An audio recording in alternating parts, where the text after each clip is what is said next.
Prayer.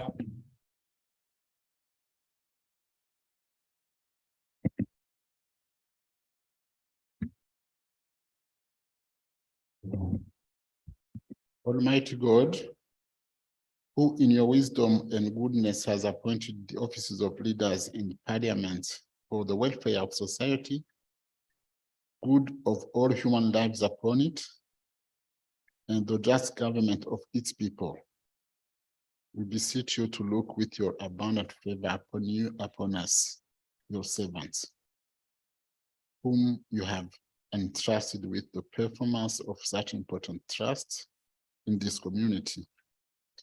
Let your blessings descend upon us here assembled, and grant that we may treat and consider all matters that shall come under our attention and deliberation in so just and faithful a manner as to promote your honor and glory, and to advance the peace, the prosperity, and welfare of this region and of those whose interests you have committed to us. Amen.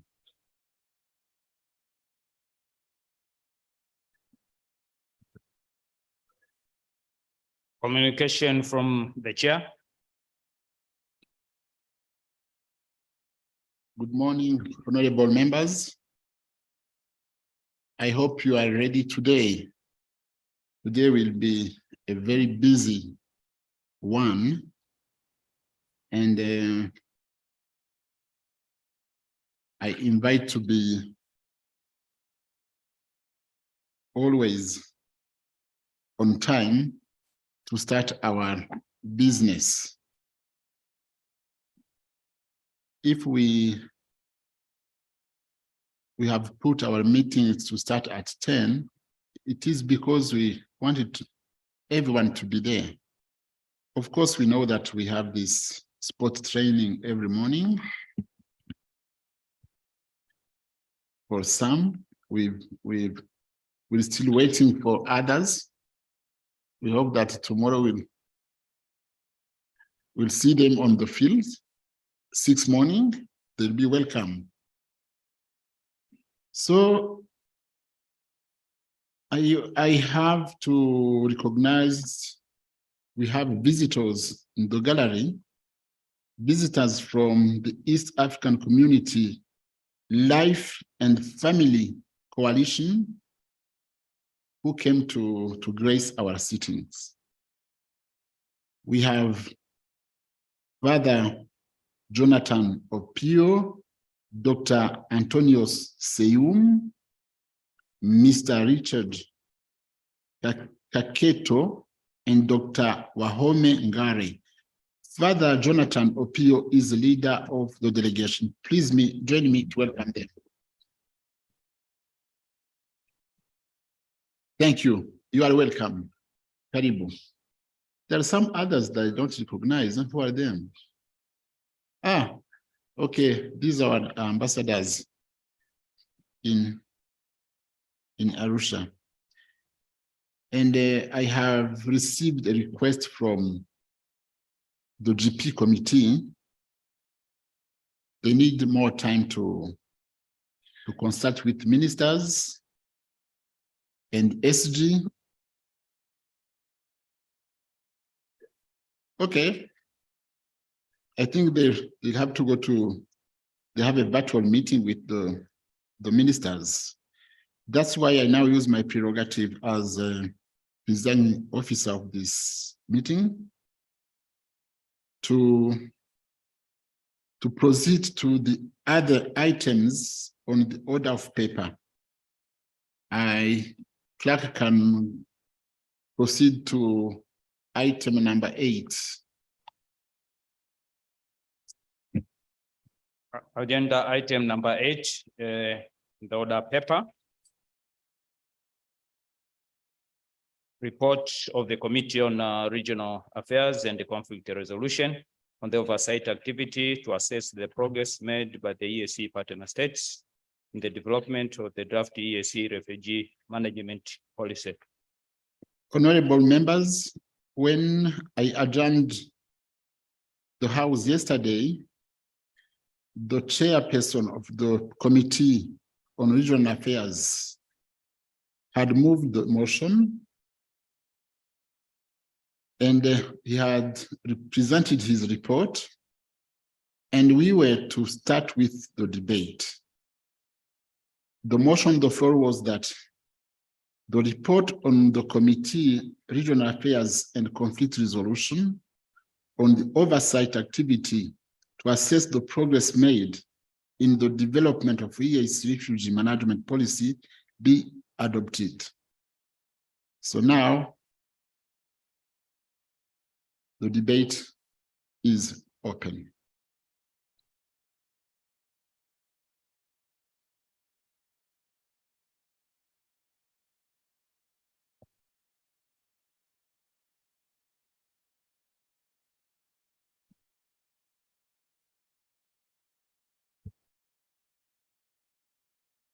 If there is no observation,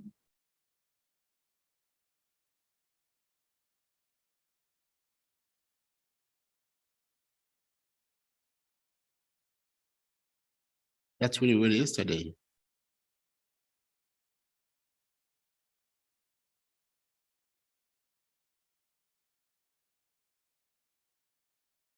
Chair of the committee, do you have some remarks to make before I put a question? As there is no one debating, we have an audible order to wait. Thank you very much, Right Honorable Speaker, for giving me the opportunity to debate on the report of the Regional Committee on the activity to assess the progress made in the development of EAC refugee management policy. Right Honorable Speaker, in the world, to be a refugee is nothing which is really good, because I have most of my people in South Sudan, they spend their life as refugees in different countries. Refugee status is not by choice, it's something which is forced onto you. It's not like when you seek to be an immigrant. That's why it's really a very right time for the community to have this policy, because this policy is the way to get us the law. There's some information which I think if currently revised, like the numbers of the refugees in ESC, I think they are even more increased by the insecurity in Sudan, Republic of Sudan, because right now South Sudan is having more refugees, more displaced people, internally displaced, so that I know that if this data is being revised, it will be more. So as a community, we really have to have this law in place so that we help our refugees and give them the treatment which they deserve. And I want to thank the committee and the chair for the report. Well done, and I beg to support. Thank you. Thank you.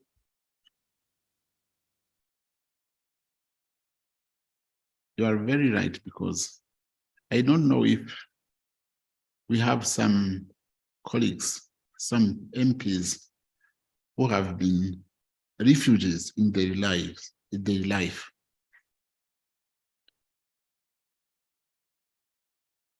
I have Honorable Gabriel. You are even Kakoza. Thank you. I'm with you, even me. I spent more than 8 years as a refugee.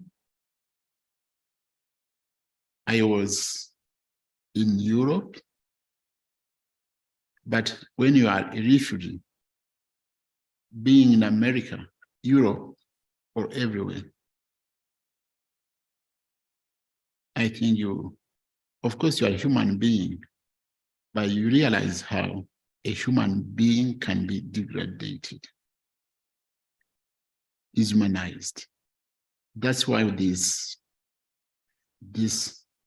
report is needed. We have to adopt it. If there are some more members who want to contribute, you are welcome. Yes, Honorable. Thank you, Right Honorable Speaker, for the opportunity. I have a brief contribution. First, let me declare that I'm a member of the Regional Affairs Committee and was part of the team that has really put up the report and also interacted with the stakeholders in matters regarding the refugee situation in our region. Right Honorable Speaker, benefiting from my background of being a refugee and with my experience on how this life is and how our government have been able to handle the question of refugees in the region, I would like to emphasize on one thing. We have this EAC draft refugee policy. Excuse me, do we have GP members in the house? Oh, you can go, the ministers are online for your meeting. You have a virtual one. Thank you. Continue. Thank you, Right Honorable. I was emphasizing on the importance of bringing the East African community drafted refugee policy to realization. It has taken time. In 2018, we as a Committee of Regional Affairs in the 4th Eala engaged with the refugees in Uganda, and we made recommendations in this August House, Right Honorable Speaker. Again, this time we have interacted with UNHCR and others, and we have also got the information. What we see as a major gap is that we don't have a unifying framework that is able to address the question of refugees in the region. Currently, we have different legislations in the region, but they are good enough to be able to manage refugees. But we still think that as a region, we need to have a model of management of refugees.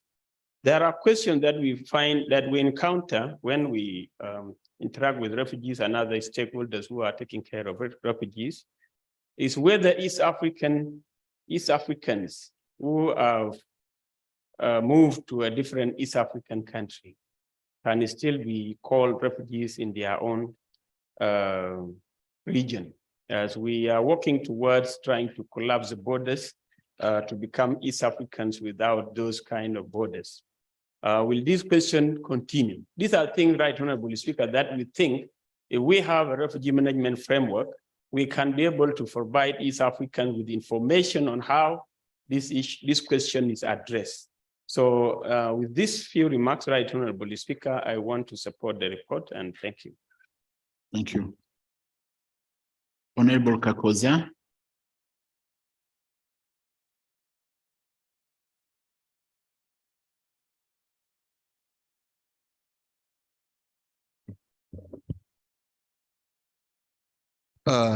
Thank you, Right Honorable Speaker, to give me this opportunity.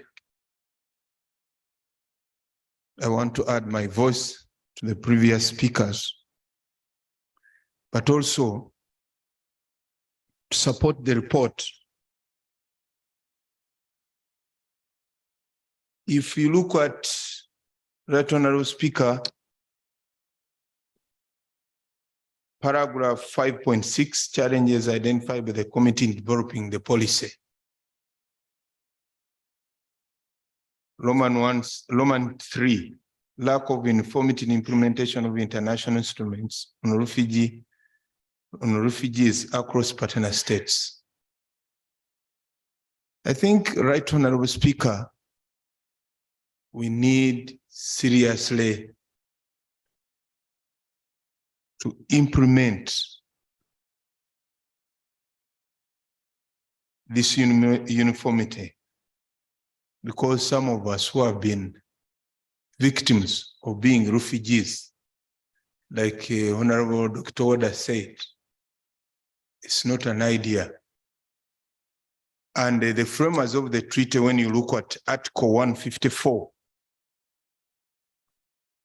I mean 124, the mechanisms of resolving conflicts within the region, I think we need all of us to participate in this. You can imagine the conflicts we have between our partner states. We are the same people. We have integrated. We've married. Really, you wonder what raises these conflicts, whereas we are sisters and brothers. Because where there is no peace, there is no development. Where there is no security, the citizens suffer. I think it's high time, since we are under the region and integration, we want to people to mix freely, and I think the mechanisms should be really, we seem to try and minimize the conflicts within the region. Because since independence, we used to live in harmony. But when they divided us, those may be the scramble for Africa, they put barriers. But we had already integrated. Because when you look at the number, which is in Uganda, which is in Rwanda, which is in Congo, which is in, apart from the borders. And when they were putting up these borders, we are the same. We are crossing freely. And we are marrying to each other. So really, I think we need all these identified challenges needs to be dealt with when we need to integrate properly. With those few observations, I would like to applaud that the powers, the political wing, there must be a serious negotiation and goodwill to really see the citizens within the region must live in peace, must move freely. And if we follow the treaty, the framers of this treaty, I think that's the main key objective. Free movement of people, free movement of services, and free movement of goods.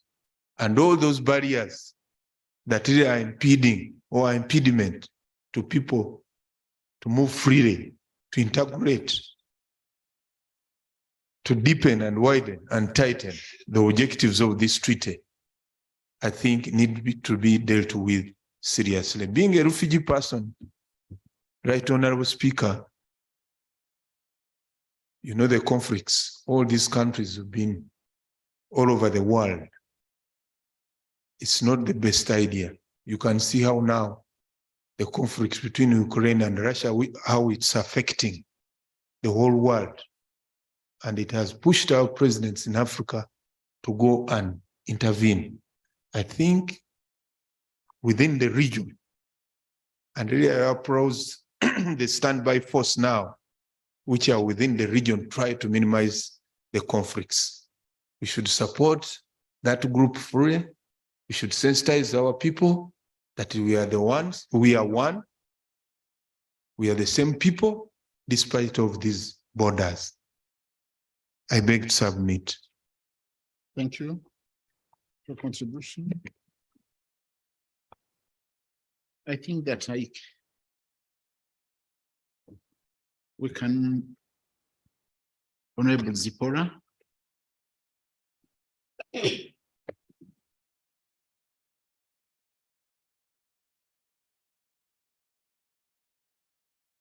Thank you so much, Right Honorable Speaker. Let me begin by saying I am a member of the Regional Affairs and Conflict Resolution, and therefore I want to associate myself with this report.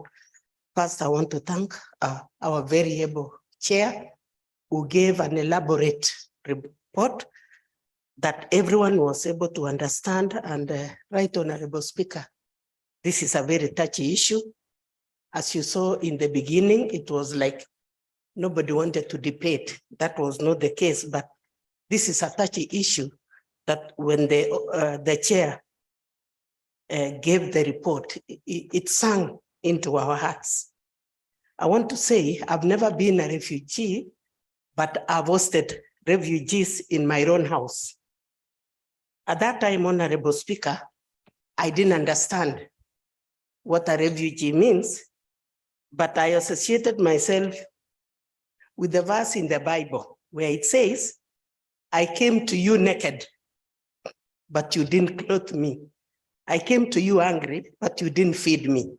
So I took that initiative to clothe and to feed so that I am not accused at one time that someone came to me and I didn't do that.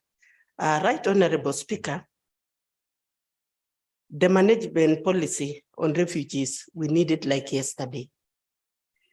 We have several refugees in our region and even in my partner state in Kenya. We have even refugees who are our own Kenyans. I remember in 2007, during the elections, when we had a terrible situation where people were being killed, where people were housed out of their own houses. And Right Honorable Speaker, I think as a region, we need to really, as we say, we integrate, we really need this policy so that, one, the policy will inform us how to identify who a refugee is, so that also we don't have people taking advantage of the policy and actually trying to be refugees when they are not. The mechanisms that will come along with the policy will actually help us as a region to reduce the number of refugees in our regions and allow people to transfer peacefully without actually using the idea of being a refugee. So Right Honorable Speaker, I want to say I associate myself with the report and I beg to support it. Thank you. Thank you.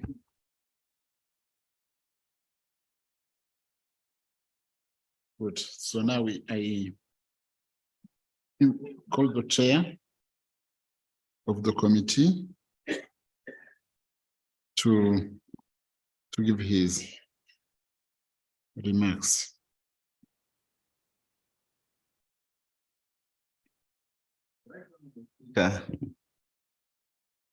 And colleagues, we, as a committee,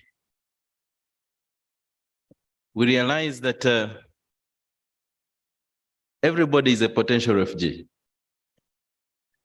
And all of us are potential IDPs, Mr. Speaker. I have worked with the refugees for about 10 years, so I'm very, very passionate with the question of the refugees. But you realize, Mr. Speaker, that this report was done in March. And that time we're talking about 4.9. You have seen in the airwaves and all the media platforms, the Dadaab is now flooding, which was closed. It has now been reopened, the Dadaab in Kenya. There is a lot of influx. When you go to the western part of Uganda, there is a lot of influx. The reception centers are all full with refugees from DRC. And we know we have a problem of Sudan. There is a lot of influx there. And we are talking about the refugees, but there is a bigger problem, Mr. Speaker, when you also look at now the internally displaced persons that are within these areas.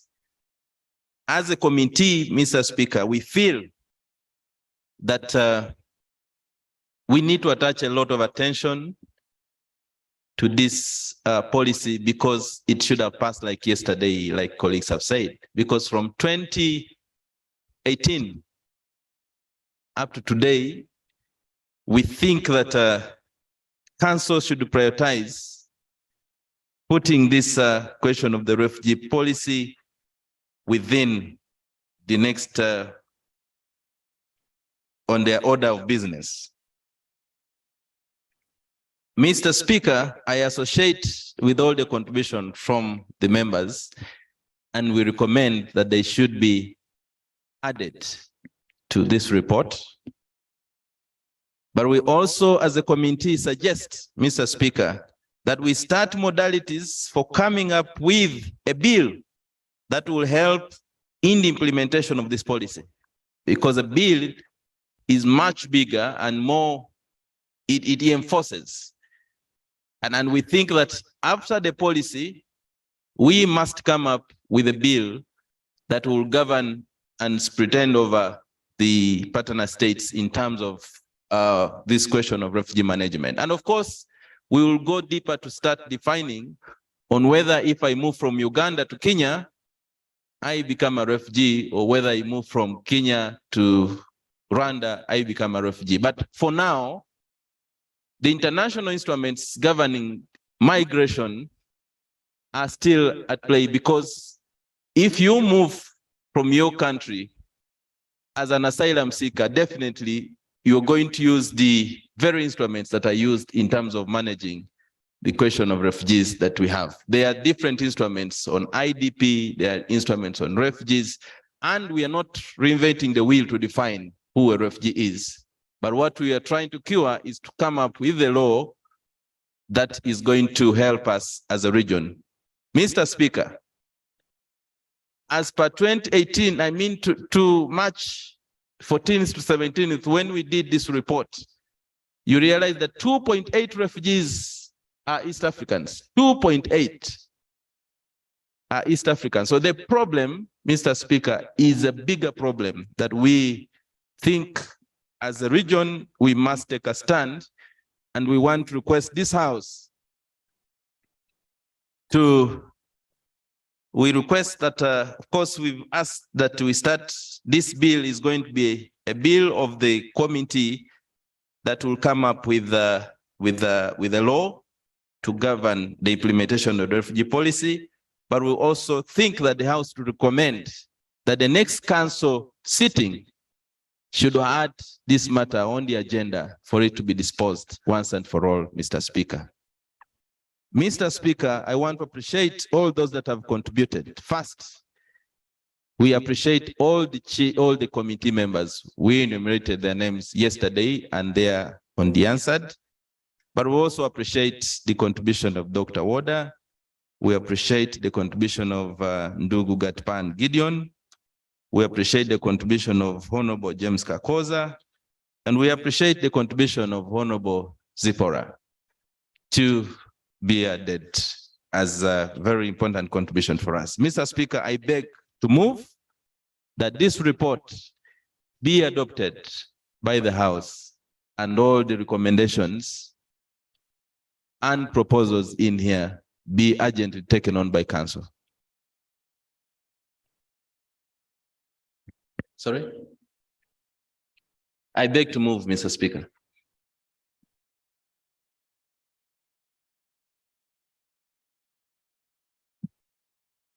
Thank you. It's very sad when our region is, as you've given those figures, when our region looks like a kind of factory that is making refugees. This is a shame. East Africa, our region, and it would be a place where people live in harmony as sisters and brothers, a region where there is no fightings, no war, a region where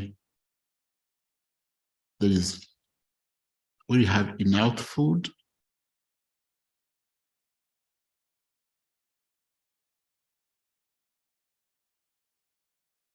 This is the kind of picture we would like to have for our region. I hope that there is a goodwill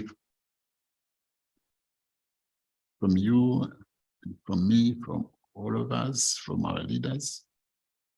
There's a goodwill to get our East Africa shining and shining only.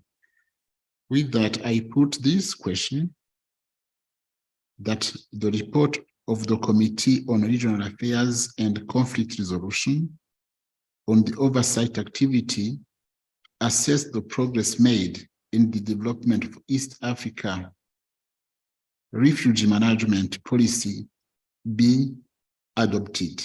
Those in favor say aye. Aye. To the contrary, nay. The ayes have it. Agenda item number 9, the order of paper. A report of the Committee on Accounts on the oversight activity to assess the programs and the performance of the East African Health Research Commission. Chair of the Committee on Account, move your motion.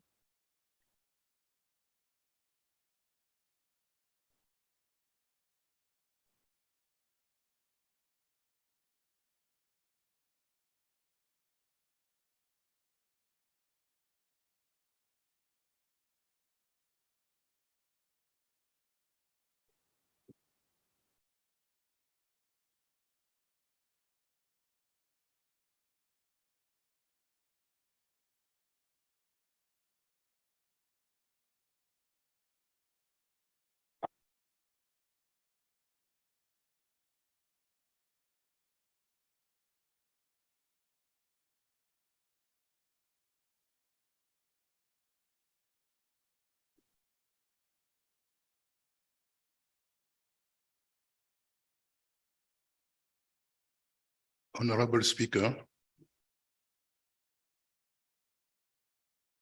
Honorable Clerk, Honorable members of our Assembly. Good morning, Good morning. and I wish you a good day. Thank you. On March, we were in Bujumbura for an oversight activity to the East African Health Research Commission.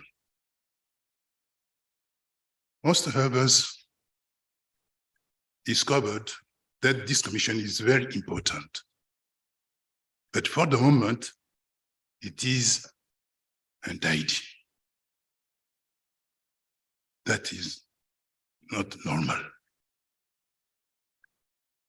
But before I give you the summary of our report, I want to give you an information.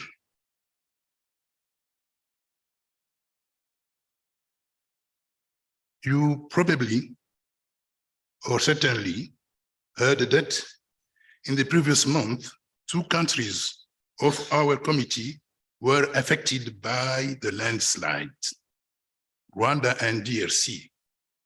At the same period, many people died. So I ask you to stand up and take 1 silent minute for the memory of these people.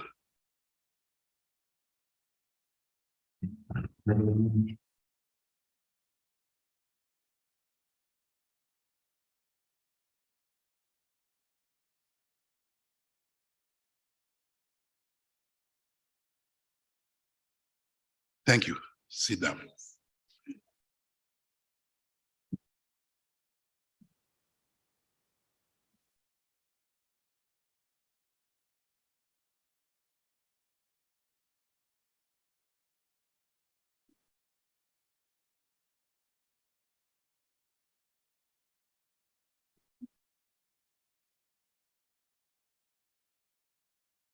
Now I'll give you the summary of our report to respect the timing our honorable speaker have done.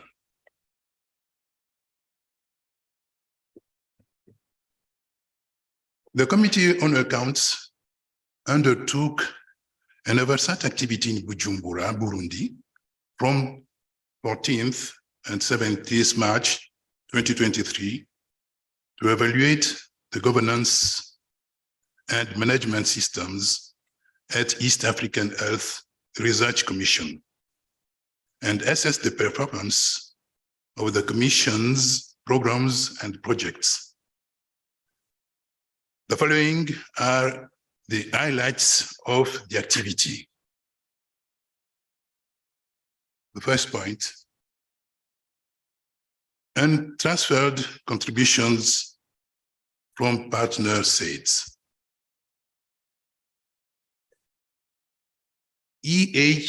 EAHRC had budgeted to collect revenue amounting to $1,872,069 from partner states, but only received $1,203,075, leaving a balance of $669,415 uncollected. Consequently, there was an uncollected shortfall of $669,450, or 36%. This negative impacted EAHRC from achieving its intended objectives. Now you understand why I said it's untidy situation. This commission is very important.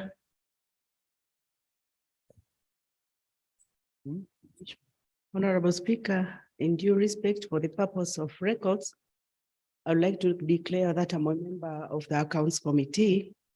I thought maybe we were supposed to move a motion before we proceed for the purpose of recording, then has to be seconded, then our chair was supposed to proceed. Thank you, Honorable Speaker. You're right. You're right. You're right. Did he move the motion? Continue. Just move the motion. Okay. The committee recommends No, to the Assembly to urge the Council of Ministers to ensure that EAHRC receives its remittance on time such that they are in position to implement its planned activities. Chair. Maybe you have to move a motion first. Second point, Excuse me. Chair. Speaker, Yes.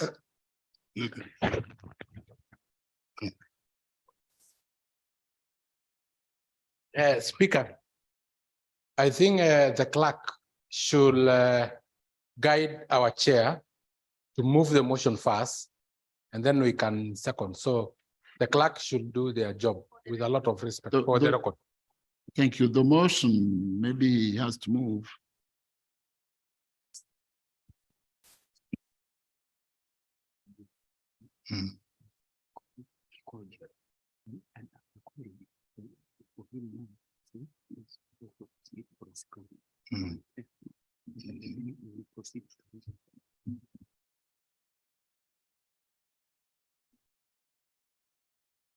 Just move it.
Let me read it.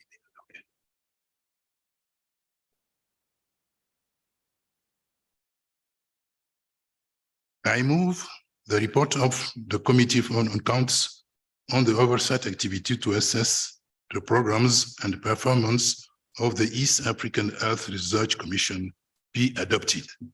Seconders. Oh. All House have seconded. You can proceed.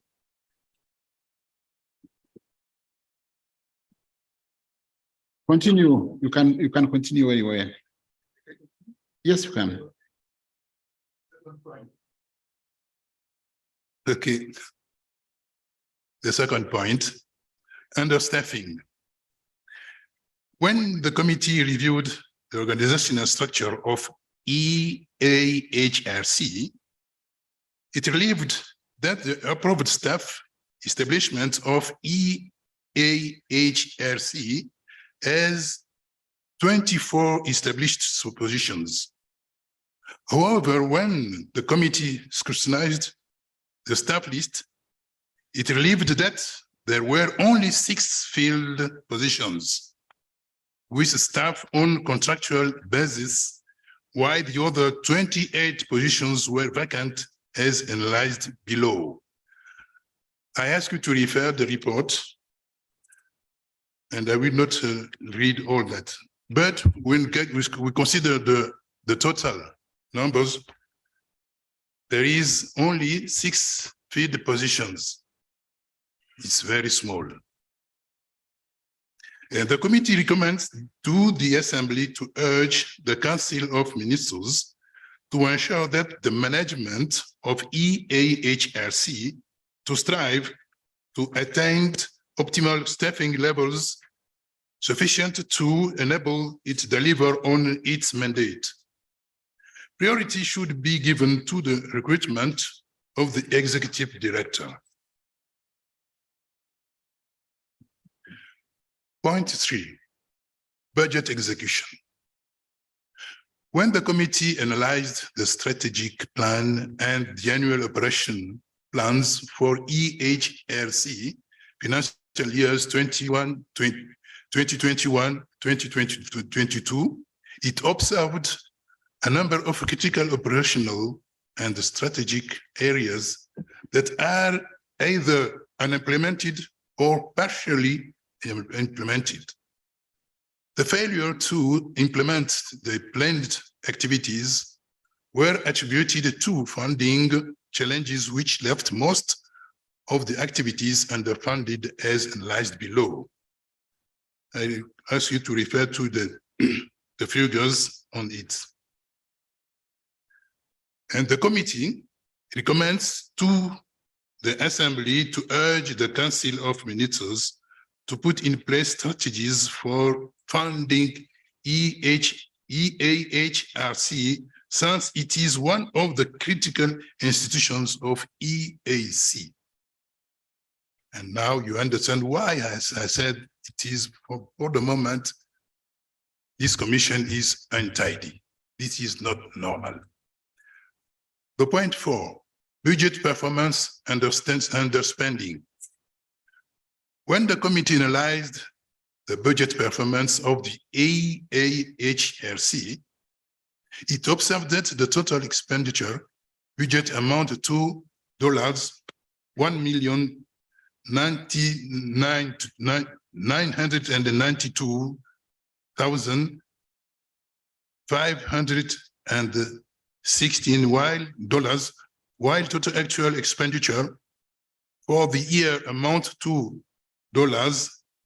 $665,467, resulting into an underspending of $1,003,027 and $49, or 67%.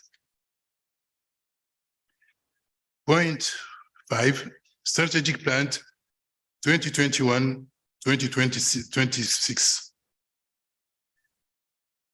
The inception strategic plan of AHRC covered the period 2020-2021, lapsed in June 2021.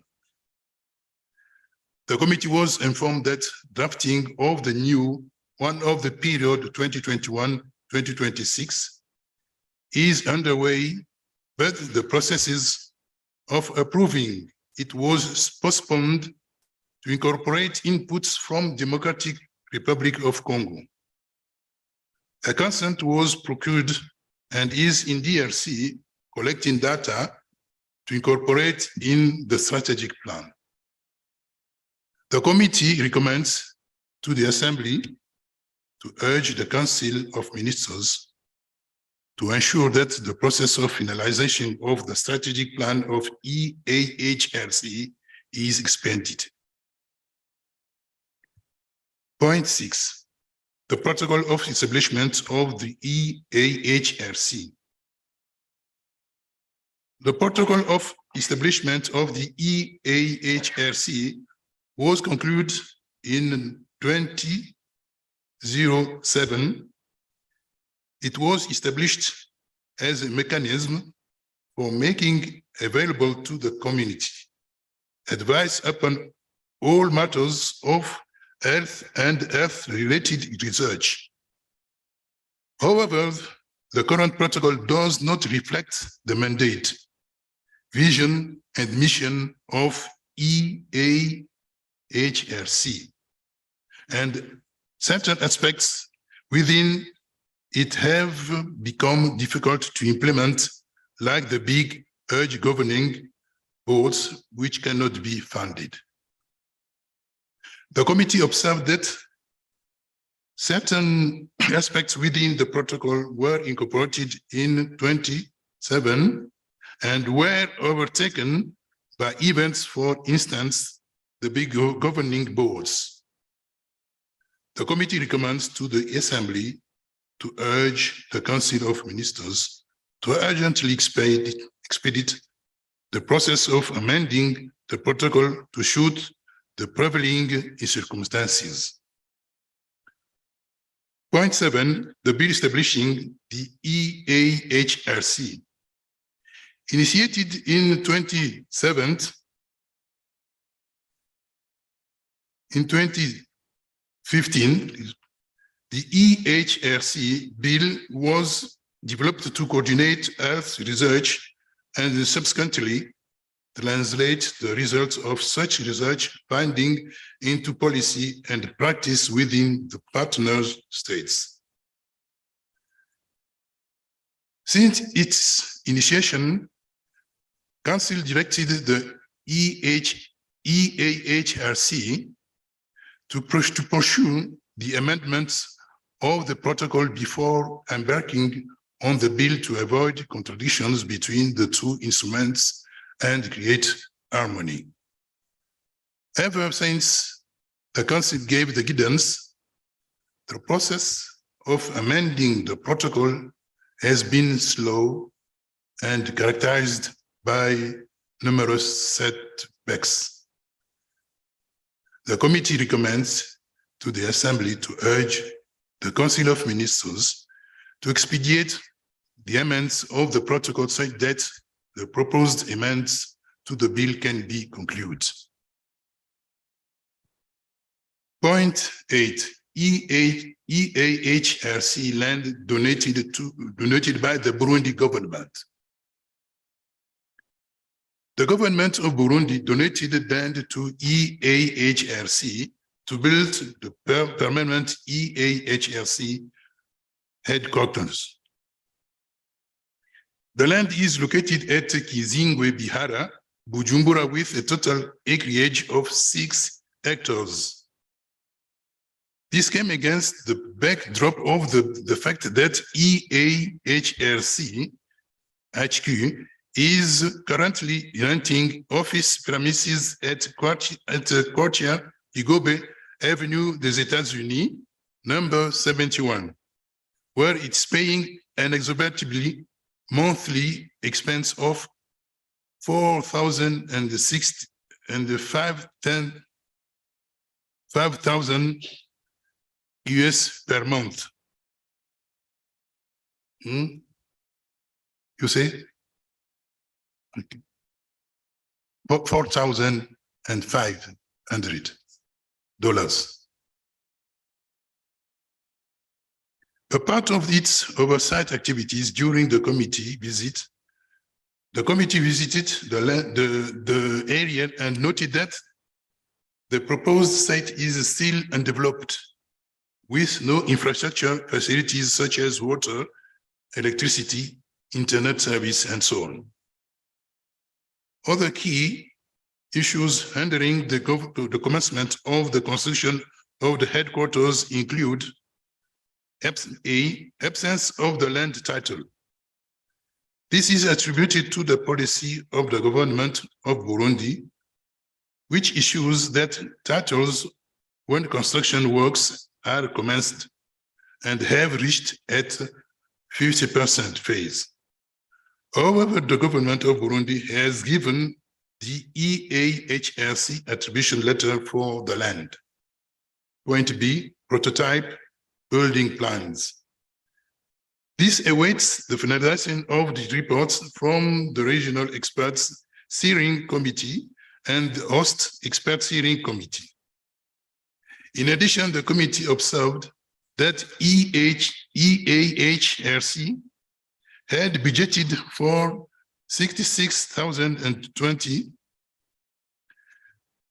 and 200, but the actual funding received was 29,962 toward design and completion of the prototype of the EAHRC permanent HQ. The committee recommends to the Assembly to urge the Council of Ministers to 1, avail funding towards the completion of the prototype and the construction of the EAHRC offices. Point 2, Council should direct the regional and the host steering committees to finalize the prototype and building plans such that construction of EAHRC commission can commence. Point 3, the EAHRC should procure another office building which is affordable and can accommodate the current staff, remember, to avoid wastage. Now the conclusion. Funding is a prerequisite for the smooth running of all organs and institutions of the community. It is a panacea and the earth of the integration process. From the committee findings, it's clear that Council long abdicated its role towards the funding of one of the most critical institutions in EAC. Most programs remained underfunded, and without the critical staff personnel to execute its mandate, including EAHRC. The committee urges Council to fully support strategies and the programs geared towards strengthening the mandate of the EAHRC. The committee calls upon Council to avail funding towards constructing a permanent home for EAHRC. Now, acknowledgement and no acknowledgements.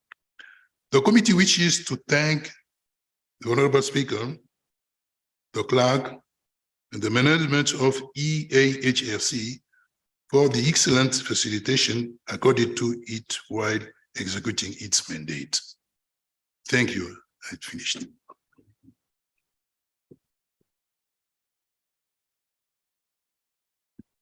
We have to recognize the efforts made by our colleague, Honorable Mundela Mbombo.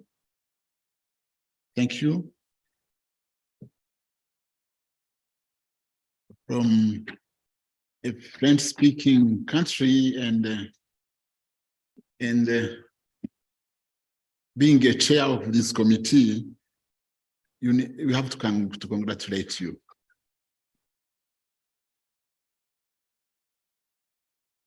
Could we have this motion, which is on the floor, which is that the report of the committee on accounts on oversight activity to assess the programs and performance of the East African Health Research Commission be adopted. The debate is open. Yes, Honorable Sankok, Honorable Aisha, Honorable Francine, Honorable Kakoza, and Honorable Dorothée. Right. Thank you very much, Honorable Speaker, for giving me this opportunity. And Honorable Speaker, I must confess that I'm a member of this very honorable committee and very important committee of this august house. Honorable Speaker, as you have rightly put it, we should commend our chair. I refer him as the most democratic chairman in the whole of this region, and that he have done a good job. A good job. Honorable Speaker, when we started our committee of account, it was very difficult for us to communicate because our honorable chair did not even speak English. He was not very fluent in English, but within 6 months, he has spoken Queen's English. Honorable Speaker, in fact, in our first and second and almost third meeting, we were communicating in sign language. Honorable Speaker, and I want to teach you today some of the signs that we developed so that we can communicate with our chair. Okay. When he does like this, it means finalize. Honorable Speaker, when you do this, it means shut up. Shut up. Thank you, because you understand the language.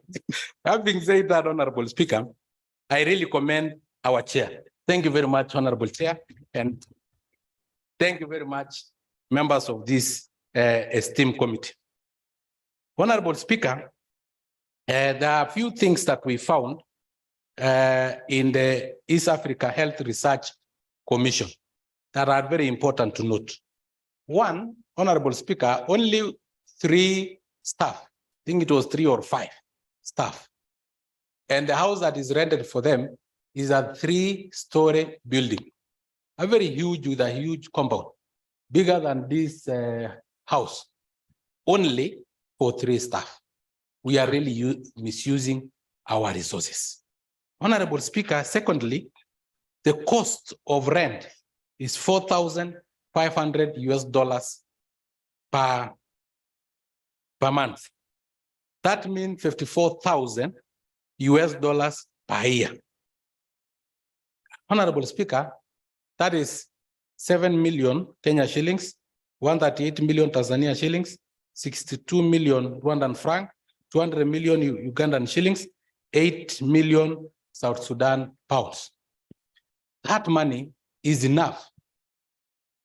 Yes, that money is enough to build our own residence so that we don't keep on renting and using money. Now that our East African community, 43% of our budget come from donors. I think we can cut from misusing, because it is actually a wastage. $54,000 for only 3 staff. Honorable member, Honorable Sankok. Yes. You know, maybe you haven't been to my house.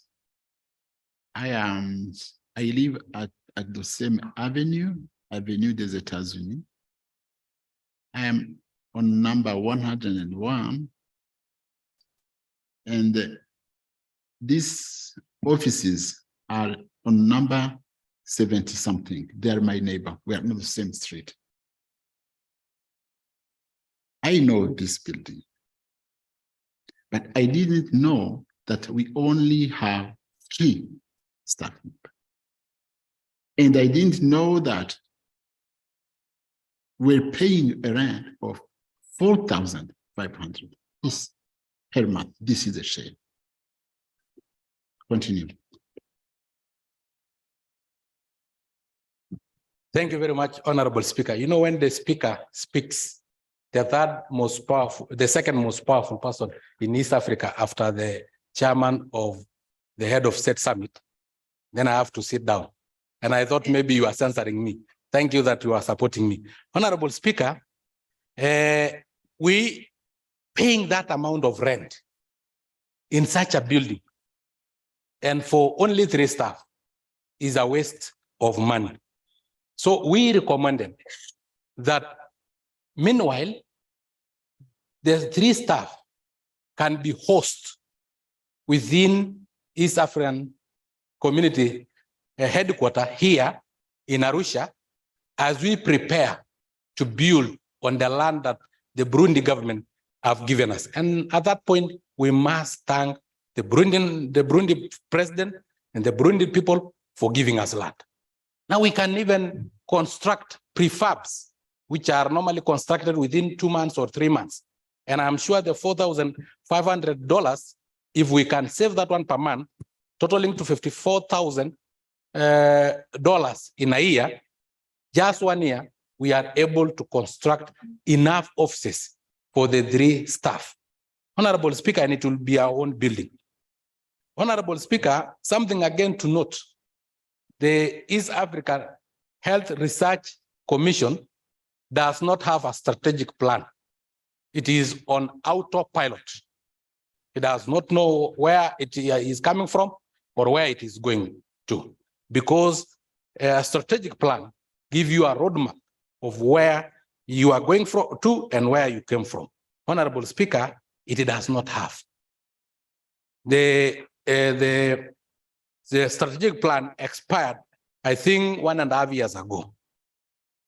Honorable Speaker, we recommended and we made some recommendation that this is a very important institution. During the time of COVID, we needed it the most. But with three staff, what will they have done? It was difficult to implement some of the issues that we needed to implement as East Africa.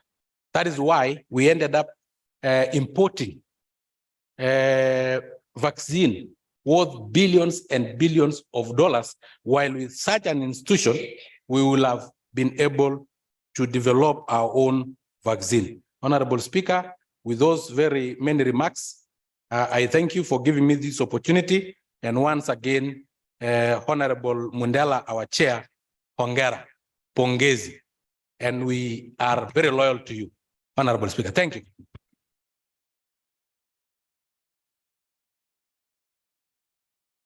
The next. Honorable Wada, were you on the list?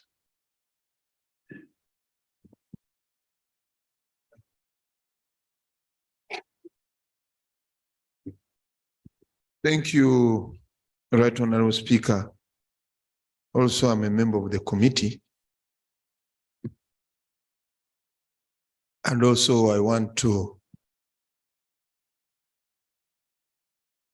add my voice to the chairman who has made a recommendable job.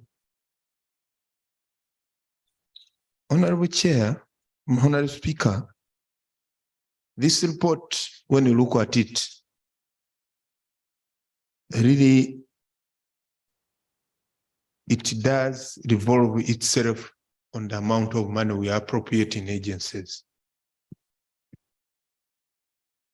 And really, Speaker, when this assembly took a decision to have a budget committee, it shows you that really we need to participate in the beginning and the process of budgeting.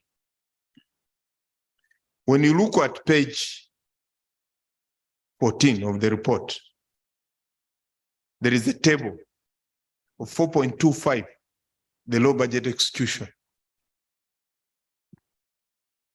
59% of the budget given to the agency, so administrative and consultants, And these are three people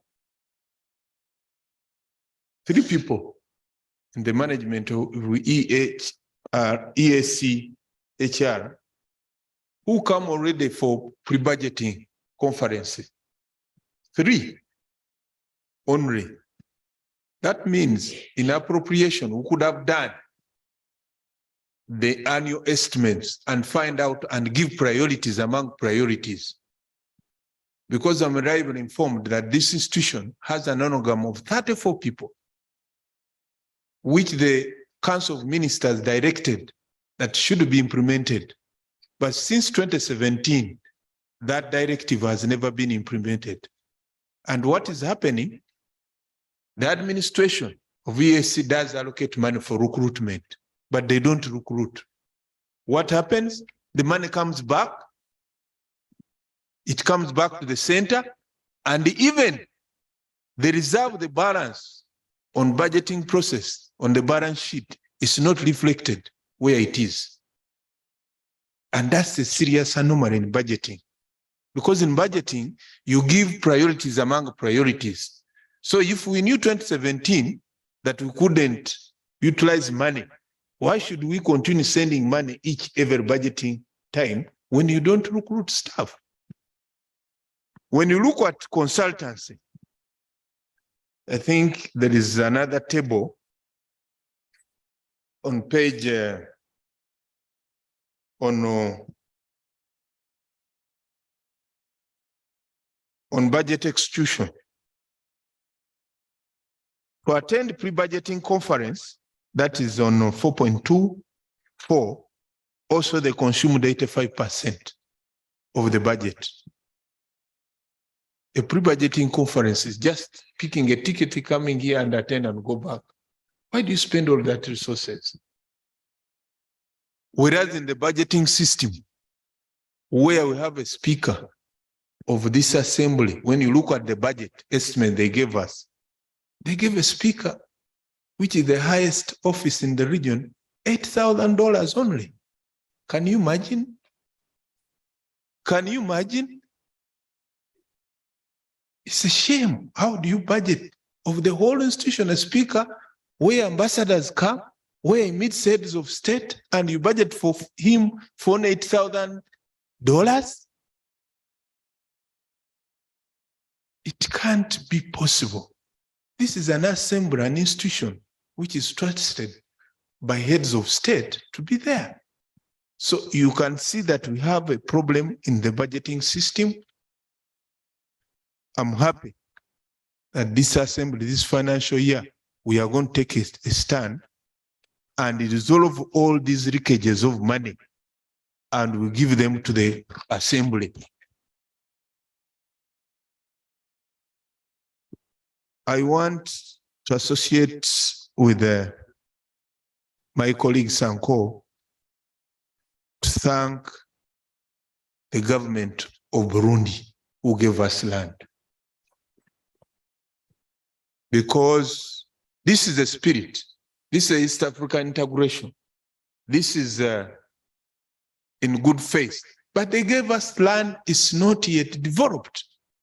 But we are spending a lot of money on hiring rather than putting our own house. I think it's high time the Council of Ministers get interested. Allocate money. The finance and administration get interested in these agencies, because I think this agency is one of them. But when you look at other agencies in details with audited reports, there is a leakage of money which can be stopped and we can be planned for, that can fit in the strategic plan of this assembly.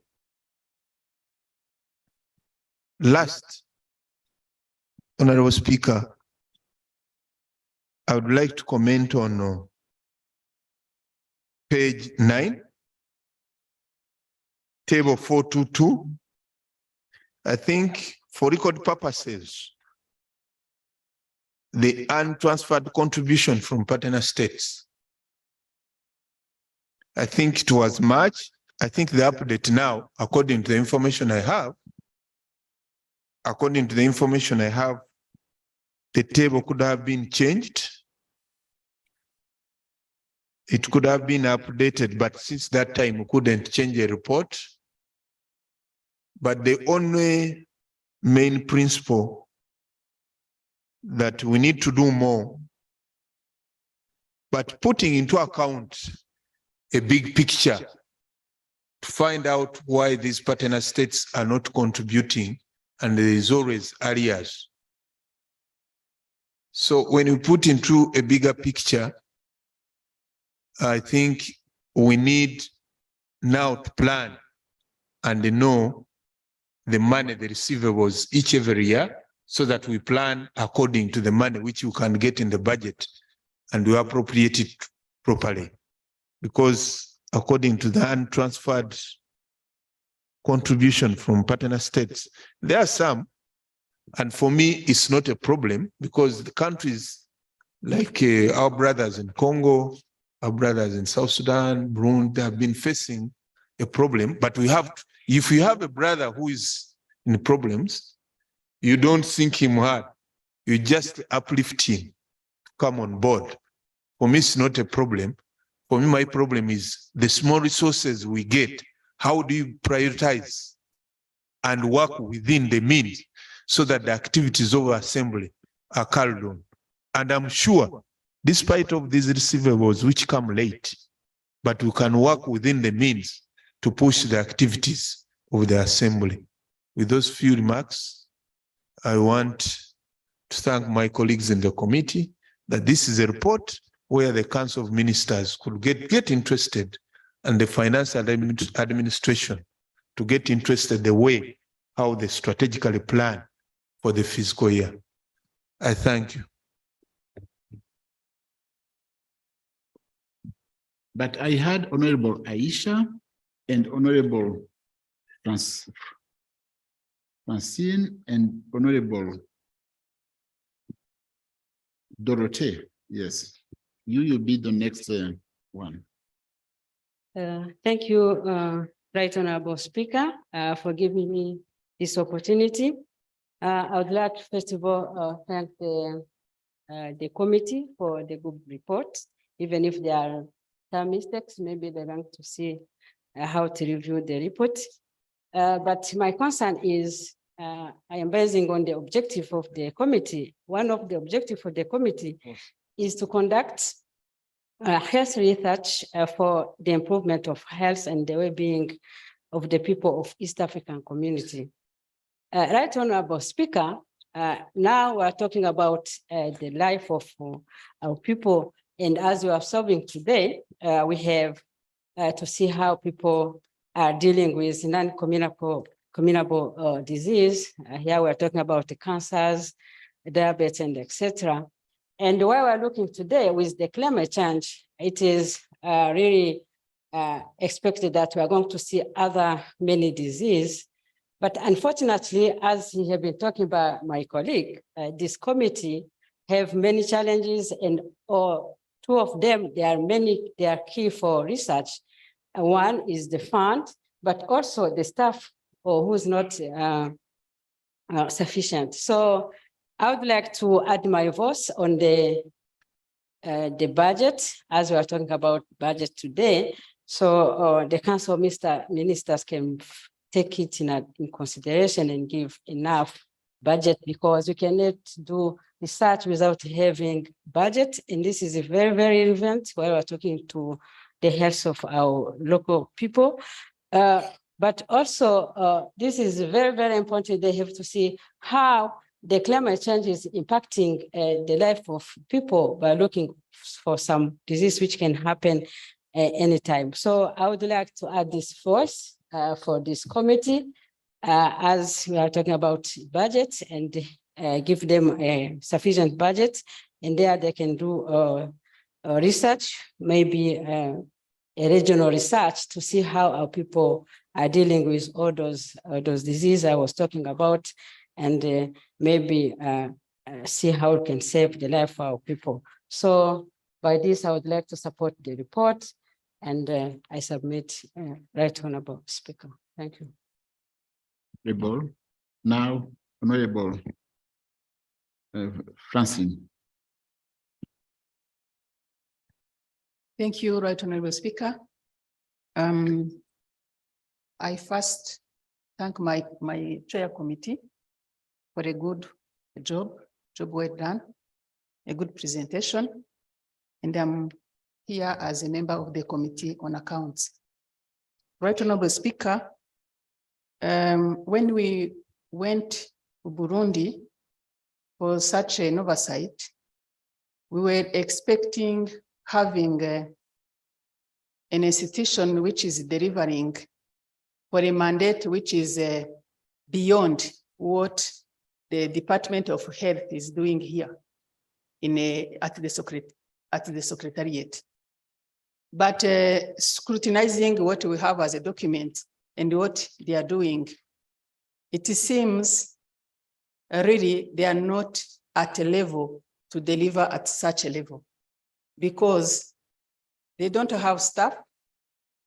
The protocol is not yet amended to help them having a board which is guiding really the programs.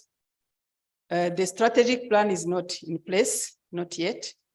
And also the activities they are doing are really so escalated for them to be able to achieve what the mandate was meant for.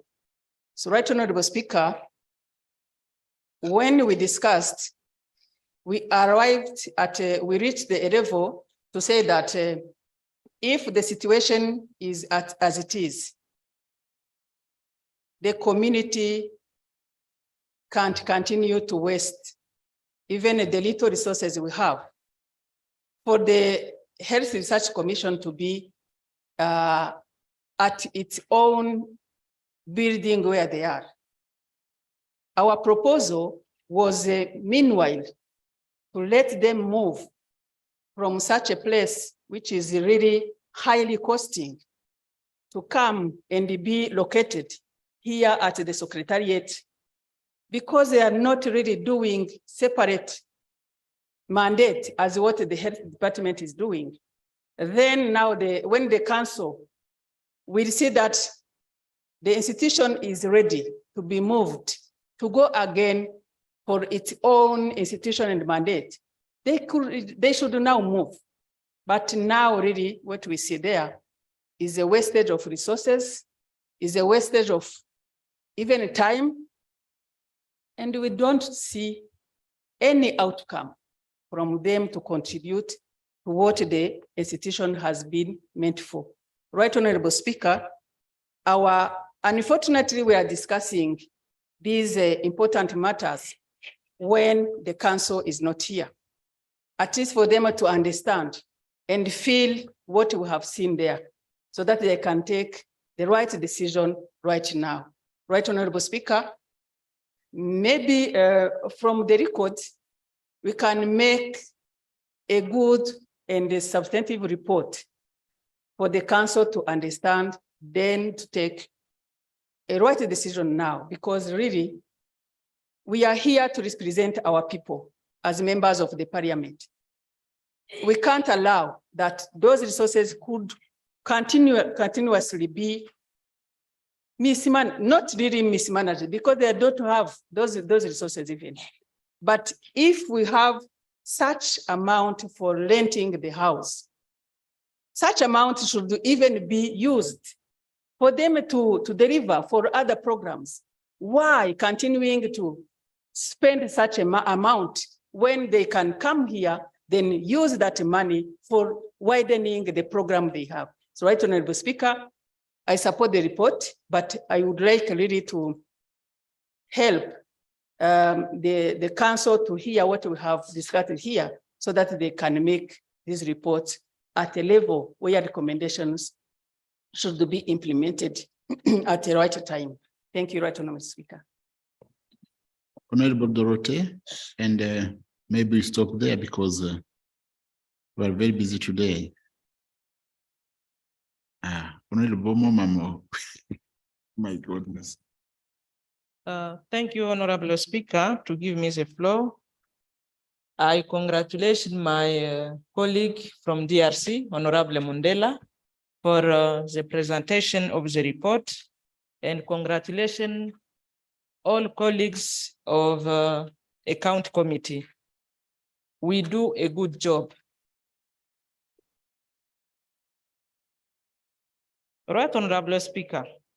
I support the comment of Honorable Sankok for the price of the rent of the office of the commission. Is that possible to tell the minister, the chairperson of council minister, if that the personnel who work on that office to have 2 or 3 offices here, and the amount of the rent, $405, to help to construct the headquarters of the commission in Burundi. It's not 400, it's 4,500. 4,500. Too much, huh?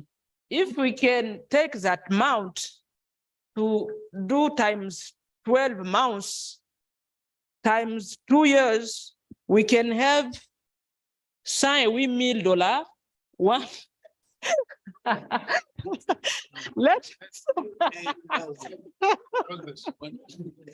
You understand what I need to say? We can take that amount. We start to build the headquarters of that commission. And if it is possible to tell them to come here, they can make 3 offices here, and the amount can do another things. Right, Honorable Speaker. We don't know what procedure the EAC use to rent a house.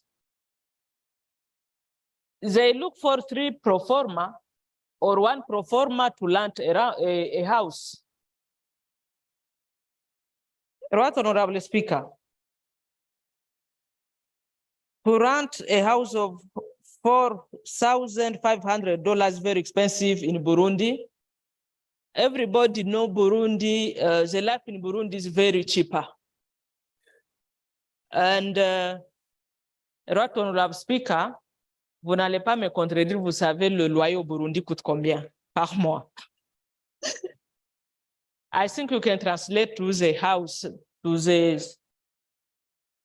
members, to understand what I need to say. They all understand it. Right, Honorable Speaker, it's time and urgent to make a place of DRC members and look how we can have a translator in the chamber. But we have many difficulties. Je vais en dehors du sujet, mais ça vaut la peine de vous le dire. We have many difficulties to explain us on the chamber. We can have something to tell or to explain in the chamber, but we have many difficulties to explain us in English. It is time for you and for all the management of the Eala to look how we can help us to do performance in the chamber. I thank you, Honorable Speaker. Thank you. And I thank all honorable colleagues to hear me. Thank you.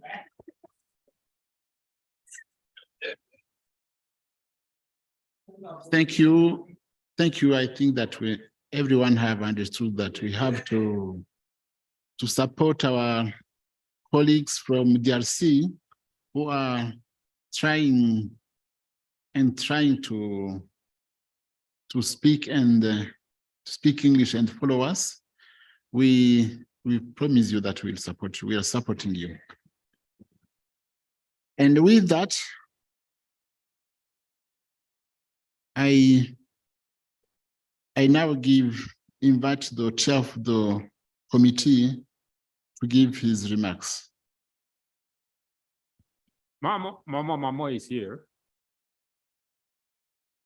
Oh, I had because, you know, we have a lot of things to do today, but as Momamo is insisting, Honorable Momamo, you have the floor. You have the floor. Then we proceed. Thank you, Right Honorable And, Speaker.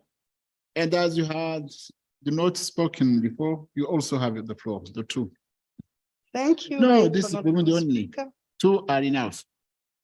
I am not going to be very long, but I am not going to comment on this report. But I take this opportunity to congratulate the members of the committee, especially the chair committee. And then I am going to make a general comment about how we are making very, very good recommendations. And we are not getting feedback to those recommendations. We have been making recommendations to the council. And you see, even today, we are making recommendations when we don't have anyone about from the Council of Ministers here. So I am asking myself, how can we get information to the implementation of this recommendation when we are here making recommendations and anyone is hearing to us? That is very sad.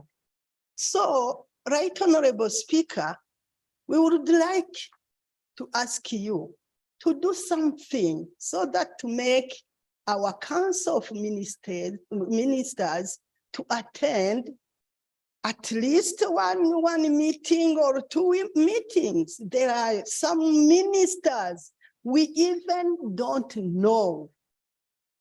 Right Honorable Speaker, let me stop by here. I don't want to be very long, but it's too sad to make every time recommendations when no one is here. Thank you, Right Honorable Speaker. You are welcome.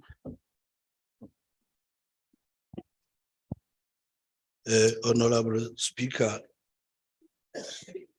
I am in the account committee.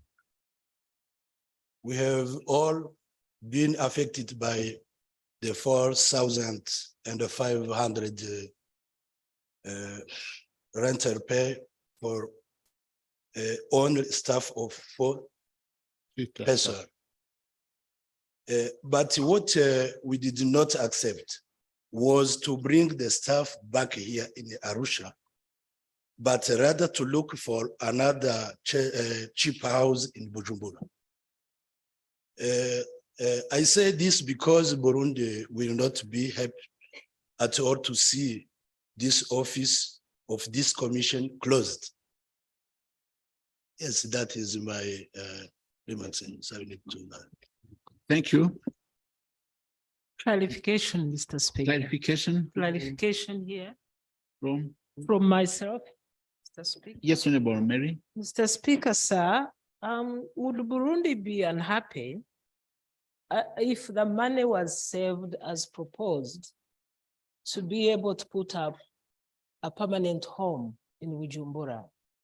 Because the proposal that I've heard from the floor, from the honorable members, is that if that money could be saved, and then I think it is Honorable Dorothea who said after 2 years, we would have actually over $100,000, which then can be part of building a permanent home in Bujumbura.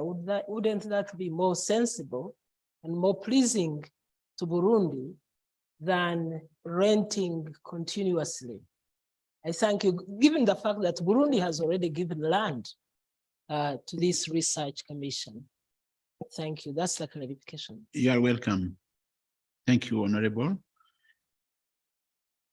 I now invite the chair of the committee to reply.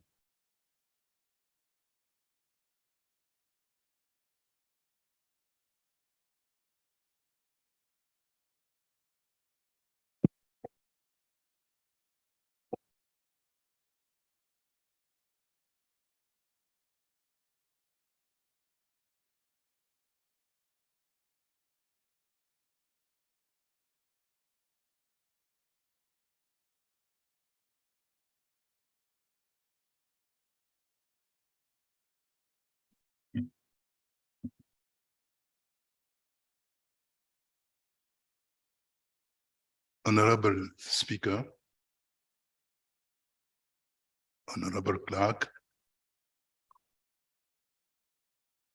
honorable members of our committee, our assembly, I want to thank the members who have contributed to this report.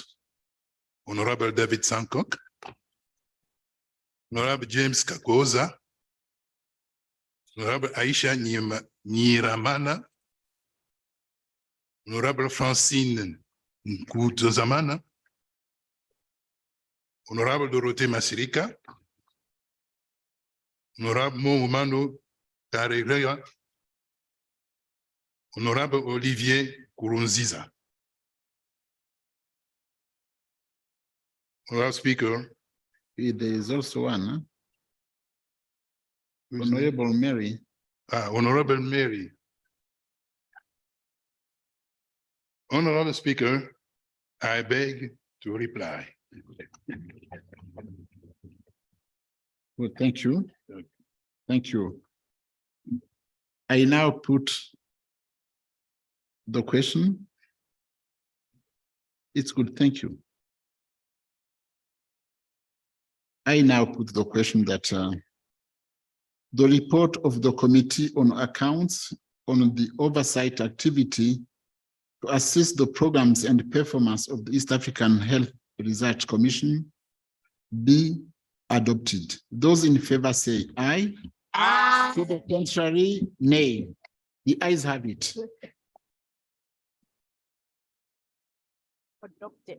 Agenda item number 10 in the order paper, motion for a resolution of the Assembly urging the Council of Ministers and the partner states to fast track the implementation of the 2014 Malabo Declaration on accelerated agriculture growth and the transformation of shared prosperity and improved livelihoods.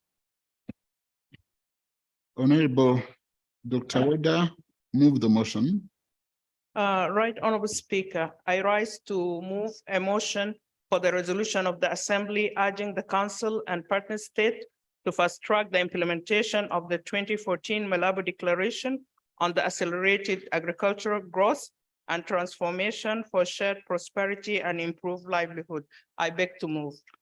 Seconders, Honorable Caroline, Honorable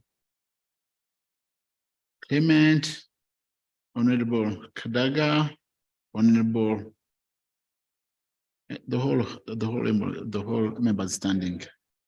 Good. Now, Honorable Woda, you can proceed with the motion and the justifications. Procedure, Mr. Speaker, procedure. Yes, We do Mary. not have a copy of this motion. You don't have a copy We of don't it? have a copy of the motion. What are we reading?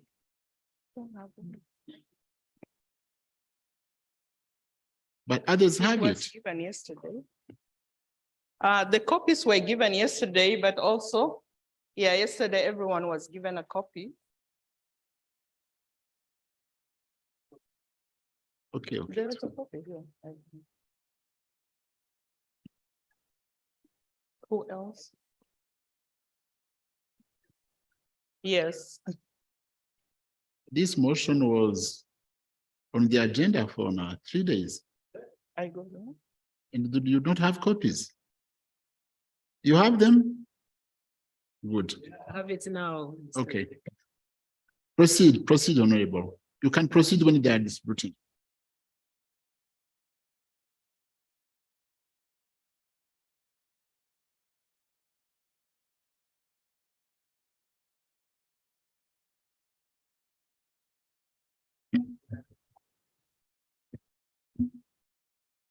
Motion for the resolution of the Assembly urging the Council and partner state to fast track the implementation of the 2014 Malabo Declaration on the accelerated agriculture growth and transformation for shared prosperity and improved livelihood.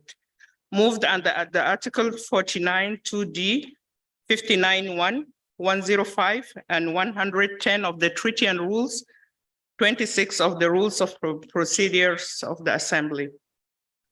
Whereas Under Article 105 and 110 of the treaty, the partner state undertook to cooperate in agriculture in order to achieve food security and rational agricultural production within the community and to harmonize their food supply, nutrition, food security policies and strategies. And whereas the community has highlighted food security and nutrition as one of the strategic development objective of the community in the 6th ESC Developmental Strategy 2021-2022 to 2025-2026, and pledged to eliminate hunger, malnutrition, and extreme poverty in East Africa region by the year 2023. Recalling the commitment of the partner state under the Comprehensive African Agricultural Development Program, CAADP, which enrich African policy frame work for agricultural transformation, wealth creation, food security and nutrition security and economic growth agenda. And inspired by the 7 commitments expressed in the Malabo Declaration as a pledge to provide direction for Africa's agriculture transformation for the period 2015-2025, including the commitment to end hunger in Africa by 2025, the pursuit of agriculture-led growth as main strategy to achieve target on food and nutrition security and shared prosperity, and the commitment to enhance resilience of livelihood and production system to climate variability and other related risks. Appreciating and recognizing the government and people of the Republic of Rwanda for being the only country on the continent that is on track to achieve the goals of 7th commitment of Malabo Declaration. Grateful to the Council for establishing a sectoral council on agriculture and food security to spearhead and initiate strategies on development of agriculture and food security within the community. Concerned that despite the multiple policy instruments and measures adopted by partner state, the regional performance in respect of implementation of Malabo Declaration is still low, and the community is still faced with a high prevalence of undernourishment, malnutrition, food supply, or poor distribution and stunting among children under 5 years. Further concerned that the exception of the Republic of Rwanda, the community is not on track to meet the CAADP and Malabo community commitment by the target date of 2025. Convinced that as the East Africa community joined the international community in commemorating the World Food Day on the 16th of October, 2022, the implementation on the Malabo Declaration remained essential to contributing to the achievement of the objectives of the community and to the African Union Agenda 2063 of the Africa we want. Now, therefore, be it resolved by the Assembly as follows, that in accordance with the Article 49(2)(d) of the treaty, the Assembly urges the Council and partner state to fast track the implementation of the Malabo Declaration on the accelerated agriculture growth and transformation for shared prosperity, improve livelihood in order to attain food security and rational agricultural development within the community. I beg to move. As I justify this motion, Right Honorable Speaker, it's really very sad that in this era, we as East African, as an African at large, we still consider hunger and malnutrition as one of our major problems.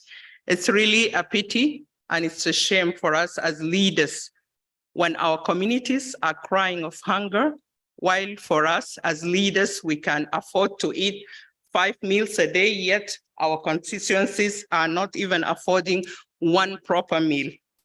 Right Honorable Speaker, as I've read, this region is so blessed with a lot of natural resources and fertile lands. 80% of our lands are fertile, Right Honorable Speaker. And if we really invest in agriculture, we wouldn't have hunger as one of our problems in this region. Right Honorable Speaker, we pledged as African countries back in 2014 that by 2025, we will end hunger. Now we are left only with 2 years. And to make this worse, as leaders in this ESC, we have pledged that by 2023, we will make this region free of hunger. And if I'm not mistaken, we are in June 2023. It means that we are left of 6 months to really commit to that commitment. And I don't think that we are doing well. Right, Honorable Speaker, before 4 months, I was in a very high level meeting in Lesotho, because the king of Lesotho is the champion of nutrition. And as the general secretary of the Eastern African Parliamentary Alliance for Food Security and Nutrition, I was invited there. And many of the ministers of finance were there from East Africa and also from Southern Africa. They pledged that they will finance agriculture, yet we are not doing well. If you see the statistic, they're really embarrassing. Our children are stunted in growth, and when a child is stunted in his or her growth, that's a lifetime punishment, because it will affect the mental performance, it will affect them physically, and that is the bad punishment which you can give a child. Right, Honorable Speaker, we have also in our African setting very bad culture and habits. Sometimes when food is scarce, we just tend to give it to a child boy and to the men in the house. Yet we leave the girls, we leave the children, we leave the women who are productive to be malnourished or hungry. We have to stop these practices, right, Honorable Speaker? Because most of our girls are they're anemic, they faint in school, they are not performing well because of these practices. Right, Honorable Speaker? Finally, what I want to say, that if we really invest, most of our East African countries, they really read their budgets. And I've seen even in my country, I was concerned when the budget was read, I was concerned to see how much did they allocate to agriculture, because also this IAPA is in the national parliament. So I was pushing some of our members who are members of the national IAPA, the National Eastern Parliamentary African Alliance for Food Security and Nutrition in our partner state, to really work very hard so that we allocate adequate budget towards agriculture. And I'm thankful that this time our allocation towards agriculture wasn't bad like before. There is some increment. So as members of parliament, we have the power, because we are the one who passed the budget, and we are the one who can really allocate adequate budget towards agriculture, so that our countries and our continent will not be known as hungry people. Because when you ask kids, many of us has kids in diaspora, when they are told about Africa and their school is donation to hungry people. Yet malnutrition also is not about people who are skinny. We are now getting another form of malnourished children. Some of us are here, we don't know what our kids are fed from. They are fed from KFC, they're fed from Pizza Hut, then they have obesity as one of the malnutrition symptoms. So we have to work very hard, right, Honorable Speaker, so that our continent really become the green continent, become the basket of the world, not the basket where people throw their leftover, but it's the basket where they collect food from. I beg to submit.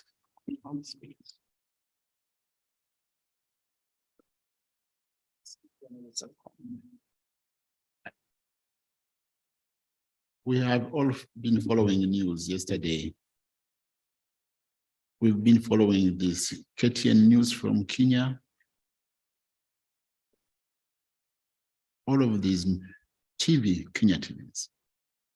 I could see, I think there was a function where the head of state and others leaders,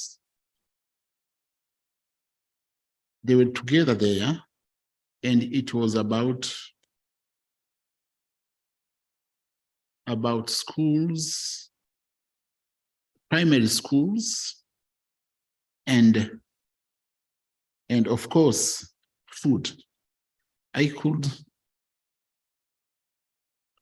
I was following, but they said that some students had been missing schools because they could have not got enough food because they were hungry.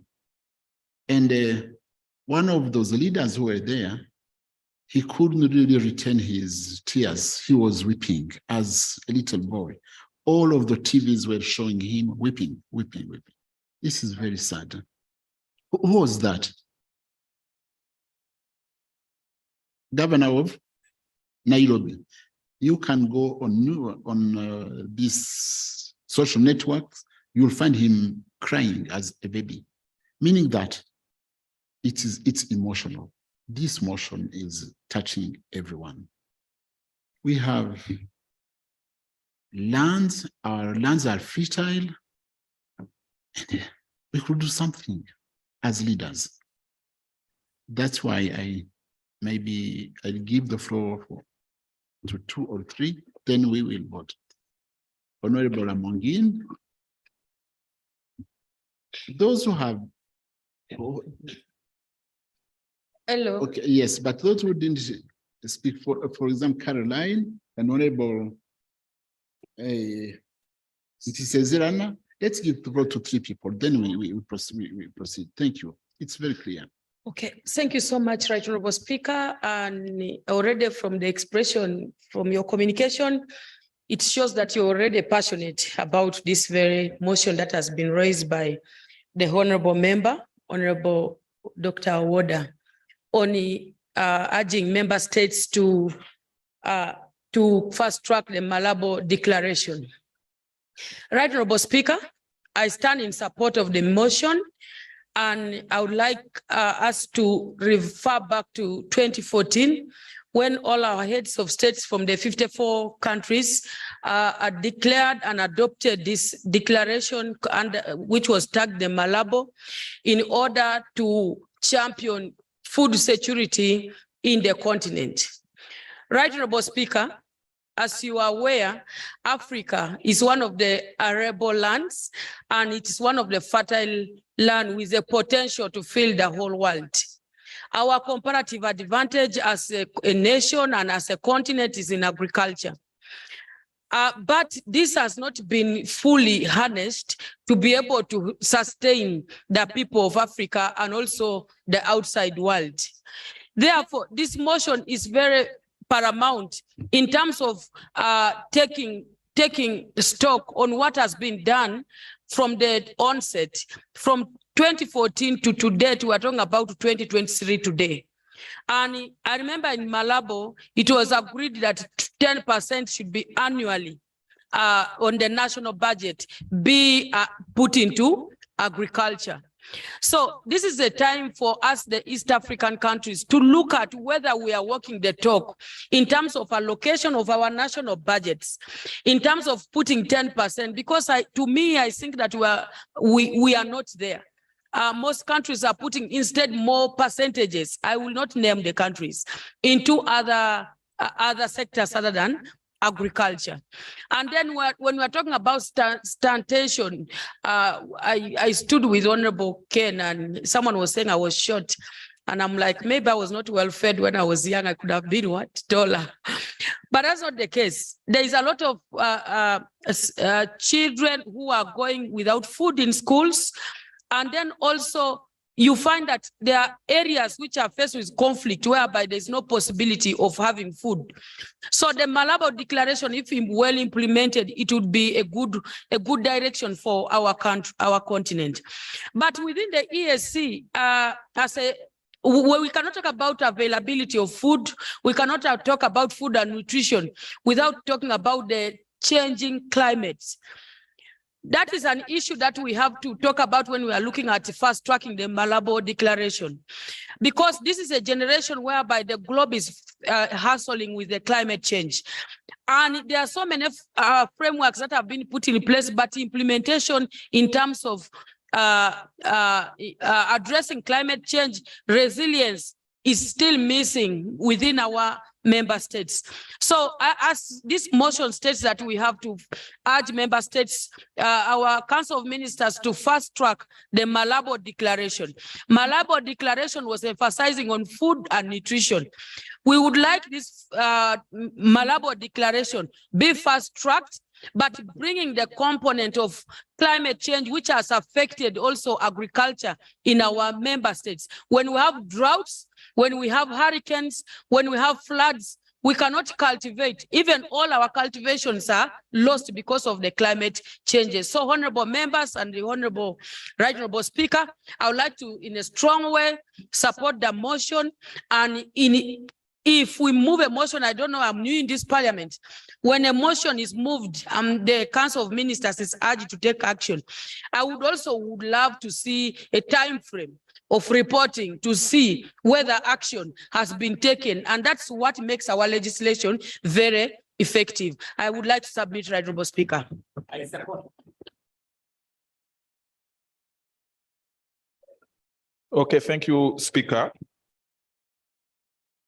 I fully support the motion because it is the base of our life. Agriculture is producing the food. Procedure, Honorable Speaker.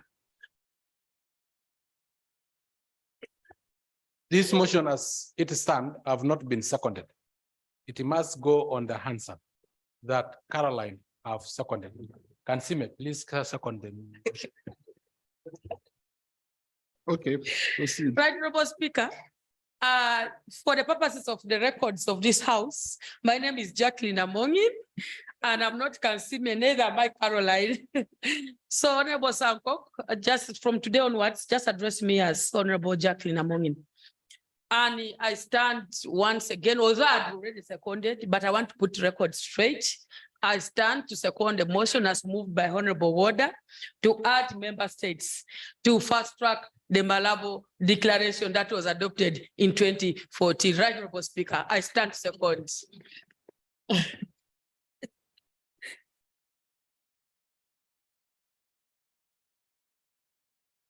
Can I? Okay, I was saying that I fully support the motion because it is the base of our life, because it produces food. And in Africa, we are at the last rank because the production of food is lower than in the rest of the continent. So we urge the African authorities in order to improve the production from the agriculture. In our countries, we see many people who are dying by hunger. It's only in Kenya. You can, if you visit our different country, we can find some people who are dying by hunger, and it is sad to see and to understand. It's why we are supporting this motion. It's really important for us. So what we can do is to push our senior leader in order to put much money in the budget in order to accelerate the increasing of the agriculture production. And so we have to implement the politics which can help people, especially the investors, in order to get credit from which can improve agriculture production. But the challenge here we are facing in Africa, it is, as they were saying, it is the climate change. You can contract and credit and invest in agriculture, but sometimes you can find your production has disappeared because the climate change. So we have to push our leaders in order to set up a system which can protect those agriculture investors in order, if there is a drought or heavy rain, we don't lose their money. They can set up in insurance or something like that in order to avoid the losing of the investment. So at the end, I would like to insist by supporting this motion because it is crucial for we African and especially for we honorable from East African Legislative Team, Assembly. I submit to Speaker. Thank you. Thank you, Right Honorable Speaker, for allowing me to speak on this important issue. And I thank Honorable Dr. Oda for raising this important motion. As you see, everybody supported it. Right Honorable Speaker, as we have been informed, 20 years ago, our leaders in their wisdom committed to the Comprehensive Agricultural Development Program. And in 2014, as honorables have said, they still committed to the Malabo Declaration to help to accelerate the agricultural growth. But also in our treaty, it's very clear there are provisions for agriculture, cooperation in agriculture and to achieve food security. But in spite of all of this, I think the Honorable Dr. Wada mentioned, if she did mention, our region alone is facing, I think, 43.6 million people are facing food insecurity. And the stunting levels and malnutrition are even more alarming. But what is even much more alarming, and which the two honorable speakers, Honorable Jackie and Honorable Gabriel mentioned, he's talked about climate change. It is a huge region is bearing the brunt of climate change. And the problems that we are talking about of food insecurity are not going to get any easier if we do not fast track, if we do not do what we have to do to be able to be resilient and really put our commitments into action. There are a number of things. The Malabo Declaration has very many, several commitments, 7 commitments, and one of them is related to climate resilience. It's very important that it's implemented. That's one way of fast tracking. The other including putting in agriculture, most especially agroecological practices at the center of the EAC, agriculture to promote sustainability of food. But then we also, the other important thing that is in the commitments is for the East African community to domesticate the AU Ecological Organic Agriculture Initiative. Very, very important. To help us adopt the climate resilience and sustainable agriculture practices.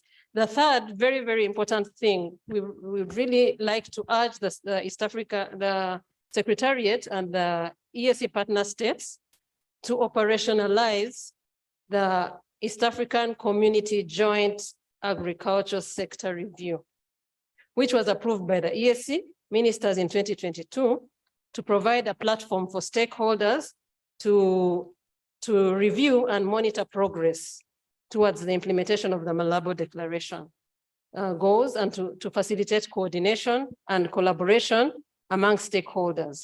Joint sector reviews have been very instrumental in the success of implementation of the Malabo Declaration in Rwanda. So it's very important for us to really operationalize this joint sector EAC Joint Agriculture Sector Review. So I think with those few words, I'd like to once again thank the Honorable Dr. Wada for this important resolution, and I support it. Thank you, Right Honorable.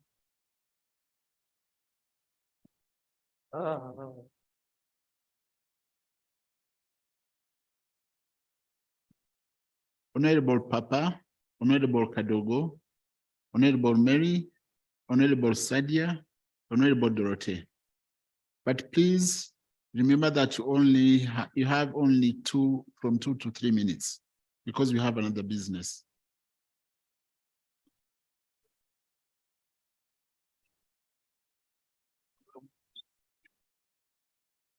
Members of Parliament, I want to sustain the motion And also joining my point of view to those who have given those who have expressed their demand before my intervention. First thing I want to say that I recognize that all recommendations made by Maputo Declaration are very important for agriculture development for our country. But what I think is that we must continue to push to sustain that agriculture be considered as priority of priorities in our state. Maputo or Malabo? Please? You said Malabo Declaration, I want to say. Malabo instead of Maputo. Sorry. I said Maputo. So we have to continue to consider agriculture as priority of priorities in our states. And for that, yes, it is that according to the budget, our national budget, many funds may be affected to the agriculture. But I sustain also that it's not only the problem of deciding the parliament that we allow 10% of this to agriculture, but it's important to really allocate many funds to the agriculture. Budget. Yes, I also think that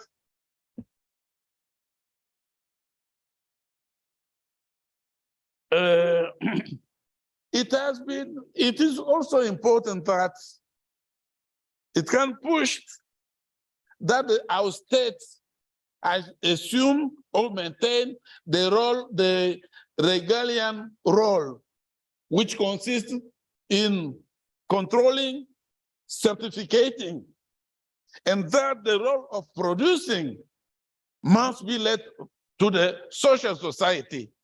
So it will be given to the social society to have access to seed, to have access to materials which they need. They can have access to funds. When I have many times visited the market here in Arusha, and I realized that really we can eliminate hunger, we can eliminate poverty by following this, by giving many effort to the agriculture. Go to the market, you'll find that there are a lot of products on the market. It is the main problem also for our states to respect, to assume what is to be done according to the value chain analysis. If this can be respected, those can be followed correctly, I think we can. I think also that we have to review the policy of free distributing goods to the population. It has to be seen again, a review, because instead of giving courage to the population to continue to work, they will be waiting for goods to be distributing. I can give you an example of what the World Food Program did in our country. Instead of assisting people who had problems to know how can be able, the problem for resilience, as my sister said, World Food, they went to distribute money to the population. And the population did take that money to buy used motorcycles and other things instead of going in pushing in the agriculture. It is not a good policy for the population. We have to help ourselves to see what is to be done instead of being imposed some policies because they are international organizations and so on. I again sustain the motion. I think that we can eliminate hunger, poverty by giving all important to our agriculture system. Thank you very much.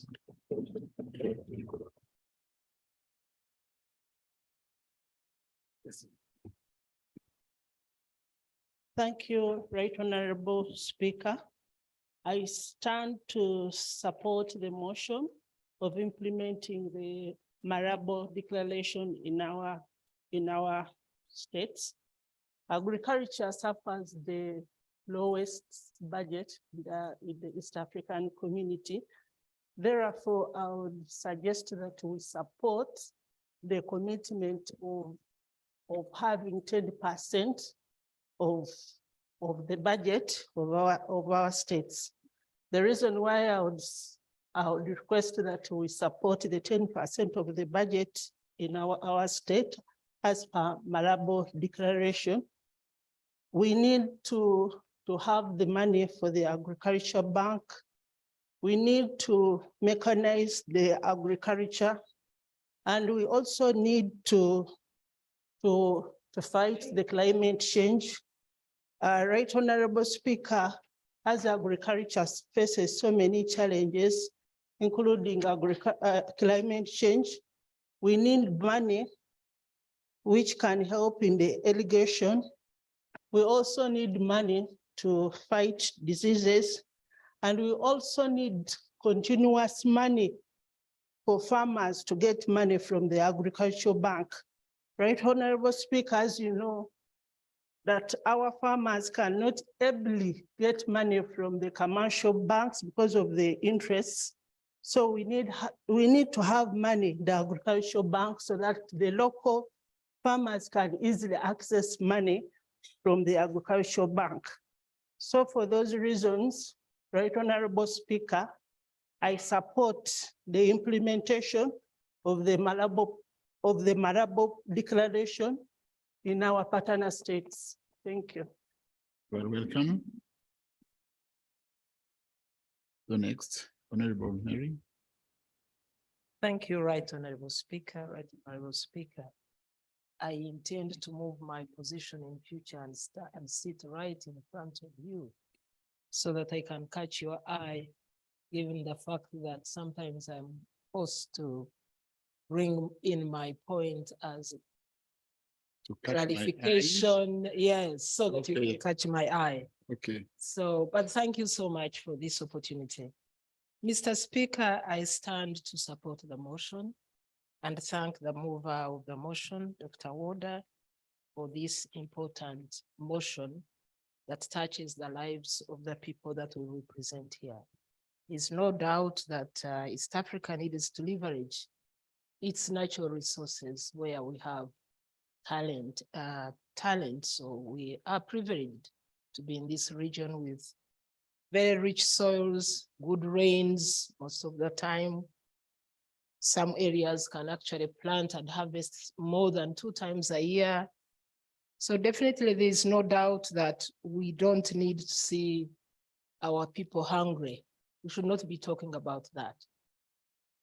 Having said that, Mr. Speaker, I also want to question our statistics, our agricultural statistics in future. And why I support your motion, Dr. Warder, through the Speaker, I would like to see this motion highlight important areas where I think that East Africa is not performing well. When I look around, starting from where we are in the Republic of Tanzania, I see a lot of good interventions and I see a lot of production in agriculture, which is not necessarily reflected in the statistics that were given the other day in the report from the Agriculture Committee. And I can say the same of Uganda. For example, I see a lot of interventions in improved seeds, in research, now into mechanization of agriculture, now venturing into irrigation. And I see a lot of produce. In fact, I would say, claim very clearly without any shame that much of our problem now is about marketing. I can speak for Uganda because we have a lot of produce that is being wasted and most of the country is not hungry. But when it comes to statistics, I don't see that reflected.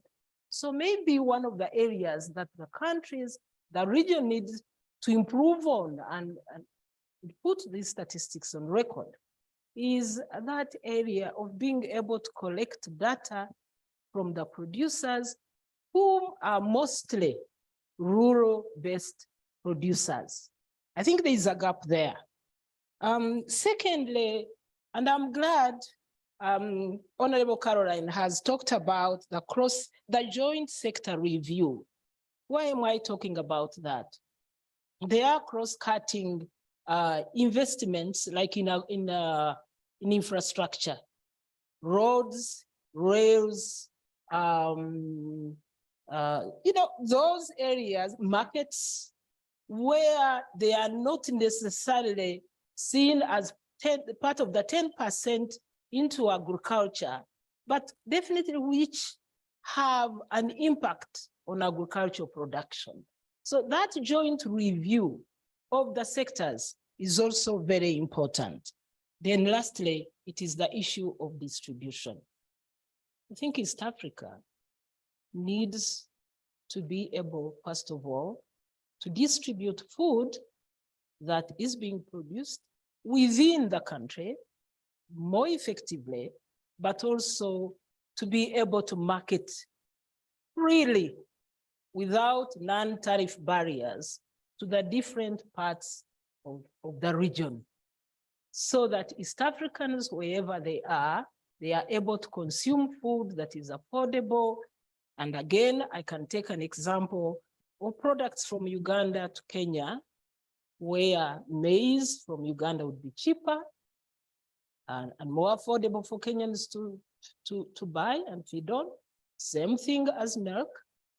But because of these non-tariff barriers, Kenyans could be feeding on more expensive maize, more expensive milk, while Ugandan milk and maize is actually having no market. So the issue of distribution and free trade again comes in as very important.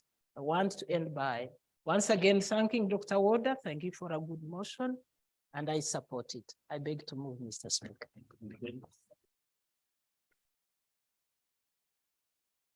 Now, Honorable Sadia. Thank you, Right Honorable Speaker. Having heard from my colleagues, so I would like to go direct. Like Right Honorable Speaker, as EAC is formed for one destiny, one people, one destiny, if Rwanda is doing good, so we have a place where we can benchmark as other countries. So I wish that during the council meeting, the president has to be uploaded for that, so that the other head of the state could also copy. Like, when we talk about this food insecurity, it entails a lot. When we talk about commitment of 10%, like I remember in my country, like in a budget, it could be in figures. But when it comes to the actual implementation, it is underfunded. You could find that they put 8%. When it comes to the actual implementation, it is 2-point-something%. So it's really a challenge. I urge also the Committee of Agriculture to keep in touch with the committee in the National Assembly so that we could, have the facts finding. So it's really an issue. Citing an example of China allocated a lot of, budget to agricultural sector, so that once to allocate a lot of budget in agricultural sector, you will have every person, every least person, let me say it like a poor can able to afford. So like our case, we need the affordability, because now in my country, you could see produce coming from Uganda, but now the poor cannot afford. because of the pricing. So second to that, as the house, as the fifth Eala, as we have seen, like all of us are so emotional and enthusiastic about this move. So I thank Honorable Dr. Woda. And with that, I would want to say that I urge us, the fifth Eala, to champion the creation and institutionalization of the East African mandatory public food reserve across the region. In that way, we can be able to rescue ourselves. In case we have issues of emergency, when we have public food reserve, then it becomes easier, you know, like within a country or within a region. So we really need to push on that as fifth Eala, and I believe that we will do more if we really, you know, take this one into consideration. And I hope the Chair Council will take it serious so that the other partner states can look at the example of Rwanda and Tanzania. Tanzania is now coming up, so that, and also Uganda is doing great. So, but now the issue of affordability. So how do you ensure that the least person also able to buy what she wants to eat? So it's really a good move. And I thank Honorable Dr. Woda for that. I thank all of us. Thank you.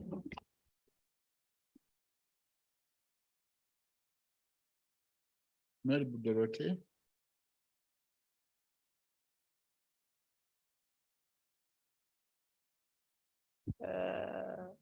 Thank you, Honorable Speaker, for the floor. I thank Honorable Hoda for the motion and join my voice of all members who congratulation Hoda. My suggestion, it's very hard for the member of summit to work hard with the General Secretary to look for investors who can come to the countries to invest in agriculture. I take the sample of DRC. We have many difficult DRC. We have many lands, arable lands, but we have many difficult for infrastructure.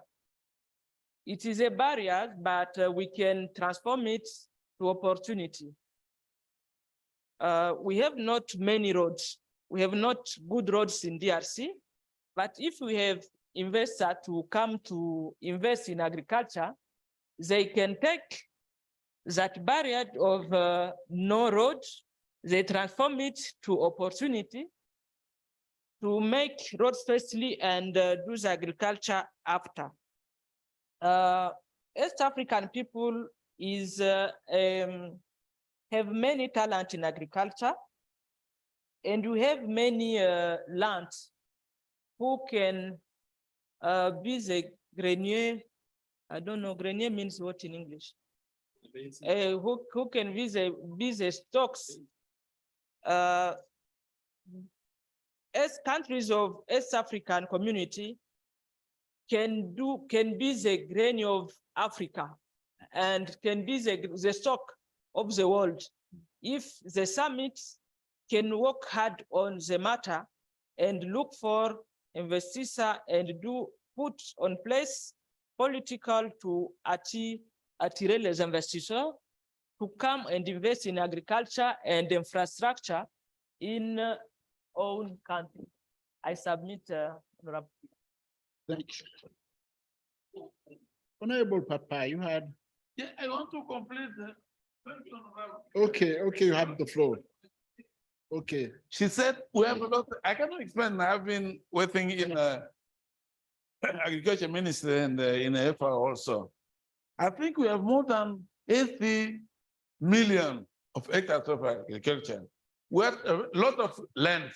I want to complete that. If one people do not have land, we have to cooperate. We have to do what can I say? Many partnerships. Yeah, we can sustain to know what can be done between our countries instead of fighting or instead of people killing people. That's what let's come. We have lot of many things to do for the agriculture, the land we have, and so on. But come on, all countries.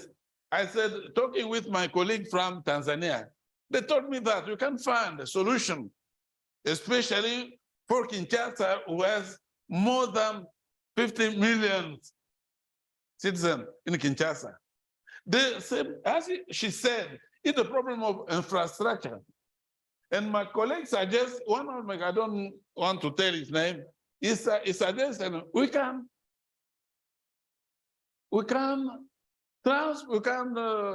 buy food from South Sudan or from Zanzibar and try to find a way to transport, to carry food by cargo to Kinshasa. He gave an example. We will feed, we'll see how to carry food in Kinshasa, for instance. So instead of fighting, let's go and make partnership to see what we have as potentiality among us. Instead of going outside first, let's think about what we have, and we can do the real integration in AAC. Thank you. Thank you very much. Thank you. Now, I call Honorable Wada to reply.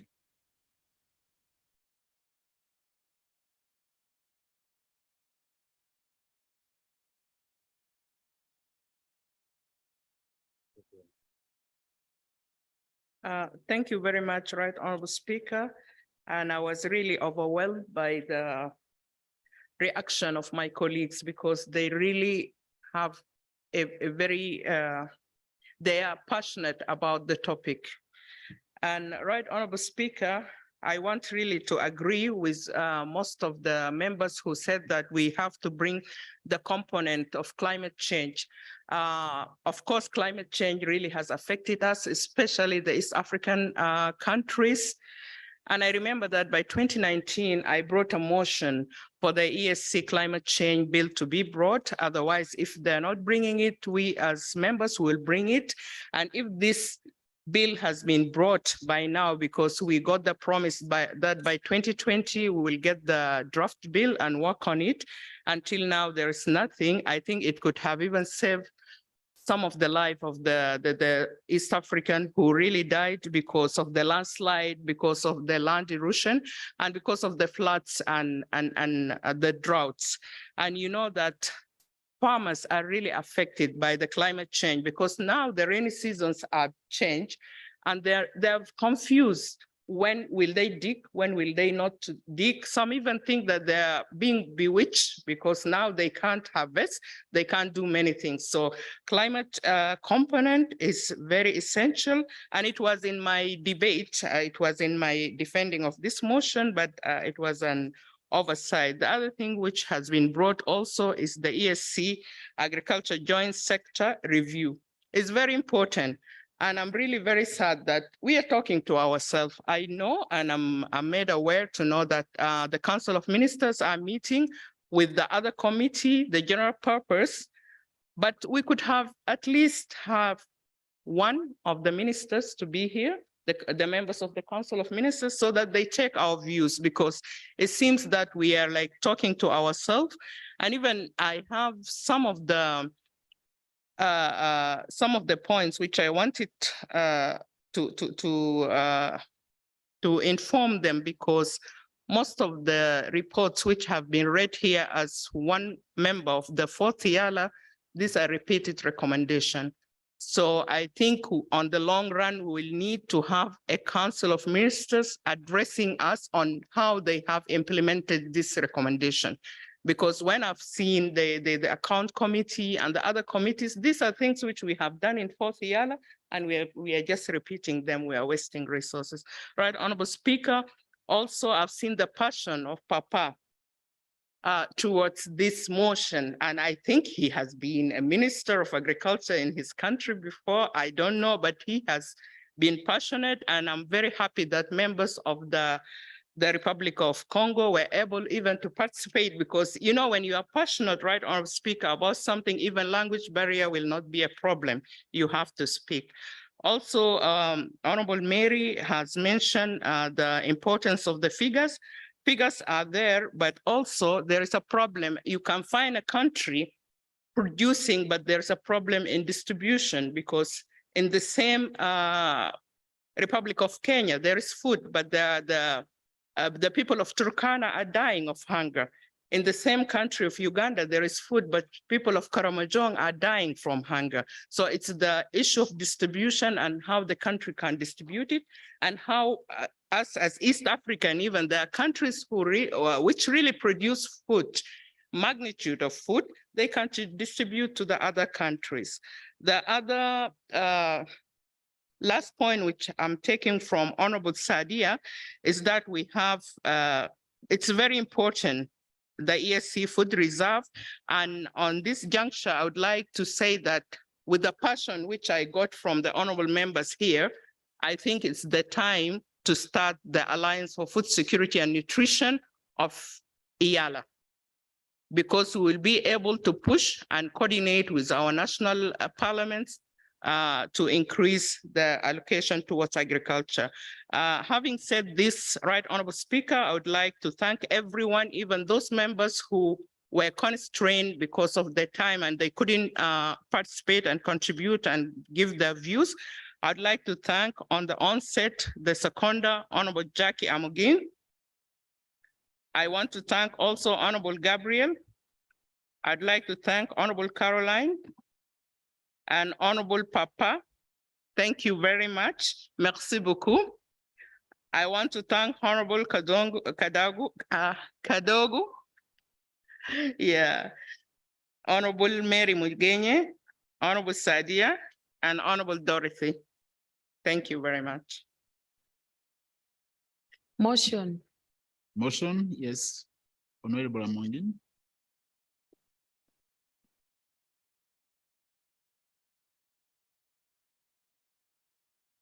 Right Honorable Speaker, aware that we still have some items in the order paper, I would like to move in accordance to Rule 11 of our Rules of Procedure to extend our debate so that we cover the two items that are remaining in the order paper. Right Honorable Speaker, I would like to move. Do you have seconders? Honorable Caroline Sankok and Surrender. Blacks. You bet you are not black. You look like a Mwarabu. Okay, good.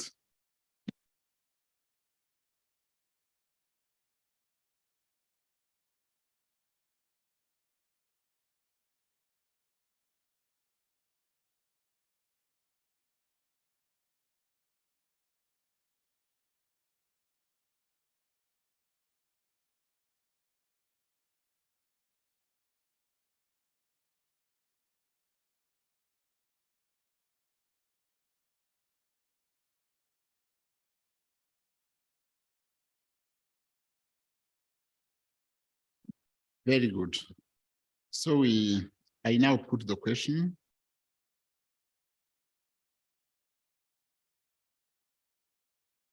That this assembly do resolve to urge the Council of Ministers and the partner states to fast track the implementation of the 2014 Malabo Declaration on accelerated agriculture growth and transformation of shared prosperity and improved livelihoods. Those in favor say aye. Aye. To the contrary, say nay. The ayes have it. Agenda item number 11, the order paper, motion for a resolution of the Assembly to support the East African Pamoja bid to host the 2027 African Cup of Nations in the East African Community region.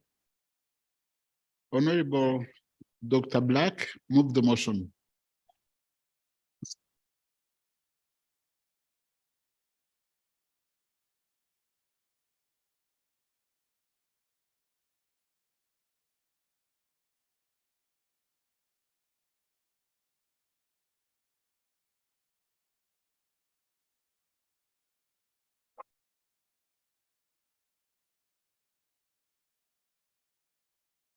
Mr. Speaker and the honorable colleagues, I beg to move that motion for resolution of the Assembly expressing support for the East African Pamoja bid to host the African Cup of Nations 2027 in the community be moved under Article 49 to D 59 clause 1 and 119 of the treaty and Rule 26 of the Rules of Procedure of the Assembly. Seconders. Honorable Gideon, Dr. Sugar, and added standing.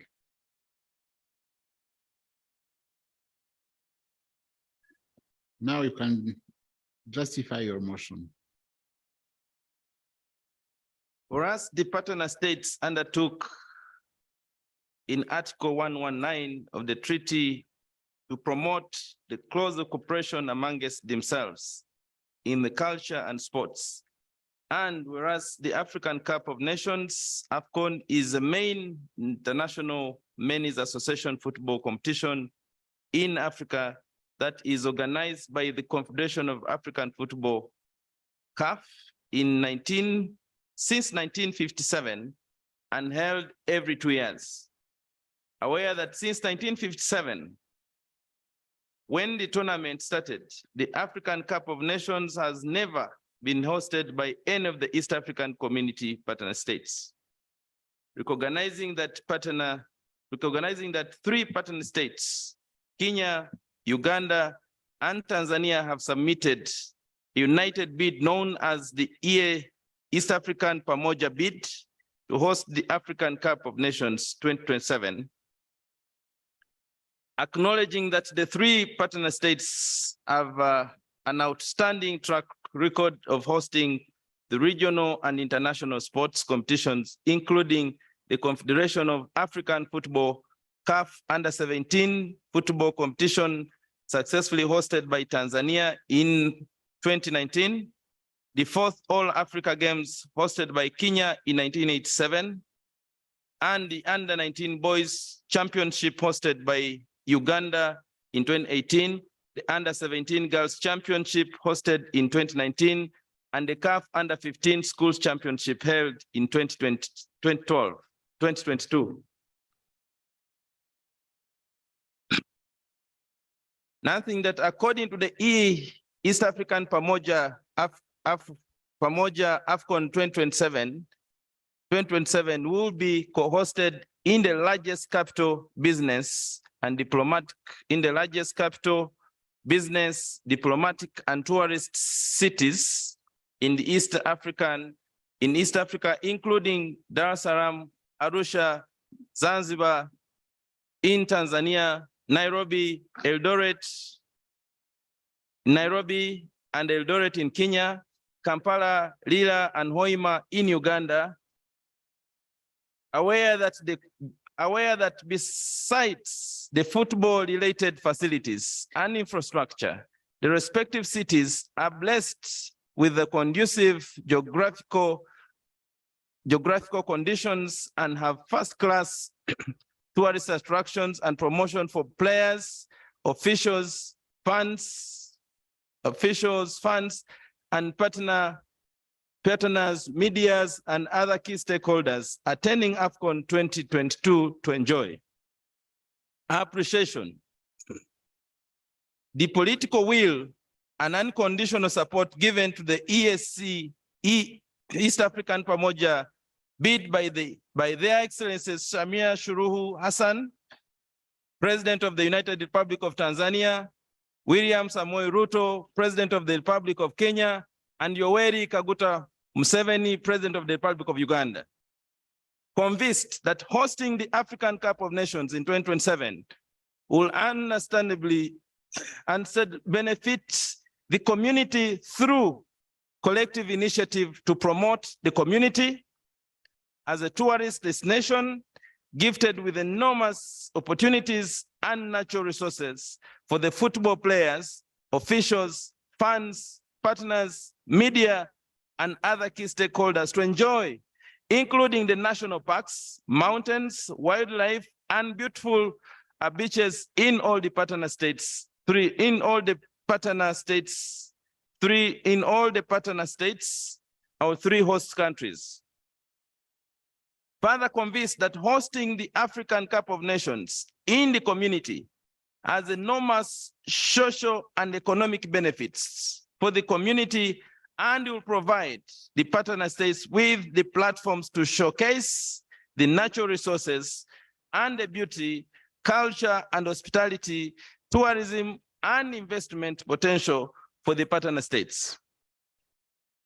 Aware that under Article 49, Clause 2D of the treaty, the Assembly may discuss matters pertaining to the community. Now, therefore, be it resolved by the Assembly as follows: that in accordance with Article 49 2D and 119 of the Treaty of the East African Assembly, of the Treaty of the Assembly, that congratulates the Football Federation of Kenya, FKF, Federation of Uganda Football Association, FUFA, and the Tanzanian Football Federation, TFF, on the submission of the EA Pamoja bid to host the African Cup of Nations 2027. B, express support for the EAC Pamoja bid to host the African Cup of Nations 2027. Mr. Speaker, and dear colleagues, we know that the 3 partner states parliaments, the Parliament of Uganda, the Parliament of the United Republic of Tanzania, and the Parliament of Kenya have both supported this bid, and they are aware that this bid is before this assembly today. And now that they have supported this individually, we request, as a mover of this motion, that this assembly pronounces itself and requests the other partner states, that is the United Republic of the Republic of South Sudan, the Republic of Burundi, the Republic of the Democratic Republic of Congo, and Rwanda, both to support this bid through their federations. Mr. Speaker, CAF will be sitting to consider the bids, and all these partner states have federations, and these federations are members within the CAF, and they have voting rights. We ask the Assembly to request the Council, and that will request the summit, that all these states, during the consideration of the bids, that all our partner states stand firm to support the bid for East Africa, because it's a benefit for us as a region. Mr. Speaker, football is not just a game of fun. Football is an industry.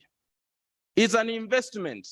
And we have seen people that survive and have been educated because of sports. I am a product of having gotten a scholarship to play football. Mr. Speaker, football has brought in a lot of investment, and it's an employment channel. When we continue crying that people are not employed, if we support this bid, I know it will come with opportunities for employment of our people. Football is not just a game for men. It is now a game for both men and women.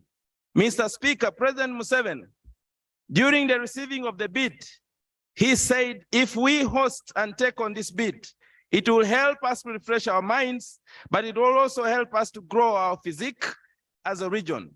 President Samia Suluhu, in her receiving the bid, she believed that this bid will provide the potential for us to showcase our potentials for the tourism that we have. And President Ruto, while receiving the bid, he stated that football is an investment, and therefore our partner states and the country must spend a substantive amount of the money and resources into supporting this bid. Mr. Speaker, this bid is estimated at about $30 million. We believe that as a community is an opportunity for us to showcase what we can do and open as we widen and grow the East African community. I beg to submit, Mr. Speaker.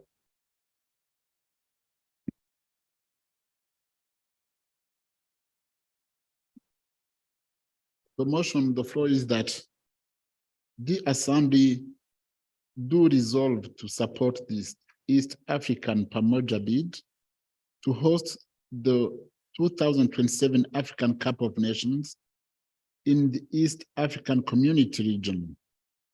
Debate is open. Dr. Shogo, and it's all the houses standing.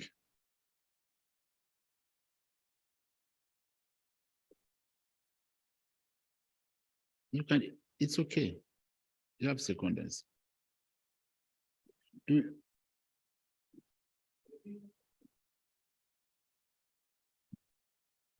you, what time is it now?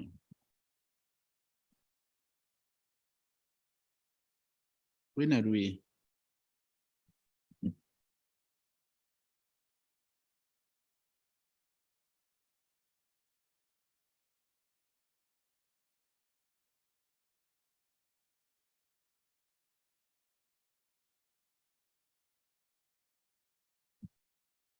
We have the budget coming this afternoon.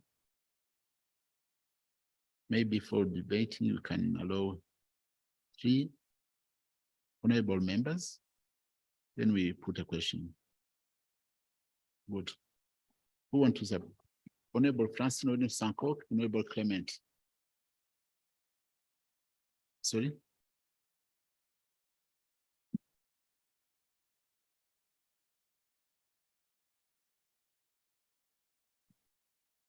Dr. Shogo, yes.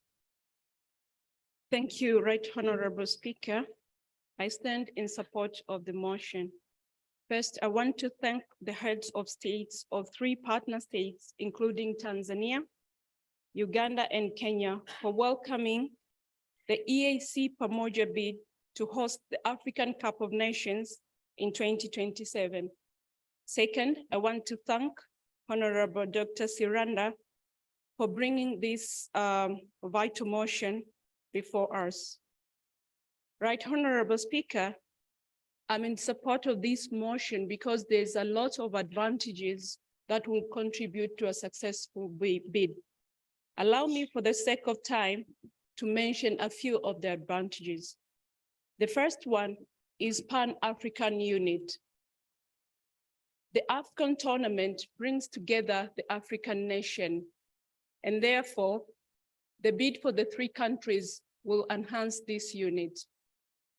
The second advantage is the regional integration and cooperation.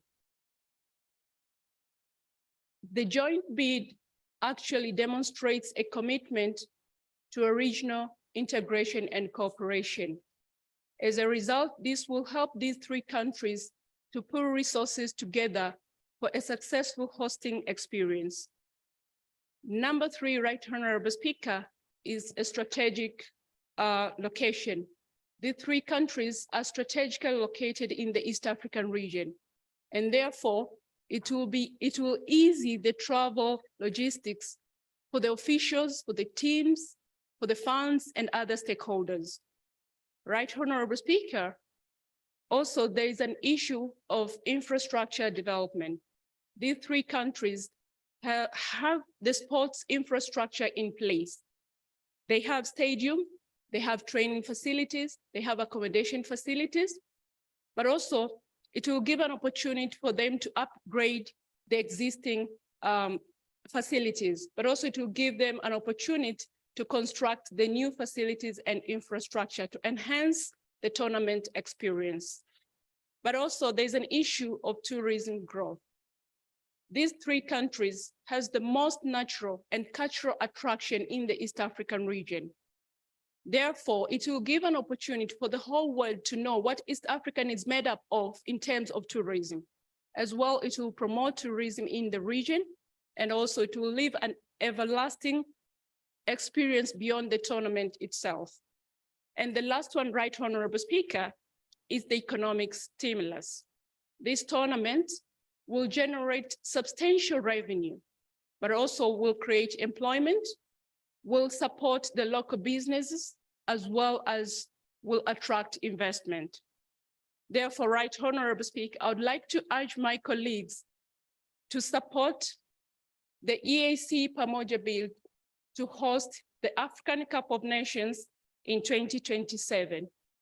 Let's harness the power of football to drive economic growth, to enhance infrastructure, and to position East Africa as a premier location for tourism.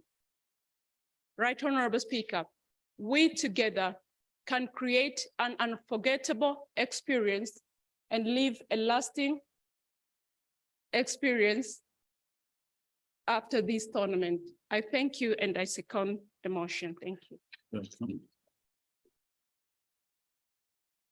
Thank you very much, Honorable Speaker, for giving this opportunity. And I want to sincerely thank Honorable Dr. Black Siranda for this very progressive motion. Honorable Speaker, I also want to thank the three heads of states from the three partner states who have shown commitment to host this very important sport. Honorable Speaker, again, I will want to urge this House to pass this motion so that the rest of us, the four other partner states, can stand in solidarity with the three partner states. Honorable Speaker, for a long time, East African Community region have depended on wildlife tourism. It is high time that now we shift to sport tourism. Honorable Speaker, my president, William Samoei Arap Ruto, said that it is an investment, and for sure, it is an investment. Because I don't want to take a lot of time, let me just tell you, Honorable Speaker, the amount of shillings or dollars earned by the highest paid footballer. It is mind-boggling, Honorable Speaker. Cristiano Ronaldo earned 18 million US dollars per month.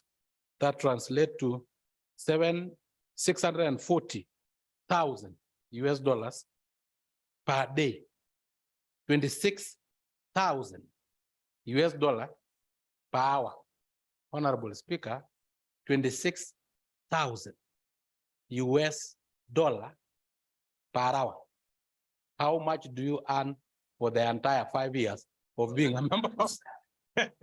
Honorable Speaker, it is mind-boggling.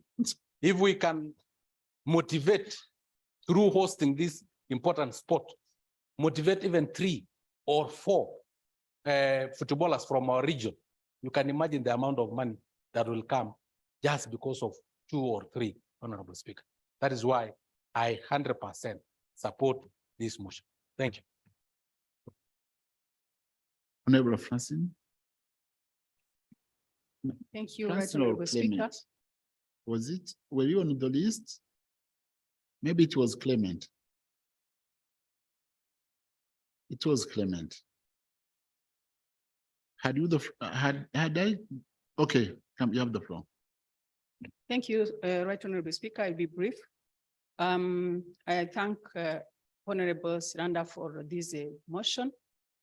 And because EAC is a family, when we have something which is benefiting for one or some partner states, we all support because it is also something which all partner states are benefiting.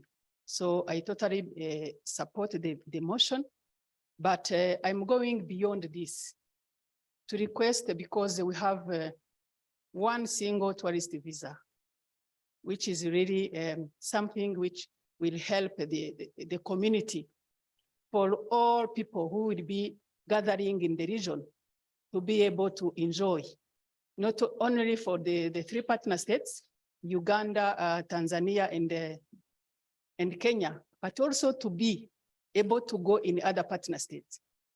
That's why I'm requesting to our colleagues from the Republic of Tanzania and the Republic of Burundi and the other partner states who have not yet joined the one single tourist visa to join when we are waiting for that Pamoja bite to come.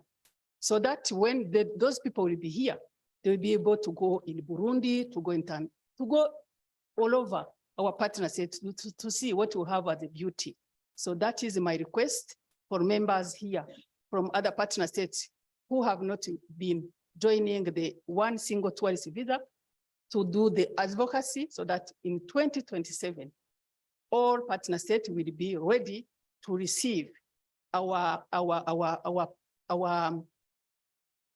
how do we call them? The people who will be coming as fans and also the supporters of those teams. And I think it will be something which will be benefiting for all the community. I thank you, Right Honorable Speaker. Thank you. Honorable Clement. Right, Honorable Speaker, I thank you for this opportunity. I want to support the motion for a resolution of the Assembly expressing support for the East African Pamoja bid to host the African Cup of Nations 2027. That is for many reasons, but let me highlight some. Sport unites people, as it was expressed by Honorable Sugar, and there is also an economic and social impact to host this very important sport event. Traveling cost and accommodation will be cheaper for us. That is very important. Right, Honorable Speaker, since 1957, no country from this community hosted this event. Since 1975, no country from this community won this competition, from the best of my knowledge. Right, Honorable Speaker, I wish I could see one team from the community winning this African Cup of Nations 2027. Once again, I support this motion. I submit, Right Honorable Speaker. Thank you. Now,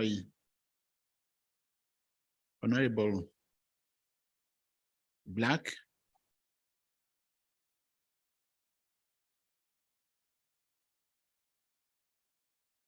Reply, here we go.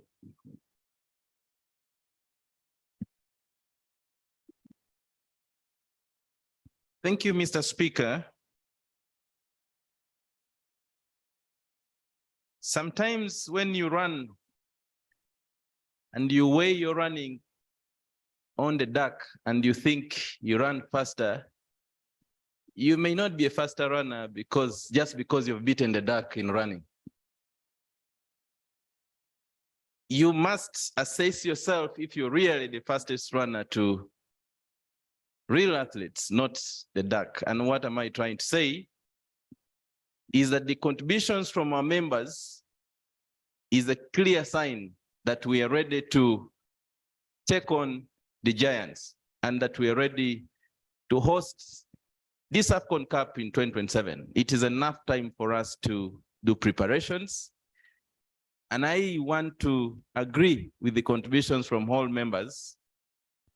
First, the Honorable Francine brings in a very timely engagement in terms of what we're supposed to do to help our guests so that when they come into the region, they are not disturbed along the way, so that when they go back, they think it was hell visiting the region. We want the guests that will come here all the athletes and all the fans, not only know Uganda, Kenya, and Tanzania, but to know the entire region, so that when they go back, they can talk about the beauty of the region, because these countries are unique in their own way. When you go to Rwanda, you may think you've finished the world. When you go to Burundi, it's different things. When you go to South Sudan, different aspects. And when you go to DRC, you come with the different aspects. And we believe that God Almighty created this region with uniqueness, and we want to showcase the beauty that we have in this region.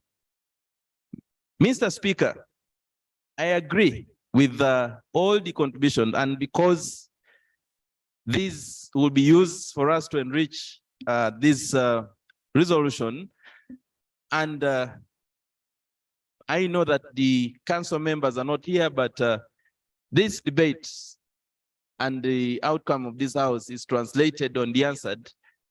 Mr. Speaker, I want to request that we take on this so that we notify the council of the agency that when there is a council meeting and eventually the summit meeting, this matter is taken as a matter of urgency, because countries are aware that we are taking a pronouncement and that we are standing with them with this pronouncement. I want to appreciate my second, Dr. Shogo, for the contribution. I want support, and I want to appreciate the Honorable David Ole Sankok for the very great contribution.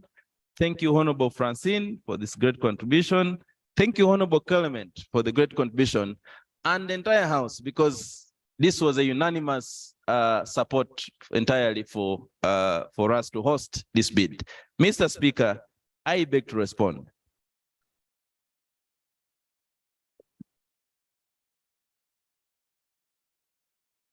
Question that this assembly do resolve to support the East African Pamoja bid to host the 2027 African Cup of Nations in the East African Community region. Those in favor say aye. Aye. To the contrary, nay. The ayes have it.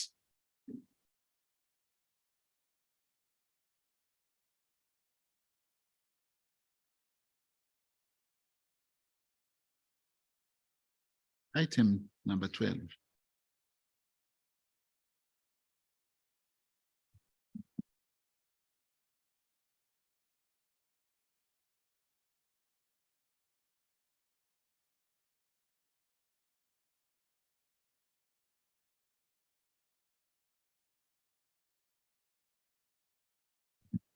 I have been informed that the GP and the Council of Ministers are still consulting, and maybe they will not have finished even at 4 p.m. So that's why I'm proposing to go and finish with these two last items, and then I would decide for maybe if I had to adjourn or to suspend. But let's finish this. If I have to go, so that can be back tomorrow, we decide. Agenda item number 12 in the order paper, motion for a resolution of the Assembly recommending to the Council of Ministers and the partner states to use local currencies in all transactions in the East African Community region. By way of motion. Honorable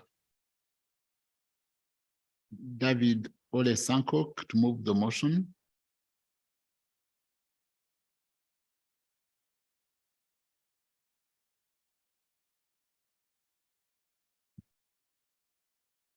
Thank you very much, Honorable Speaker. And I beg to move the motion for the resolution of the Assembly recommending the Council of Ministers and partner states to use local currency in all transactions in the East African Community region to boost trade, move under Article 49(2)(d) 15 and 59(1) of the treaty and Rule 26 of the Rules and Procedure of the Assembly. You have seconders?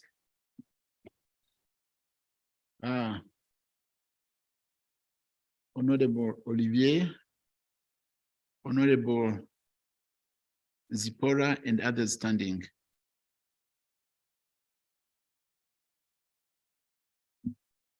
Thank you very much, Honorable Speaker. Honorable Speaker, whereas one of the primary objectives of the East African Community under Article 5 of the treaty is to deepen and widen the cooperation of the partner states in the economic field for the mutual benefit of all the partner states. And whereas the partner state established a custom union and a common market to facilitate trade and cooperation in the economic field and undertook to establish a monetary union to facilitate the use of a single currency for the community. Mindful that during the last 20 years, the East African Community has deepened and widened integration among the East African partner states, particularly through the establishment of a custom union and a common market, which have increased trade among the East African countries to over 20%, which is the highest of the region economic community on the continent. Recognizing that the United States dollar is the world dominant currency for trade and investment and for dominating transaction among third parties, including the East Africa partner states. Noting that by using the US dollar in intra-regional trade and investment, the community continues to be exposed to monetary policies and financial risk associated with such use. Recalling the financial crisis after the collapse of Lehman Brothers in 2008, when there was a shortage of the US dollar, a negative impact this had on the global economies. Concern that whereas the partner states had committed to establish a monetary union by 2014, the roadmap had been revised to the extent that it will be now 2031, which will delay the establishment and use of a single currency within our region. Conscious of the benefit of using the local currencies of the partner states in trade and investment and shielding the region from foreign shocks emanating outside the region. Convinced that the inter-country trade between East African partner states and trade between East African partner states and other economic blocs is becoming expensive, punitive, cumbersome, inconvenient, and troublesome due to the involvement of the US dollar. For example, if a Ugandan businessman traveling to the United Republic of Tanzania to buy maize, he must first convert the Ugandan shilling into dollar at a fee. And then once they are in the United Republic of Tanzania, they will have to convert the US dollars to Tanzanian shillings at a fee. Sometimes this fee ranges from 7 to 15% as exchange rate. Recalling the budget speech that we just had on 13th June 2023, which indicates that the East African Community trade is around 74.03 billion United States dollars. If we lose 10% of 74.03 US dollars, then it means we are losing 7.4 billion United States dollars to just transaction fee, just that conversion fee, converting from your local currency to the United States currency. And then once you are in one of the partner states, you have to convert again. And 7.4 billion US dollars is not little money that we lose. That is actually 27 trillion Ugandan shillings. That is 1 trillion Kenyan shillings. That is 1.4 trillion South Sudan pounds. That is 8 trillion Rwandanese franc. That is 20 trillion Burundian franc. That is 17 trillion Congolese franc. That is 17 trillion Tanzanian shillings. Some of our budget are even lower than that exchange rate that we lose to the United States of America. Let me ask you a question. If you are a Ugandan and you are going to Tanzania to buy maize, where does the US come in? They are not the buyers. They are not the producers of maize. Pilipili isiyo Eala ya kuashiani. Aware of the provision of Article 49, 2D of the treaty, which empowers the Assembly to discuss any matter pertaining to the community and make recommendation to the Council. Now, therefore, be it resolved by the Assembly as follows. The use of the local currency in our markets, hotels, game parks, tourist sites, and all inter-country trade, meaning you either accept your country's currency or the currency of any of the East Africa partner state. It is an innovation not only to save third-party exchange rate, but will give our local communities, including illiterate folks, confident to trade across borders. Honorable members, our illiterate folks, some of them, as we have discussed about the agriculture bill, some of them are the ones and the wheels that are moving our agriculture. And East African community, our economic backbone is mostly dependent on agriculture. But our illiterate folks cannot cross the borders because they don't know how to convert to US dollars and back to local currencies. I had given an example, but moving forward, because of the interest of time, number 2, partner states to trade with foreigners, either in East African currency or the local currency of the partner states. Meaning if today we are, any of our partner states is trading with Japan to buy a Toyota, Land Cruiser, Prado, or Lexus, then where does the US come in there? The Toyota is produced in Japan. You are buying from Japan. You are a Rwandanese.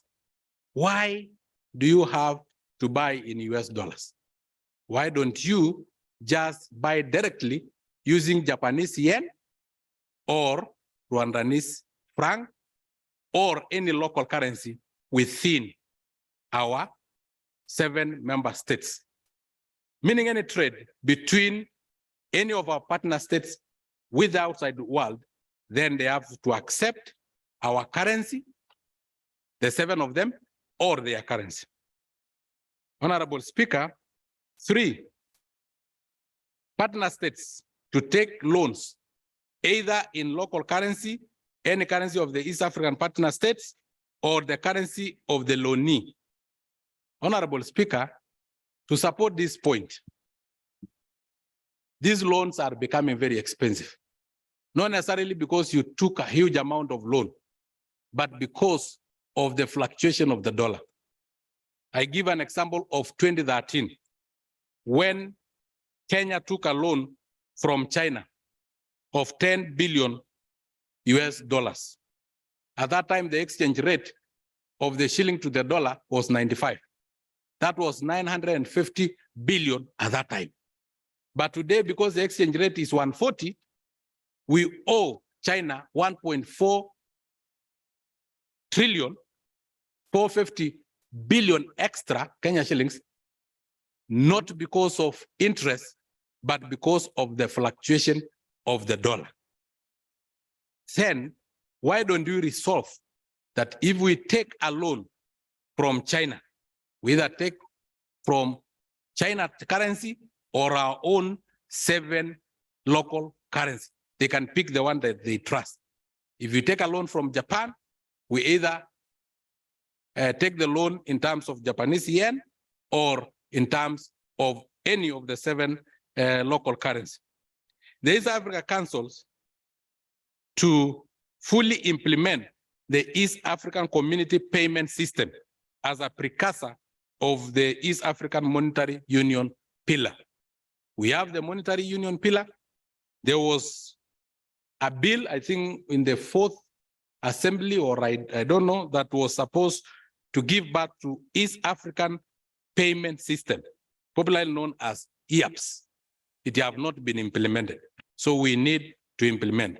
By passing this motion, this assembly will have helped the East African community to, 1, boost volumes of trade and services among East African partner states. I've told you, we will even involve illiterate folks. Everybody will have confidence that if I'm a Kenyan and I'm going to Uganda, they will accept my Uganda shillings, my Kenyan shillings, or accept the Ugandan shilling, which I can easily convert along the border. This will even enhance our tourism and our people traveling from one region to another. Some of our communities are in 2 or 3 countries. The Maasai, for example, are in Kenya and Tanzania. But traveling from Kenya to visit your relatives in the United Republic of Tanzania, you have to, first of all, go to America by converting your Kenya shillings into US dollars, and then back to Tanzania by converting the US dollars into T shillings. Honorable Speaker, number 2, this House will have helped EAC to promote and give confidence to the local communities to participate in intercountry trade. It will save billions charged as exchange fee by third party. It will strengthen our local currency because international lenders know that they will lose if the loanee local currency weakens. Once we have loans, if your individual currency weaken, then the loanee will lose in terms of your local currency weakening. Therefore, once we take loans and we strengthen our currency, even those who are loaning us will do everything to support our local currency not to become weaker. This assembly will also have helped us as East African community region to break away from the chains of economic neo-colonialism. There was physical colonialism, but today we are in economic neo-colonialism because you are colonized. Everything is in reverence of the US dollar. So your currency doesn't matter. Your currency does not count in the world market. Clarification, Mr. Speaker. Clarification.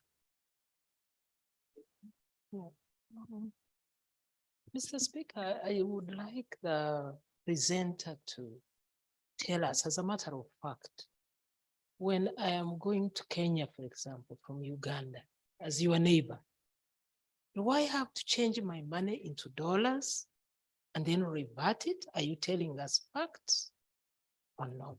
While I support your motion, I also wonder whether you are giving us facts.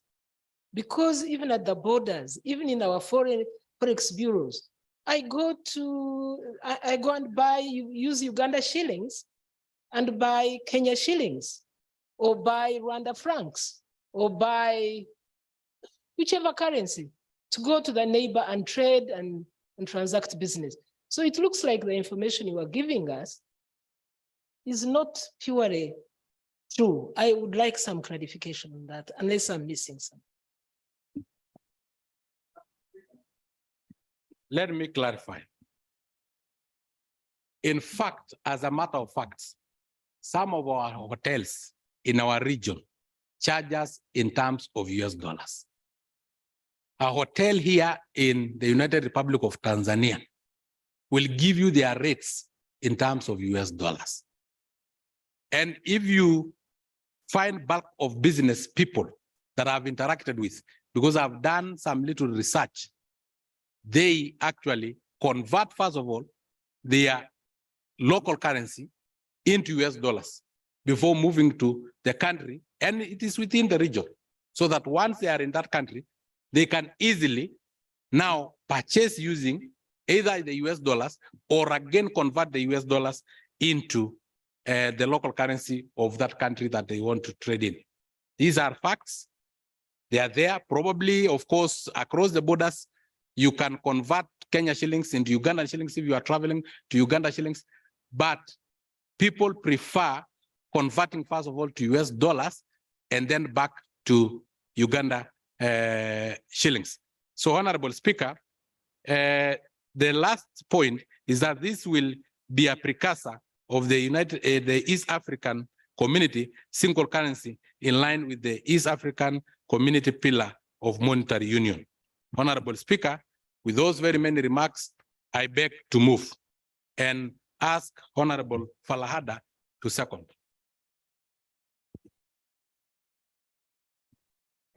Honorable Imana, Iman is my name. in my mother tongue, Iman means God. Maybe. Thank you, Mr. Speaker. I stand to second timely motion by my brother, pastoralist brother from Kenya, Honorable Member, Honorable Sankok. Mr. Speaker, this motion is a timely motion. We actually needed this motion because, for example, although he summarized the whole idea of having a local currency in his motion, and I'm seconding, but this motion makes sense, Mr. Speaker. And for example, if the way he said, if all of us as the members of parliament, we receive our money like in dollars, and if I have to use that dollar here in Republic of Tanzania, I have to exchange. There are some parts where the Republic of Tanzania don't use dollars. So in that way, I have to hustle and exchange the rate as a local currency.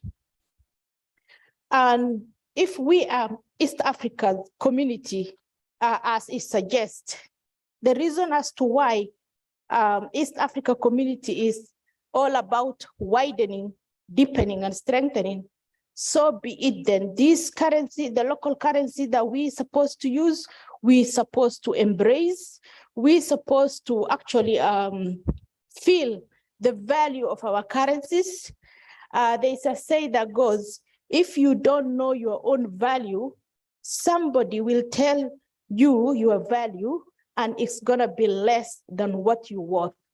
So if we are not embracing our currencies, our local currencies to trade with, we welcome Republic of Tanzania, Republic of Uganda, all other East Africa community come to Kenya to trade with their own local currency without a fuss, without hustling, looking for exchange of the rate.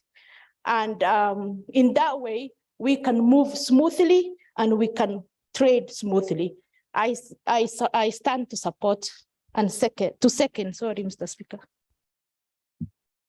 Thank you.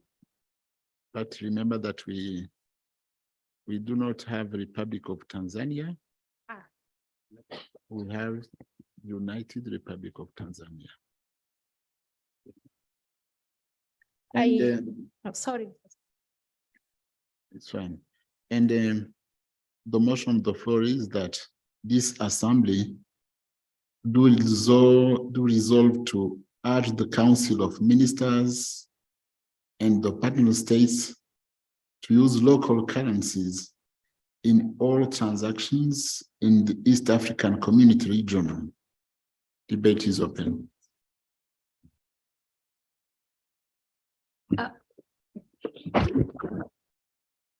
Yes. Honorable Ntezerana. Honorable Francoise. Yes, sir, I'm here. You are new. Honorable Francoise. Thank you, Right Honorable. And Honorable Blacks, Honorable Amongin, Honorable Kadogo, and Honorable Dorothée. Please go with 2 or 3 minutes only. Do not go beyond. Try to be brief. You have the floor. Thank you, Chair. I stand to support this motion because it is the medicine. It will be the medicine of our illness, because in our sub-region, we are suffering from the translation from which the local currency to the dollar currency. And as the Honorable Sankok said, we lose much money in the translation. Translation? In the transaction, withdraw. Transaction, in changing our money in the transaction. In the dollar. So, which is the challenge I see here is the acceptance of our local money in our partner state. I don't know how our partner state will sit together and decide which rate will be used in that the transaction. That will be the big challenges which we will face on that area. If we found the solution of that kind of challenge, it is the challenge is to acceptance. For example, Burundi francs will be accepted in Tanzania and vice versa. It will the rate which will be used. That is the big challenges. If we find the solution of that, the medicine will be found of our sub-region and the growth will be there. I submit, Chair. Thank you. The next. Thank you very much, Mr. Speaker, sir.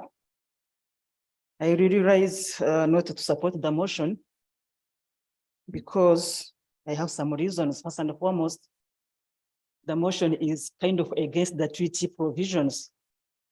The first provision of the treaty, I could not find the article, but the treaty says the currency of the community is dollars, US dollars, all transactions. So this motion is like contravening this article of the treaty. That's first and foremost. Then, secondly, this assembly, Eala especially, I've been a member of the general purpose committee that dealt with the procedures of heading to single currency for this community. So this single currency unification is at a very advanced stage that we are kind of, not knowing what we want.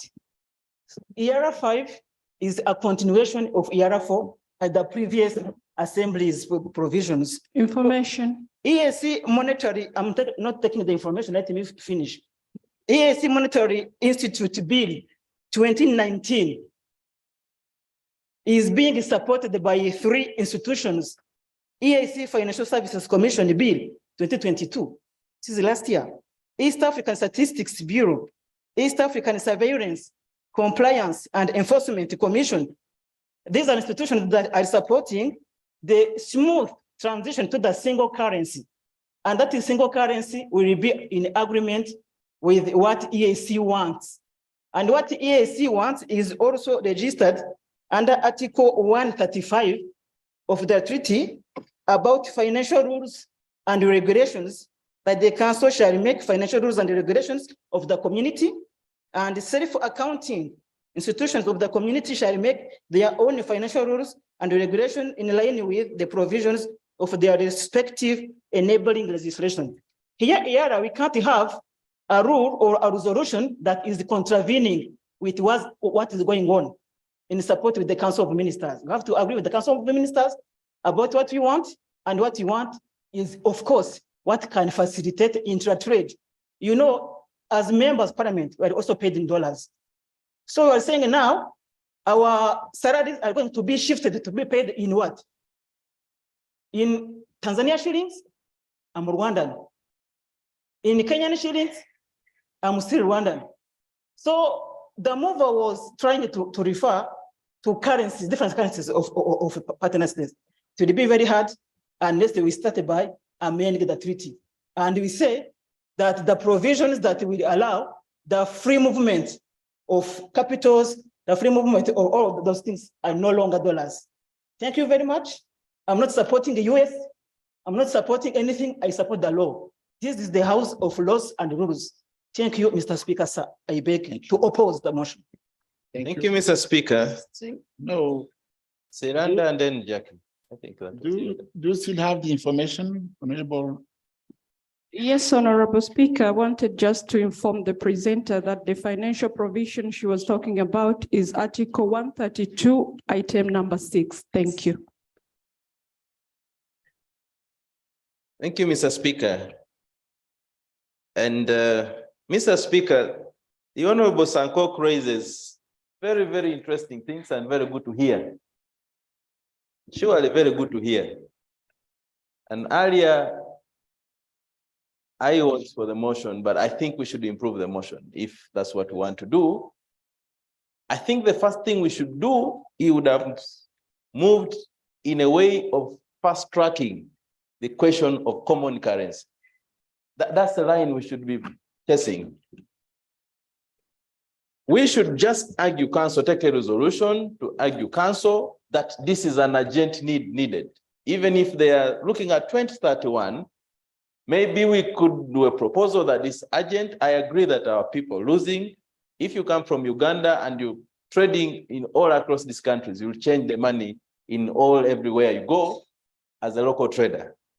Mr. Chairman, or Mr. Speaker, Dr. Shogo has raised a very important and reminded, I think for information, Honorable Francine. When you look at Article 32, 132 of the treaty, specifically 6, it says, the budget and accounts of the community shall be kept and maintained in United States dollars. For you to do anything around this line, you need to first deal with the question of amendment of the treaty. And I think, I agree, whatever you talk about in terms of money, it is by the law.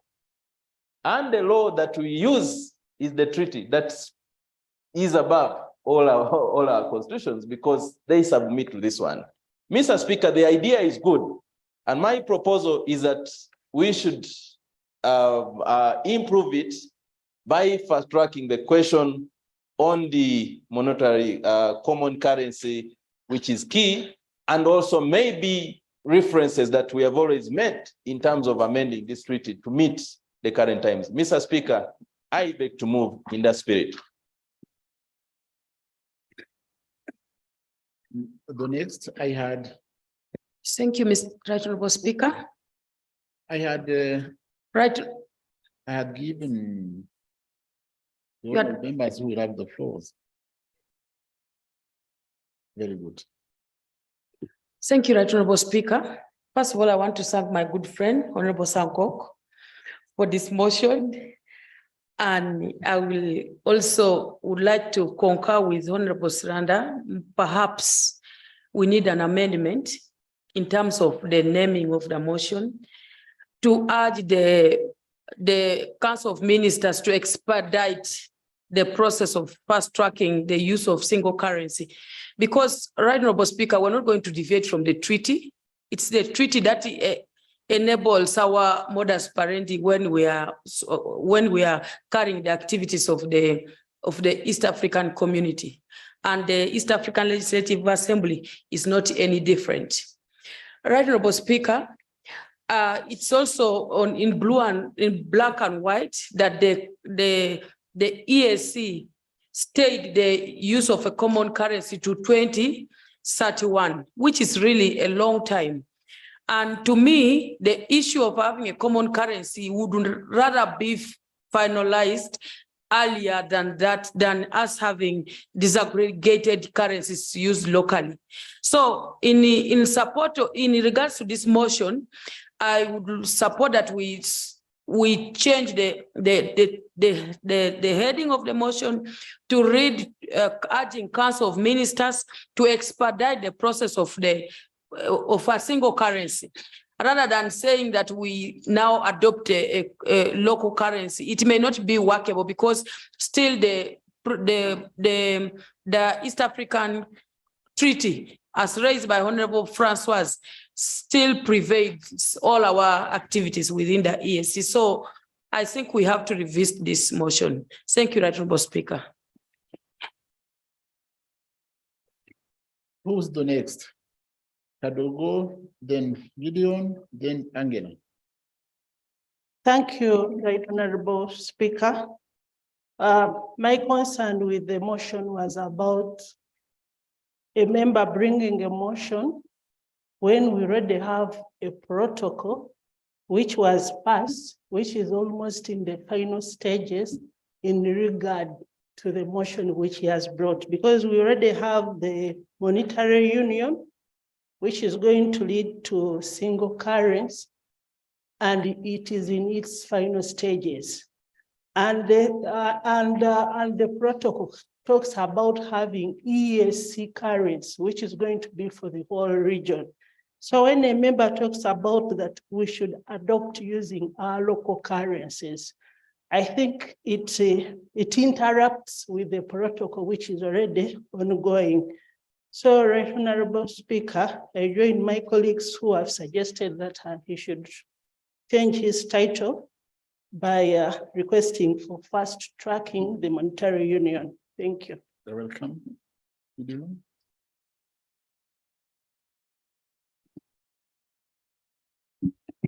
Thank you, Right Honorable Speaker. Thank you, my brother, Honorable Dr. David Sankok, for the motion.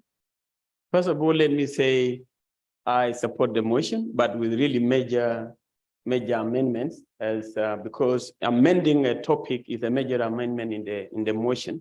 I agree with Honorable Dr. Siranda and also Honorable Jacqueline Amongin that we need to amend the motion because of the implications relating to the treaty.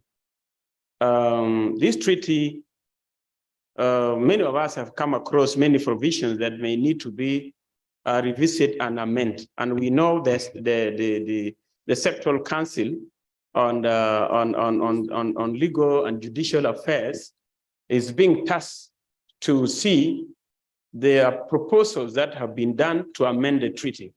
So anything that we think is critical to be added to the amendment is something that we can convey to the council so that it can be added to those other provisions, because the treaty is in the process of amendment. Number one. Number two is that as we change the topic, then we change the prayers in the motion. We change the prayers to read that to urge the council to fast track the processes leading to the realization or operationalization of the single currency in the East African community. We can give reasons. The reasons, as I have, is that the world is changing, and the world is not normal, according to me, because initially we were operating in a unipolar world. Now we are not operating in the same unipolar world. There are a lot of forces, economic, security, and other forces that are able to disrupt or interrupt the processes, the financial processes, and the payment systems with arguments, political arguments, with approaches to be able to weaken currencies that are seen to be dominating the world. So those forces are crucial. So because of the financial shocks or system shocks in the world posed by the current crisis, then the region need to respond quickly.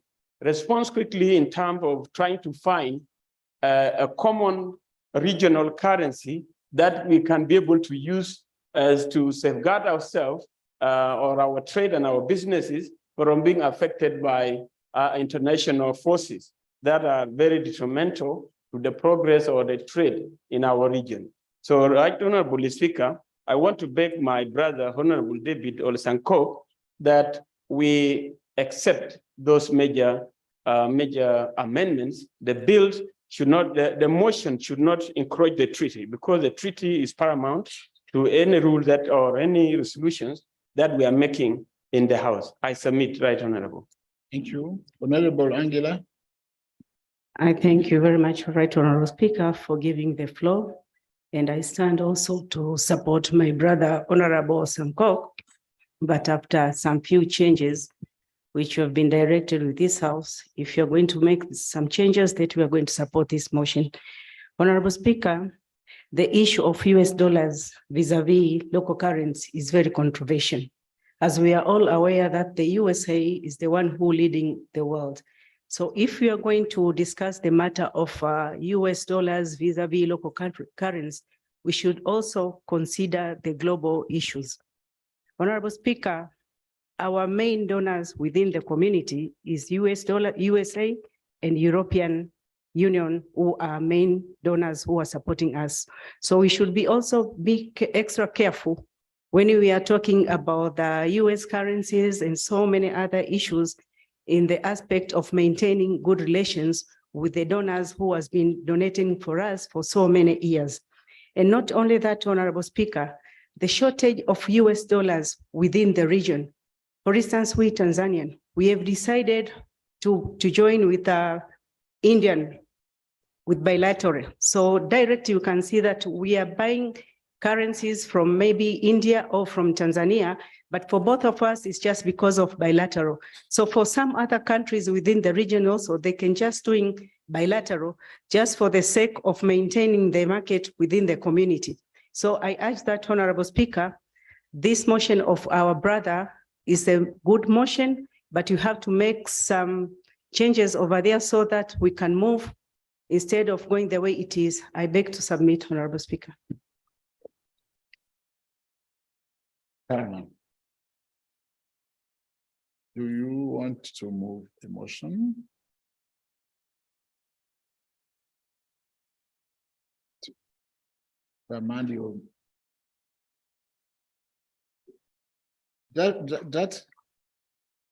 Just move a motion to formalize the one we have, and if so that when I put the question, they could vote a motion amended.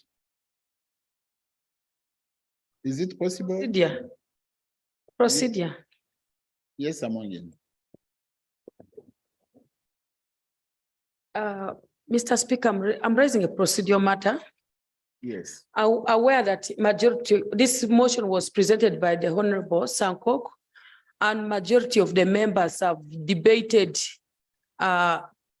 especially guiding on what would have been the heart of the motion. Yes. So I'm wondering, wouldn't it be procedurally right to hold instead of amending and passing, because now the title of the motion makes it change totally? Wouldn't it be not procedure right for us to stay this motion and Honorable Sanko reorganizes the motion and presents to the House? I'm just raising a procedural matter. But for me, in my opinion,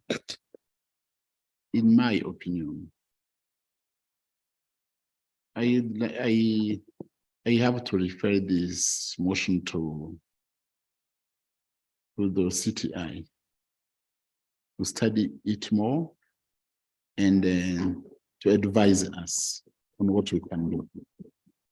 Instead of, there are some, I can see that we member of parliament, we need to know more about this motion.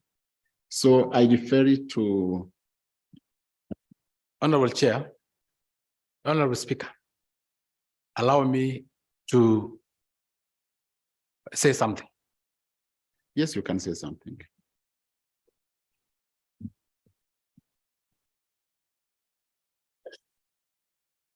Honorable Speaker, even before I thank all those who contributed, because they have raised some very important points, which will be considered. Honorable Speaker, I had some few information that I wanted to make so that it can enrich our debate. Honorable Speaker, this motion does not talk of the budget of EAC. It talks of trade among our partner states in the use of the local currency. Honorable Speaker, this resolution was even passed earlier, but it have not been implemented in what we popularly refer as EAPS, East African Community Payment System, which some countries have successfully implemented.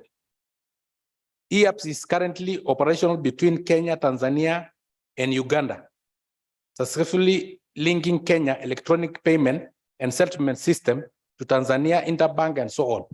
Honorable Speaker. Honorable Speaker, so what we are referring in here is just trade among our partner states, not the budget of East Africa as the treaty refer, because the treaty does not say that all our trade will be done in US dollars. It doesn't. Honorable Speaker, again, members are wary about being paid in local currency. That is administrative. It does not touch on my motion. Honorable Speaker, lastly,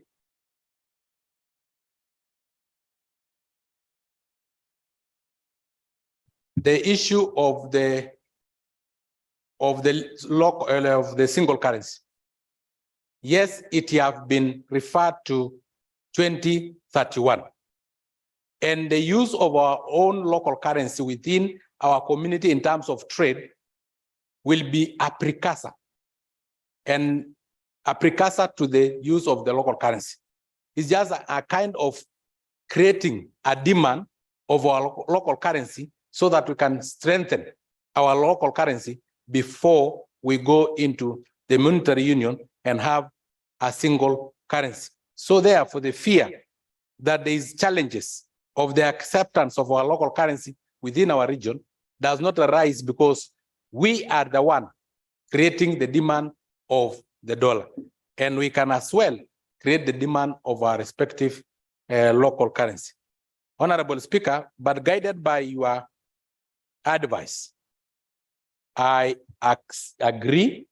And if the amendment were to be done, I'm willing to move the motion in an amended form so that we can dispense with this issue. So I'm just requesting your guidance and the guardian of the House that all the amendments that you have said, from Honorable Gabriel, Honorable Jacqueline Amongin, Honorable Black, Dr. Black, Siranda, Honorable Kadogo, Honorable Katpan, Honorable Angela, and my seconder, Honorable Iman Deko, I'm willing and accepting all the changes that you have said, because at the end of the day, we just want to improve the trade between our partner states and to strengthen our currencies. Thank you. Can you propose or move a motion with them, and how formulate it? Honorable Speaker, I now therefore move the motion as amended, that will read: motion for the resolution of the Assembly recommending to the Council of Ministers to fast track the single currency, or the implementation of the monetary union to have a single currency within our East African Community region. Very good. So I now put the question that this assembly do resolve to urge the Council of Ministers and the partner states to use local currencies in all transactions in East African Community region as amended. As amended. Those in favor say aye. Aye. Those to the contrary say nay. The ayes have it. You are one, eh?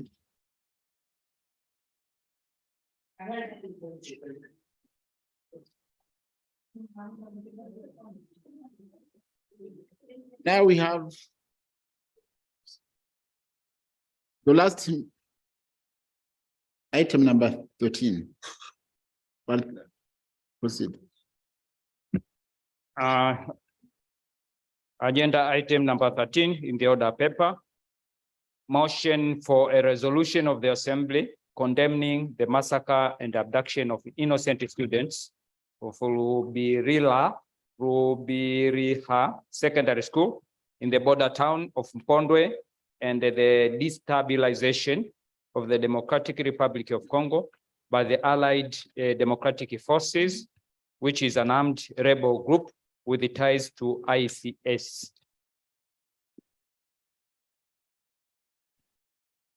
Move your motion.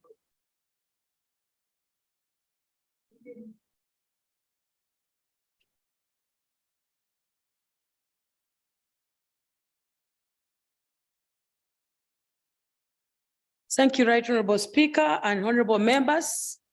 I would like to move a motion for a resolution condemning the attack by the Allied Democratic Forces, ADF, on Lubiriha Secondary School, Kasese District in the Republic of Uganda and in the town of Kasindi in North Kivu.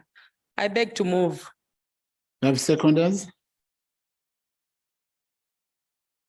Honorable Dorothée, Honorable Kadogo, Honorable Kakoza Caroline, Honorable Blacks, and others standing.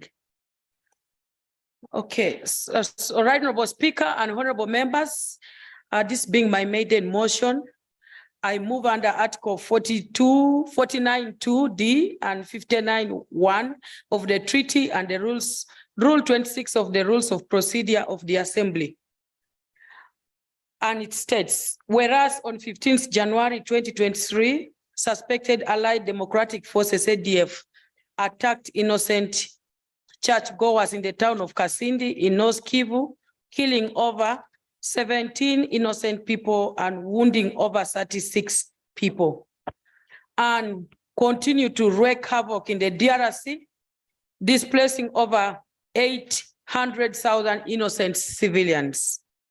And whereas on Friday, 16th June 2023, suspected Allied Democratic Forces, ADF, attacked Lubiriha Secondary School in Mpondwe, Lubiriha Town Council, Kasese District, Uganda, killing 42 people, 37 of whom were school children, and continue to threaten citizens in the border towns neighboring Eastern DRC and Uganda.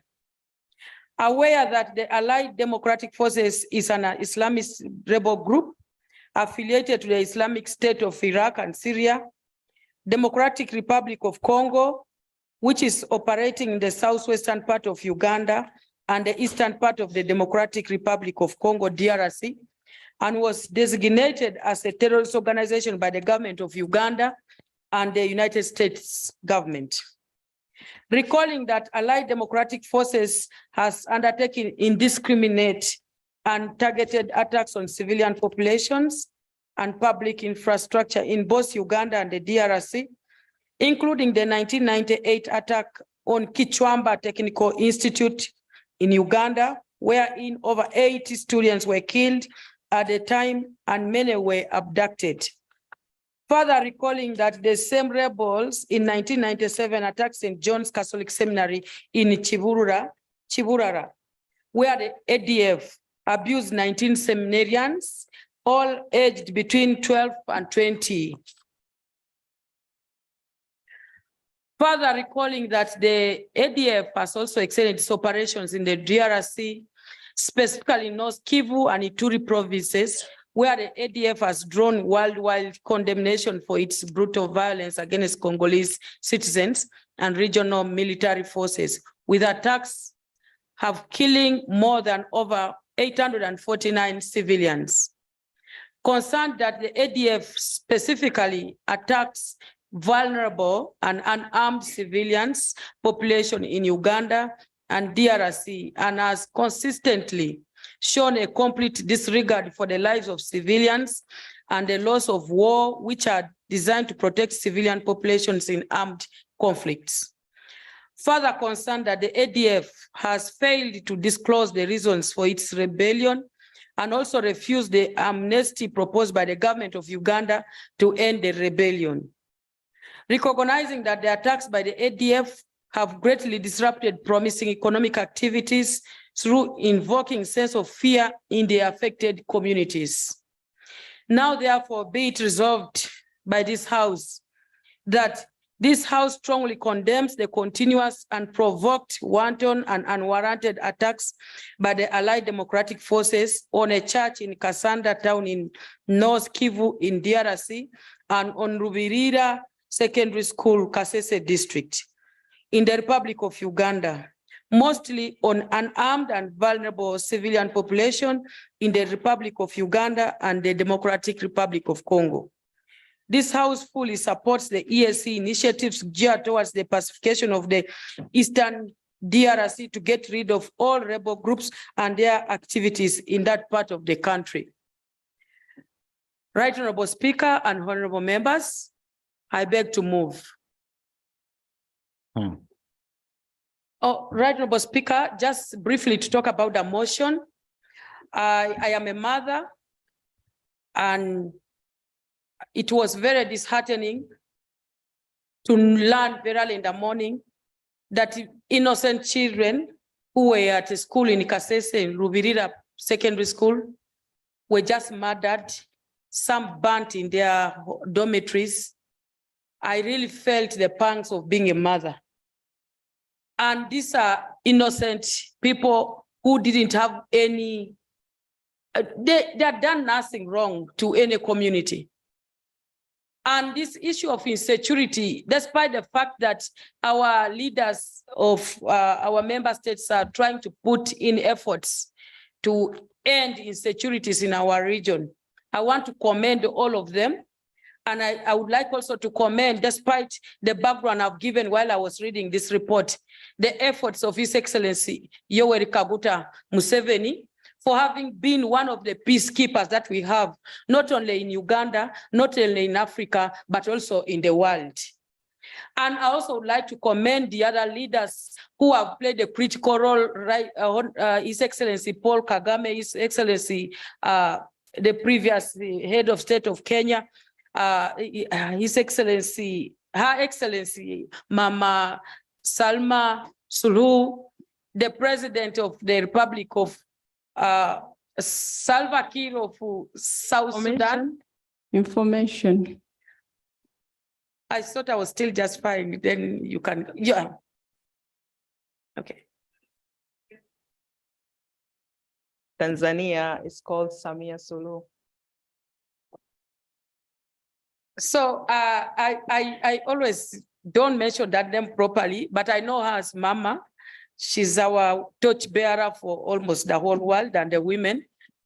And Excellency, the President of DRC, the Excellency Nira Evaristo of the Republic, Evariste of the Republic of Burundi. All our leaders are putting in efforts to ensure that there is security. Insecurity is no more, becomes history. And also, when you look at the Agenda 2063 of the African Union, for any African Union to African continent to make progress in all areas, whether in agriculture, whether in education, whether in health, there must be a stable economy and there must be a stable continent. And therefore, this is not any different from the East African region. Therefore, us associating with this motion as a parliament helps in also calling upon the leaders of our countries to make sure that some of these vulnerable areas like Kasese, especially who are in the border, are given key attention, because our being is because of those people that are killed on a daily basis by unsuspected rebels. Right, Honorable Speaker and honorable members, I want to appreciate the team that was put in place by our heads of state summit, headed by His Excellency, the former president of Kenya, Kenyatta, in ensuring that peace prevails in the region. But to an extent, we would love to see that every border of any country in the East African region is safe. It could be today in Kasese, in Uganda, or in DRC, Kivu, but can happen anywhere. So the more we condemn this act, the better for us as the people of Eastern Africa. Honorable members, I would like to move. Thank you very much for your kind attention. Honorable members, the motion on the floor is that the Assembly do resolve to condemn the massacre and abduction of innocent students of Ihubiriha Secondary School in the border town of Mpondwe and the destabilization of the Republic Democratic of Congo by the Allied Democratic Forces, ADF, which is an armed rebel group with ties to ISIS, and debate is open. I remind you that thank you. Let me remind you that in Congo, it was in January of this year, mid-January. And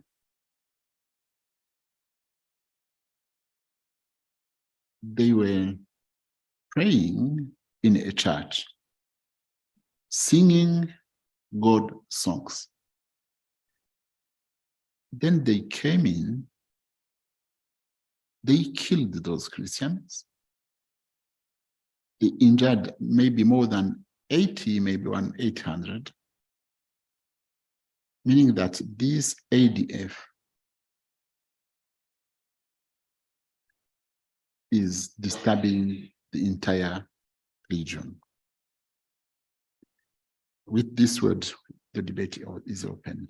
But if you think we can move quickly, because everyone is supporting this motion, maybe we don't need to take hours and hours. Huh? Let's give the floor to from Congo, Dorothée, then Francoise, Honorable Zipporah, Honorable Dr. Wada, Honorable Blacks, and Honorable Gideon. Please try to be. You are seconder, you have the floor. Thank you very much, Right Honorable Speaker, for giving me the floor to second this motion. Actually, it's very emotional. I thank you, Honorable Jackie, for bringing this motion, timely motion, because all of us have been really shocked by what happened in Uganda, Kasese, and what happened also in DRC. Right Honorable Speaker, I'm reading from the treaty, quoting from the treaty, because the treaty in Article 24, 124, is addressing the regional peace and security. And it says that the partner states agree that peace and security are prerequisites to social and economic development within the community and vital for the achievement of the objectives of the community. Right Honorable Speaker, also the same Article B, it's also said that it's very important, peace and security is important to enhance the joint operations such as hot pursuit of criminals and joint patrols to promote border security. Right Honorable Speaker, I don't think that each one of us would like to live in a terror, It's really terror when you go to a church and you are not certain that you will come out alive. When you go to the supermarket and you are not certain that you will come there out alive in the name of religion. Right, Honorable Speaker, I've been born and raised in Sudan. Most of my neighbors were Muslims, and I know these are not the preaching of the real Islam. So, right, Honorable Speaker, we condemn the killing in the name of the religion. We condemn that and refuse also to live in terror. These very innocent children were sleeping, right, Honorable Speaker. Imagine we mothers and fathers, even those who are not fathers or not mothers, they can't tolerate and just think that a child will get up from sleep and then get into this terror action. Some has been really, I didn't want to see the pictures. Some were slaughtered, some were hit by punkers, and the others were burned alive, right, Honorable Speaker. We refuse in our region for these incidents to happen. We refuse to live in terror because it's really tormenting, right, Honorable Speaker. Even in the Bible, it says that fear is tormenting. So, right, Honorable Speaker, we have to preach for a peaceful region. We have really to work very hard so that our children, our grandchildren live in peace. DRC has been affected too much. I've been talking with Papa about the fertile lands in DRC and the opportunity that DRC has the land to feed ESC. But because there is no security, there is no development, right, Honorable Speaker. My country, South Sudan, went through war, but it was not a terror attacks.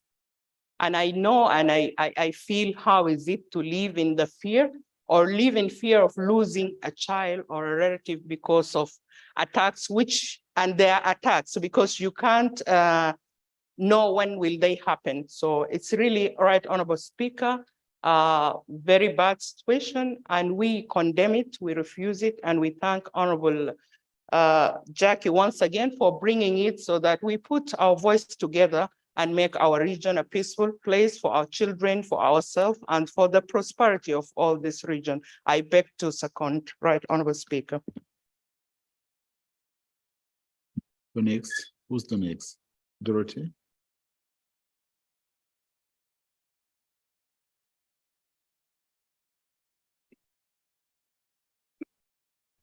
Thank you, Honorable Speaker. I have a suggestion. Is that possible to speak in Swahili? Right, Honorable Speaker. But the treaty is not allowing me to. Right, Honorable Speaker, the treaty, in the treaty, it good mentions that one country, a country who is member of the community cannot attack another country. Is that true? I think. But we have many attacks in the community. But to speak Swahili is not wrong. You can interpret for someone who. Yes, Right, Honorable Speaker. Information. Yes, Honorable Gabriel. Right, Gabriel. Honorable Speaker. I want to inform my. Gabriel. Gabriel. Okay, thank you, Right Honorable Speaker. It is very unfortunate that we have members who cannot sufficiently express themselves in English. It is unfortunate, but the reality remains the fact that the treaty only allows English as the official only language to be spoken in the official business of the Assembly of East Africa. Therefore, although it remains that it is really hard for our members who are dedicated, highly dedicated to the work, and they want to express themselves on the topics that are clearly important to us and to them, we don't really allow any member to express him or herself in either Kiswahili or French, because it is not officially allowed. Thank you. Information. information. Yes, Honorable Francois. Thank you very much, Mr. Speaker, sir. The information I would like to bring into these August assemblies that we have new members that maybe are not conversant with the procedures of the House. When we are debating a motion, we stick on the content of the motion, especially this motion that is about a very touching story, new history, sad history in our community, that we are condemning, this killing, mass killing of children. We can't deviate it to attacks by country. It's not a peaceful motion in the community we are dealing with. I'm just guiding my sister because she's a new member to stick on condemning, because the motion, this House will bring a resolution that we condemn, the continuous and, provoked etc. So this is the framework we're working with. I can't wait to really, condole with the families that lost these children. And this is the purpose of our gathering today, as far as this motion is concerned. I beg to give information. Honorable Dorothy, you can express we've been following you before. Your English is not bad. We've been following you. Thank you, Right Honorable Speaker. I can try to speak in English. I support the motion of Honorable Jacqueline, and we are very hungry. We are very we are very hungry for think who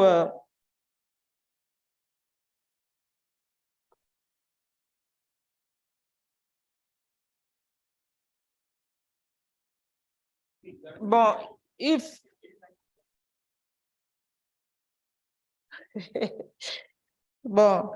if it is possible, my suggestion. Point of information, right? I suggest. There is something very important I want to say. I would like to say, Honorable Dorothy, I think you are trying very well and you are doing your best. I want to tell you some personal experience that I went through when I came 2017, going to 2018, and then the rest of the fourth Eala. I came here completely blank of Kiswahili. I observe it that Kiswahili is so important to communicate with locals and also among, between myself and my colleagues. So what I did was, I bought books of Kiswahili. I still have them. And I started practicing Kiswahili in the parliament here, outside in the corridors, and whenever I go to the market, I break Kiswahili. People here, they love it. When you break it, they know that you're trying. The best way to learn language is not to shy. The best way to learn the language, any language, is to practice. Break it and you will learn. Honorable Mwenyekiti of Accounts, when he started out, we almost ran away from the committee. But for the period of time, he actually made it his work to make sure he understands, he communicates, and he's doing extremely well. So I'm encouraging you together with other colleagues who are not well versed in English to try their best, because you are already educated. Knowing English very well does not mean you are smarter than those who do not know. It is just a language. So this is also important for you as a person. It is also important for your profession as an MP. So I encourage you to work very hard, because we are not going to laugh. For me now, personally, if there's a way I can actually practice French, I must do it, because it is important and it can help me in other areas. Mr. Speaker. Proposal, Mr. Speaker. I would like to make a proposal, Mr. Honorable Speaker. Mary. Mr. Speaker, I think we need to be human towards each other. Honorable Dorothy has been trying really to express herself with difficulty. We must forge a way forward. There's nothing in the law, in the treaty, that stops interpretation. Yeah.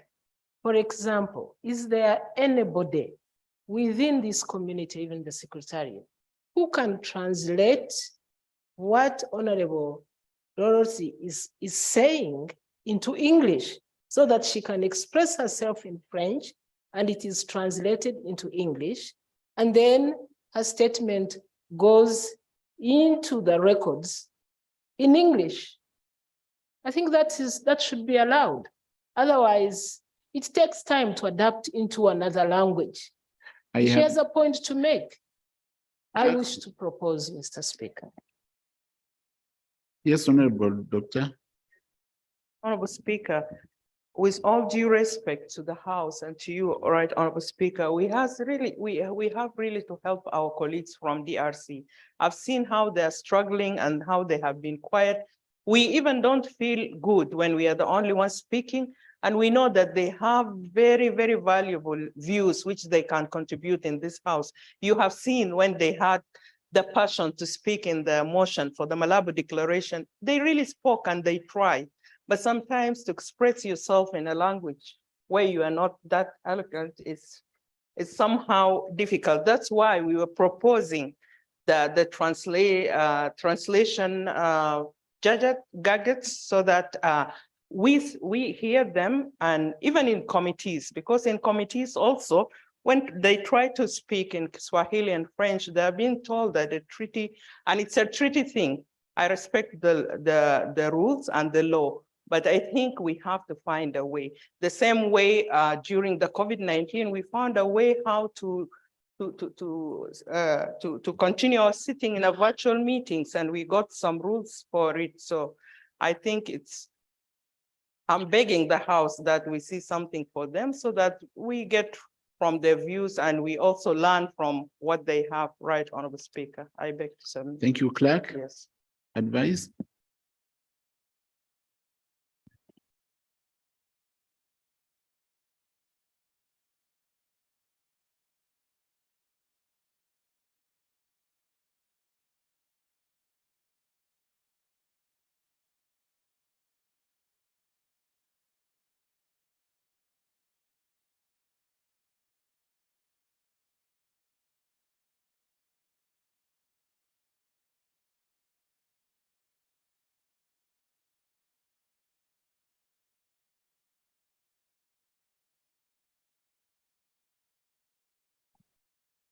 The clerk advised me to respect the rule. But the House is saying, some members saying, please, we are human beings. So what can I do? Chair. Yes, Speaker. When did you change the treaty that says that a sitting of the assembly should be in Arusha, this building, when there was COVID-19? We adjusted because of the situation on the ground. At least for this, especially this motion, which is very emotive. It is very difficult for somebody to express emotions in a foreign language, in a language that they are not very conversant. So, Honorable Speaker, I plead with you. You can still use your discretion as the Speaker to allow, just the way we broke the treaty and had virtual meetings during COVID, we can break the law and allow her but information of clarification. You take the information. Clarification. Yes, information gets to you. Information. Clarification. Yes. Information. The information. Right, Honorable Speaker. The information I'm giving. Oh, okay. Yes, right, Honorable Speaker. The information I'm giving to my honorable member here, Sankok, is that when we started the virtual meetings, there was rules and procedures which were set in place. So we didn't start it. We put the rules and procedures and it were followed. Not now. Honorable members,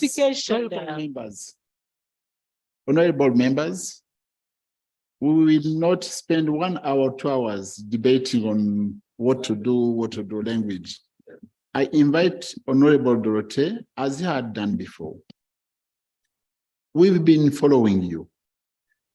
Everyone had understood. Just speak as had spoken before. Your English is not, it's good. Yes.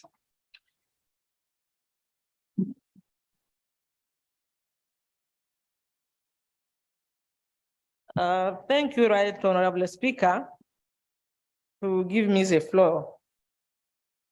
I thanks my colleague, Honorable Jacqueline, who's a motion, but I need to tell the chamber this, the pacification of the region become very, very urgent. And if the summit, Jacqueline say, Excellence Salu Hassan, Excellence Tshisekedi, Evariste Ndayishimiye, and so on, to put effort together to see how they can put the end of the war.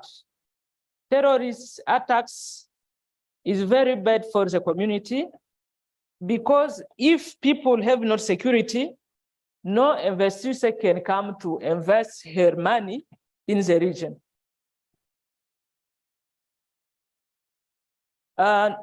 Nobody can go to the land to be agriculture.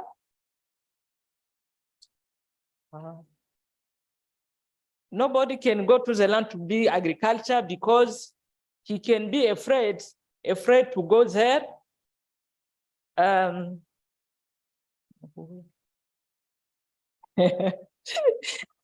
He can be afraid to go to the land to be agriculture. We can be afraid to send children to the school because we can know that he can go there and can't return to the house. But it can be an urgency to the community to see how the summit can discuss and find the solution to the matter of insecurity in the region, not specially to Congo, but to all the countries, the states of the region. I submit, Honorable Chair. Thank you. Look, you did it to me. You were perfect. I'm the one following. Oh. Now, Mr. Speaker. Who's the next? We are four. Me. Honorable Zipporah, Honorable Francoise Blacks, and Mary. And You've changed the order. Sorry. Everyone will have the floor. But please go with 2 to 3 minutes. Okay. Thank you so much, Right Honorable Speaker. I want to join my colleague, Honorable Member, and the whole House in condemning these continuous and provoked and unwarranted attacks. Right Honorable Speaker, I associate with the emotions of Amongin. While we were in one of the committees, I think it was agriculture, Amongin walked in very sad and very emotional, and we were asking her, what is wrong with you? And that is the time she broke the news. I want to say as a mother too, this is quite unfortunate, Right Honorable Speaker. When you see such attacks, where the ADF goes to a church, where they kill very innocent children, Right Honorable Speaker, I think this is a motion that we all need to condemn it and speak the loudest as a community. We need to protect this community from these attacks, Right Honorable Speaker, because this is one of the purposes why this community was formed, so that there is peace in the community. From my partner state, Kenya, Right Honorable Speaker, my president, Dr. William Samoei Ruto, is a fast peacemaker. In our country, when we were having the elections, I want to congratulate my president and other presidents of partner states, because during elections, that is where blood is shed. And I want to congratulate my country, Kenya, that during the recent elections in December, the state managed to go through all the turbulence without any bloodshed. So I want to say, I joined this assembly and my colleagues to condemn these attacks and feel for the partner states, Republic of Uganda and DRC. And if there is anything we can do, Right Honorable Speaker, to extend our efforts and muscles to ensure security is in this community, I beg to support. Thank you. Thank you very much, Mr. Speaker. Sir, mine is brief. I rise to support this motion, very touching motion by Honorable Amongin. Congratulations, Honorable Amongin. It has been even overdue since these barbaric actions happened. Mr. Speaker, you know that children are never naturally evil. Children are innocent. Children are angels. We are even exhorted to imitate children because they behave innocently. And as adults, we can have differences, but killing people, not even children, right to life is a human right for all of us. Mr. Speaker, we strongly condemn these barbaric actions, as I earlier said, by ADF. And also, I exhort this House to fully support the initiatives that are already done by under pacification of the EAC-DRC, get rid of all rebels groups and their activities in that part of the community, because if no disarmament and the earliest, the better, this community will continue to face issues related to conflict. And it's time that this assembly also resolve about this, condemnation, and also take action to make sure it's expedited and it's done. I condole with the families of the departed and personally proclaim that I really mourn with them and I pay tribute to the families that lost theirs. Mr. Speaker, I beg to support the motion. Thank you. Honorable Blacks.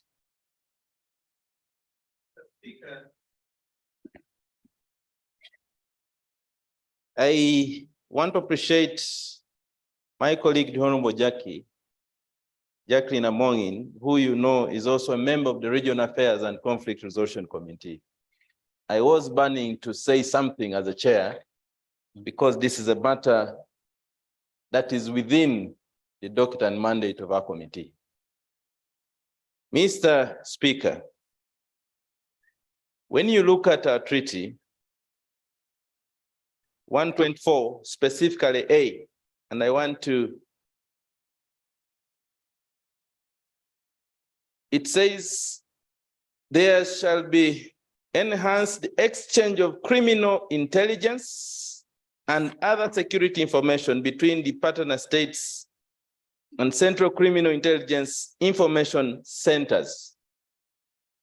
Mr. Speaker, I believe that there is some loopholes within the areas of our sectors that the treaty had earlier addressed before we became the East African Community.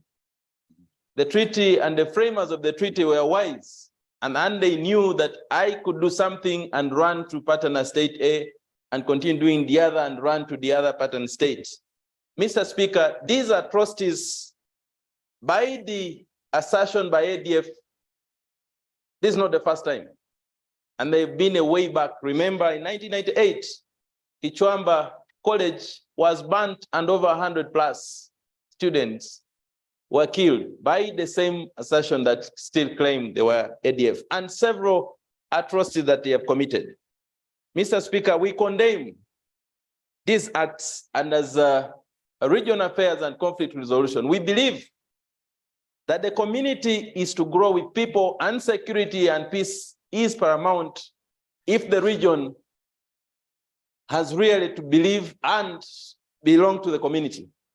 The mothers and parents, or fathers, mothers and parents and relatives of these children, Mr. Speaker, will look at this community for a solution, because the attackers came from the partner states, and today they will come from partner state A, tomorrow they will come from the other.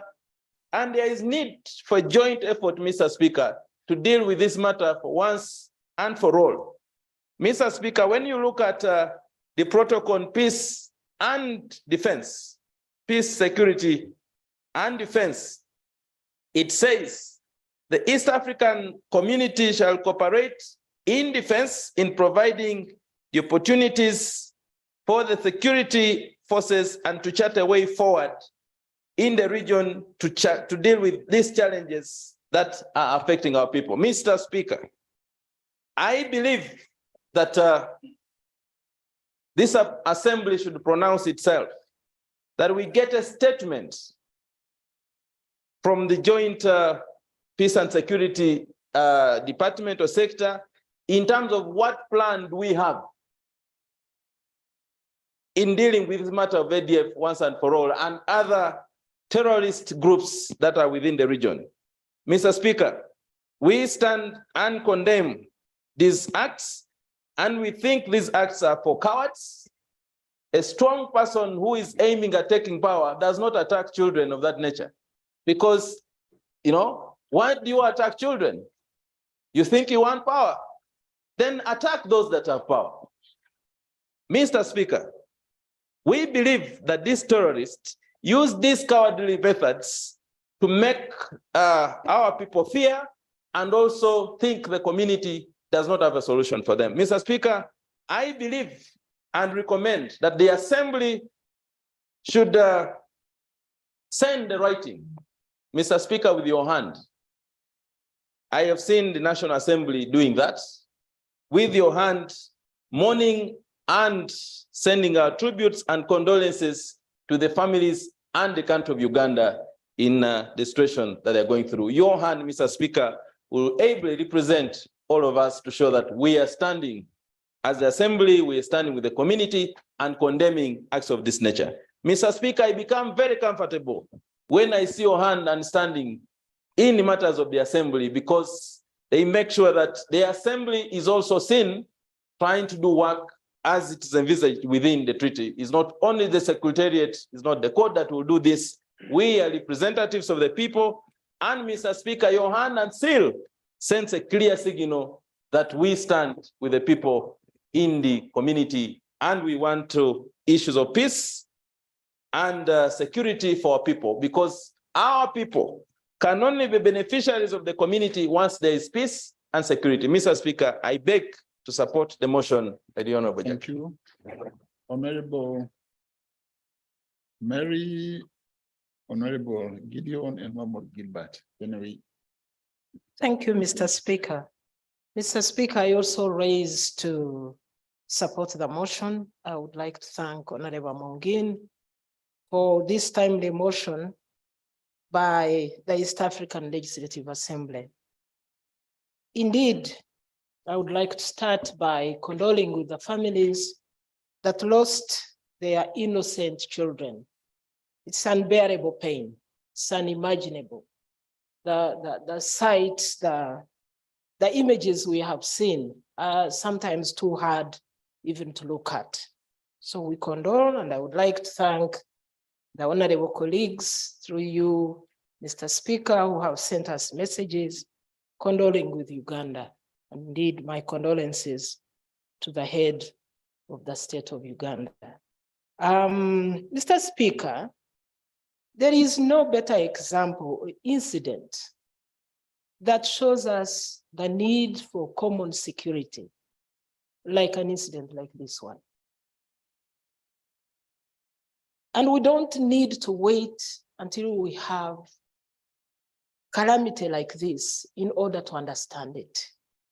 Mr. Speaker, in our Regional Affairs Committee and conflict resolution, we deal with issues of common security. And I'm glad that East Africa is addressing that. Issues of insecurity, if not addressed, will affect all of us. The issue of the eastern part of DRC has gone on for a long time. And for me, first and foremost, we need to deal with the core cause of this issue. What is it that has kept this part of East Africa insecure and in conflict and as a bedrock for all these groups of rebels that participate in this? And I'm sure those who are more trained, more experienced in issues of security are dealing with it. In this juncture, I would like to commend and thank our heads of state, particularly those who have been able to send their men and women in uniform to try and put DRC, particularly the eastern part, in peace. And I hope that really and pray that it happens. But as I said, we need to deal with those historical issues and political issues that keep this region insecure. Other than that, wrongdoers will keep taking advantage of others that can be paid to go and do havoc on other people and shed innocent blood. Mr. Speaker, at this juncture, I also want to recognize and thank those who are sacrificing, the soldiers, the men and women in uniform that are actually traversing that forest, that thick. I sometimes see pictures of soldiers who are working in the Ituri forest, in the, very hard circumstances, and they are sacrificing for the lives of others. Those who are doing wrong things, we need to condemn it again in the strongest terms. Let's use an example like this one to unite us to be committed to eradication of insecurity in our region.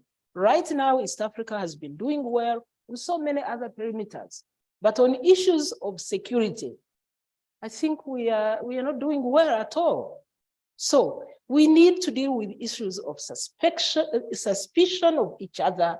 We need to build more trust. We need to deal with the underlying causes of insecurity, and we need to address them really squarely without, otherwise they will keep coming back. There is no turning back. There is no way in which we can sit on it and pretend whether we talk about it or not, and it will go. We need to address it, Mr. Speaker. And I'm glad that this House is adding its voice to the need to do that. And I'm sure Ugandans are happy that East African Legislative Assembly is addressing this issue. And it also tells us why we will, countries will keep interested in what is happening in the eastern part of DRC. Because if rebels are going to come and kill our children, how can it be questioned why Uganda, for example, would be interested in seeing peace in eastern DRC? It's our security as well. So this is why I'm calling for partnership. I am calling for unity. I'm calling for collaboration.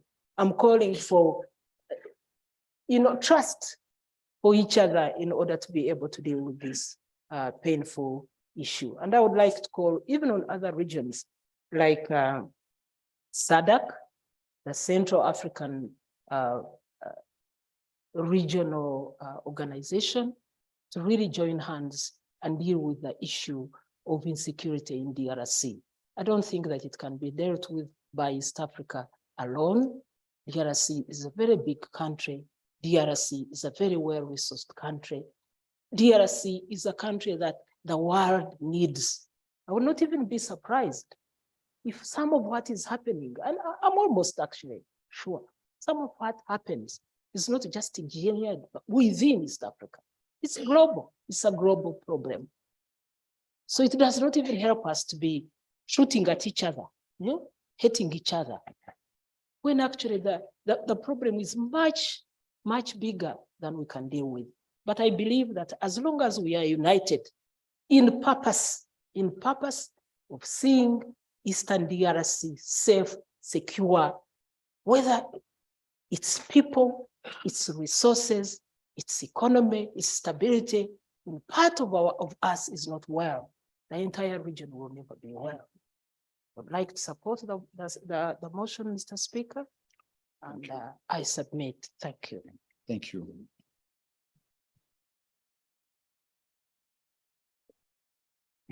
Thank you, Right Honorable Speaker, for this opportunity. Thank you, Honorable colleague Jacqueline Amongin, for bringing up this motion that is really making us feel as parents and leaders that we stand in solidarity and together with our people in the region that was hit by this terrorist activity in the great Republic of Uganda. Right Honorable Speaker, this community has instruments and has frameworks that are governing the coordination or cooperation in defense and security affairs. The sectoral council, the joint sectoral council on defense, interstate security, and foreign policy coordination is the body of EAC that is very important to be able to address things that are common to our existence and also to the prosperity in terms of economy of our region. This barbaric action by these terrorists is not only for Uganda. It is not only for the close borders like the one of Eastern DRC. It is the whole region that is affected. Those are our children. Many of us here have children, and you can't imagine. You just wake up one morning and find your child, your daughter, your son is no longer. It's no more. It is sad, and it is saddening and shocking. We condemn this in the strongest term possible, and we urge the council, especially the joint sectoral council on defense, interstate security, and foreign policy coordination, to work together.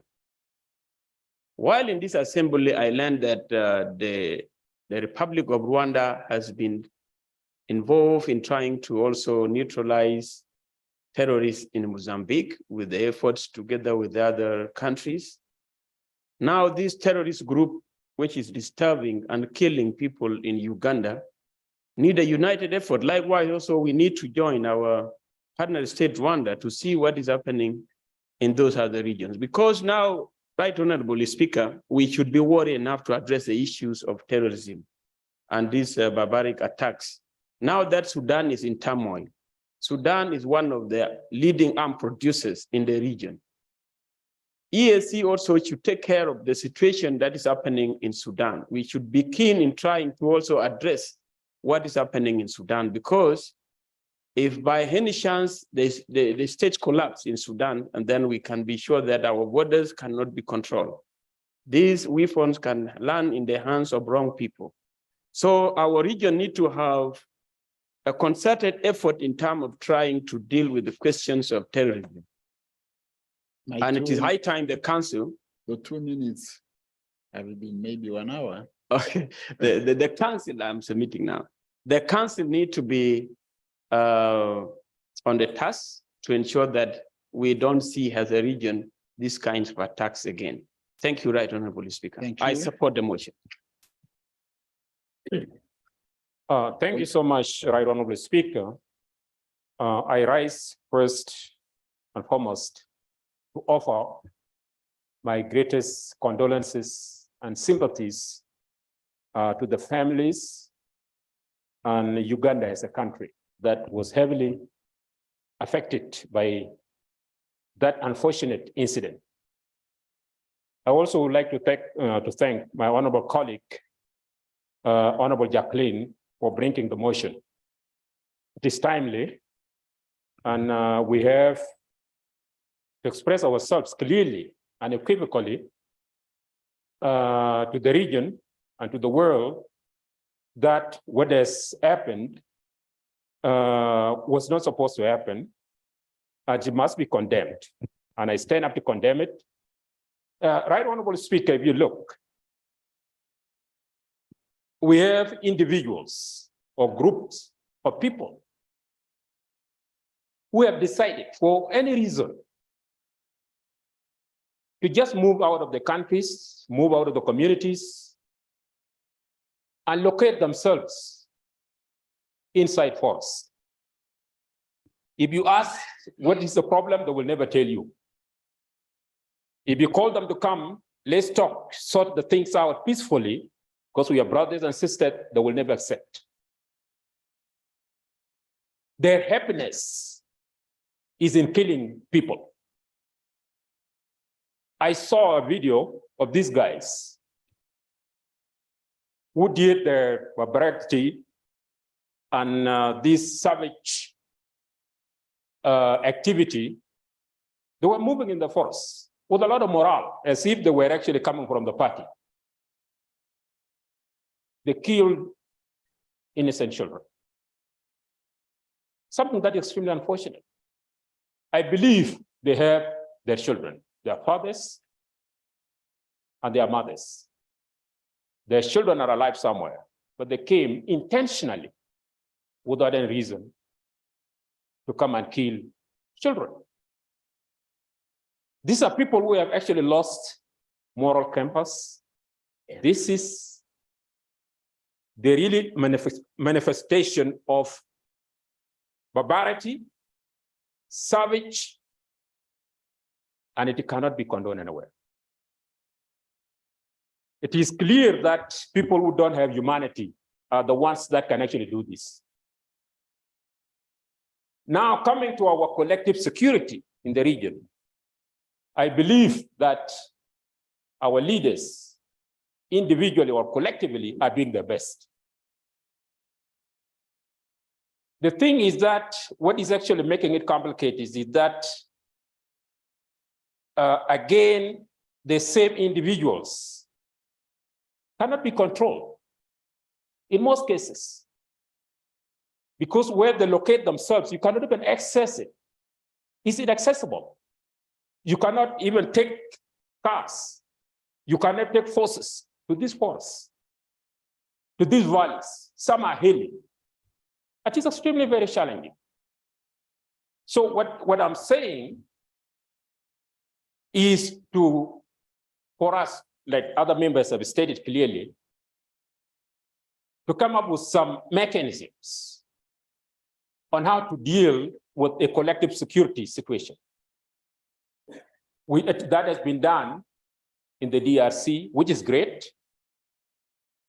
These people, individuals who are moving in the locations that cannot be clearly identified, we need also to mobilize resources to follow their locations, identify the areas where they are actually staying, and trying actually to punch them out.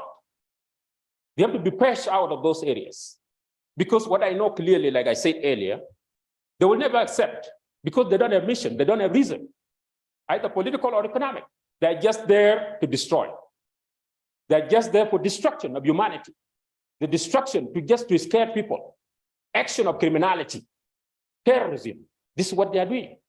People like that, you don't need to engage them peacefully, because they will never accept. You need to fight them, eliminate them, crush them once and for all. This is what needs to be done. You need to be aggressive on them because they're aggressive on you, and they have no reason, political or economic, to come to the table to debate on the important issues of either region or nation. So finally, Right Honorable Speaker, this barbarity cannot be condoned. I must also be there.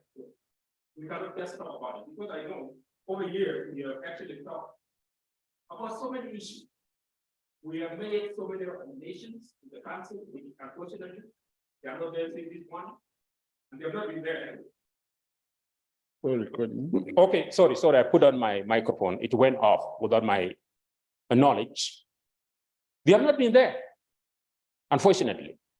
So let's add it to the recommendations we have actually been making to the council, and we hope that the council will actually share those with the summit to come up with the ways, practical ways.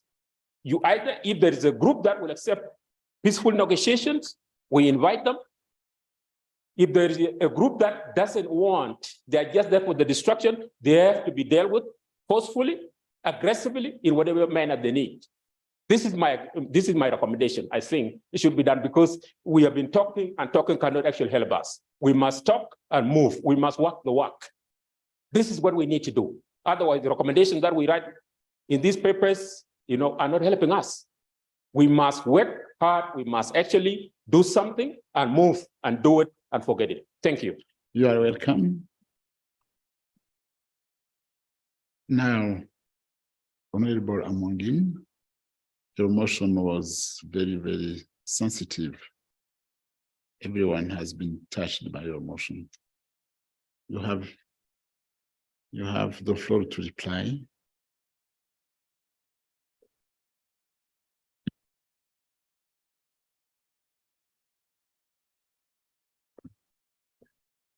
Thank you, Right Honorable Speaker. And I would like to thank the honorable members who have supported this motion. And I would like to say that I concur with all the issues that you have raised. And this alone, by your support to this motion, is a good message for Uganda and also for the whole of East Africa in condemning these barbaric acts in our region. Like Honorable Dora mentioned, there is no economic activity that can take place in an area where there is insecurity. So, which I agree. So we all stand to condemn this. I would like to thank Dr. Warder, Honorable Francoise, emphasizing on support for the pacification of DRC. I think this is very important because also Dr. Siranda Gerald Blacks was actually requesting through the speaker that a statement be written condemning this act by the EAC. And I think this would be a very good thing because it would show solidarity with the rest of the region, and Ugandans would really appreciate that at the times of mourning, we are with them, and also in the times of happiness, we are with them. So I would like to thank all those, Honorable Mary Mugenyi, who mentioned that we need to also call the other REC, like the SADC, to support in the peace process. I would also urge that maybe we only don't need to look at SADC, we need to look at the whole African Union so that this thing is, it becomes history in our region. So in a nutshell, Right Honorable Speaker, I want to thank you in a special way. And the Honorable Warder, Honorable Dora, Honorable Zipporah, Honorable Francoise, Honorable Siranda, Honorable Mary Mugenyi, Honorable Gideon, and Honorable Gabriel for giving your voice to this motion. I thank you, and may you always be blessed. Clarification, Mr. Speaker. Yes, Mr. Speaker, I would like to prepare this against the House that Honorable Dorothy is not Honorable Dora for the purpose of Hansard. We don't have a member called the Dora, Honorable Dora. Thank you. All right. Thank you so much, my Chair, Agriculture, Honorable Francois, for that clarification. It is just the sports name we use when we are in the sports in the morning. But I would like, for purposes of the record, to correct it's Honorable Dorothy from the Republic of DRC. Thank you, Right Honorable Speaker. And the fact that I will not come back here again, I would like to call upon all those honorable members who have interest on climate change that immediately the Speaker adjourns, we meet at the holding room for a brief consultation. Merci beaucoup. Thank you very much. Asanteni sana.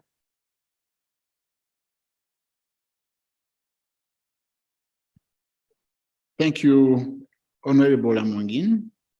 I now put the question that the Assembly do resolve to condemn the massacre and abduction of innocent students of Ihubiriha Secondary School in the border town of Mondwe and the destabilization of Democratic Republic of Congo by the Allied Democratic Forces, ADF, which is a armed rebel group with ties to ISIS.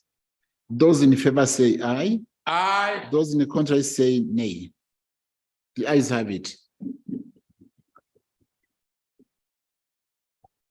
What time? Aye. Honorable members, thank you for this long day. We've been together from 10:30. Now it is 3 p.m. Tomorrow will be a very busy day. We'll have budget the whole day. And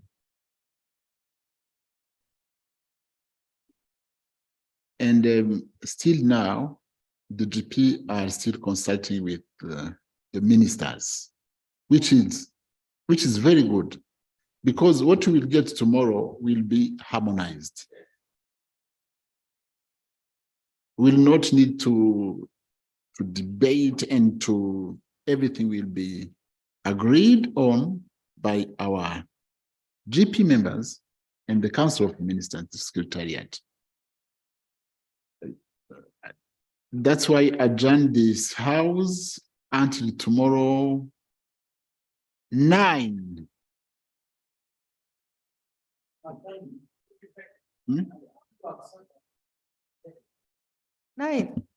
Honorable Speaker. No, we start by 10. Because of, but please, let's adjourn it at 10, but please be on time, be in this house on time. And I insist, be on time. Budget is something which will take us morning and the afternoon. So I adjourn it until tomorrow at 10 morning. Thank you.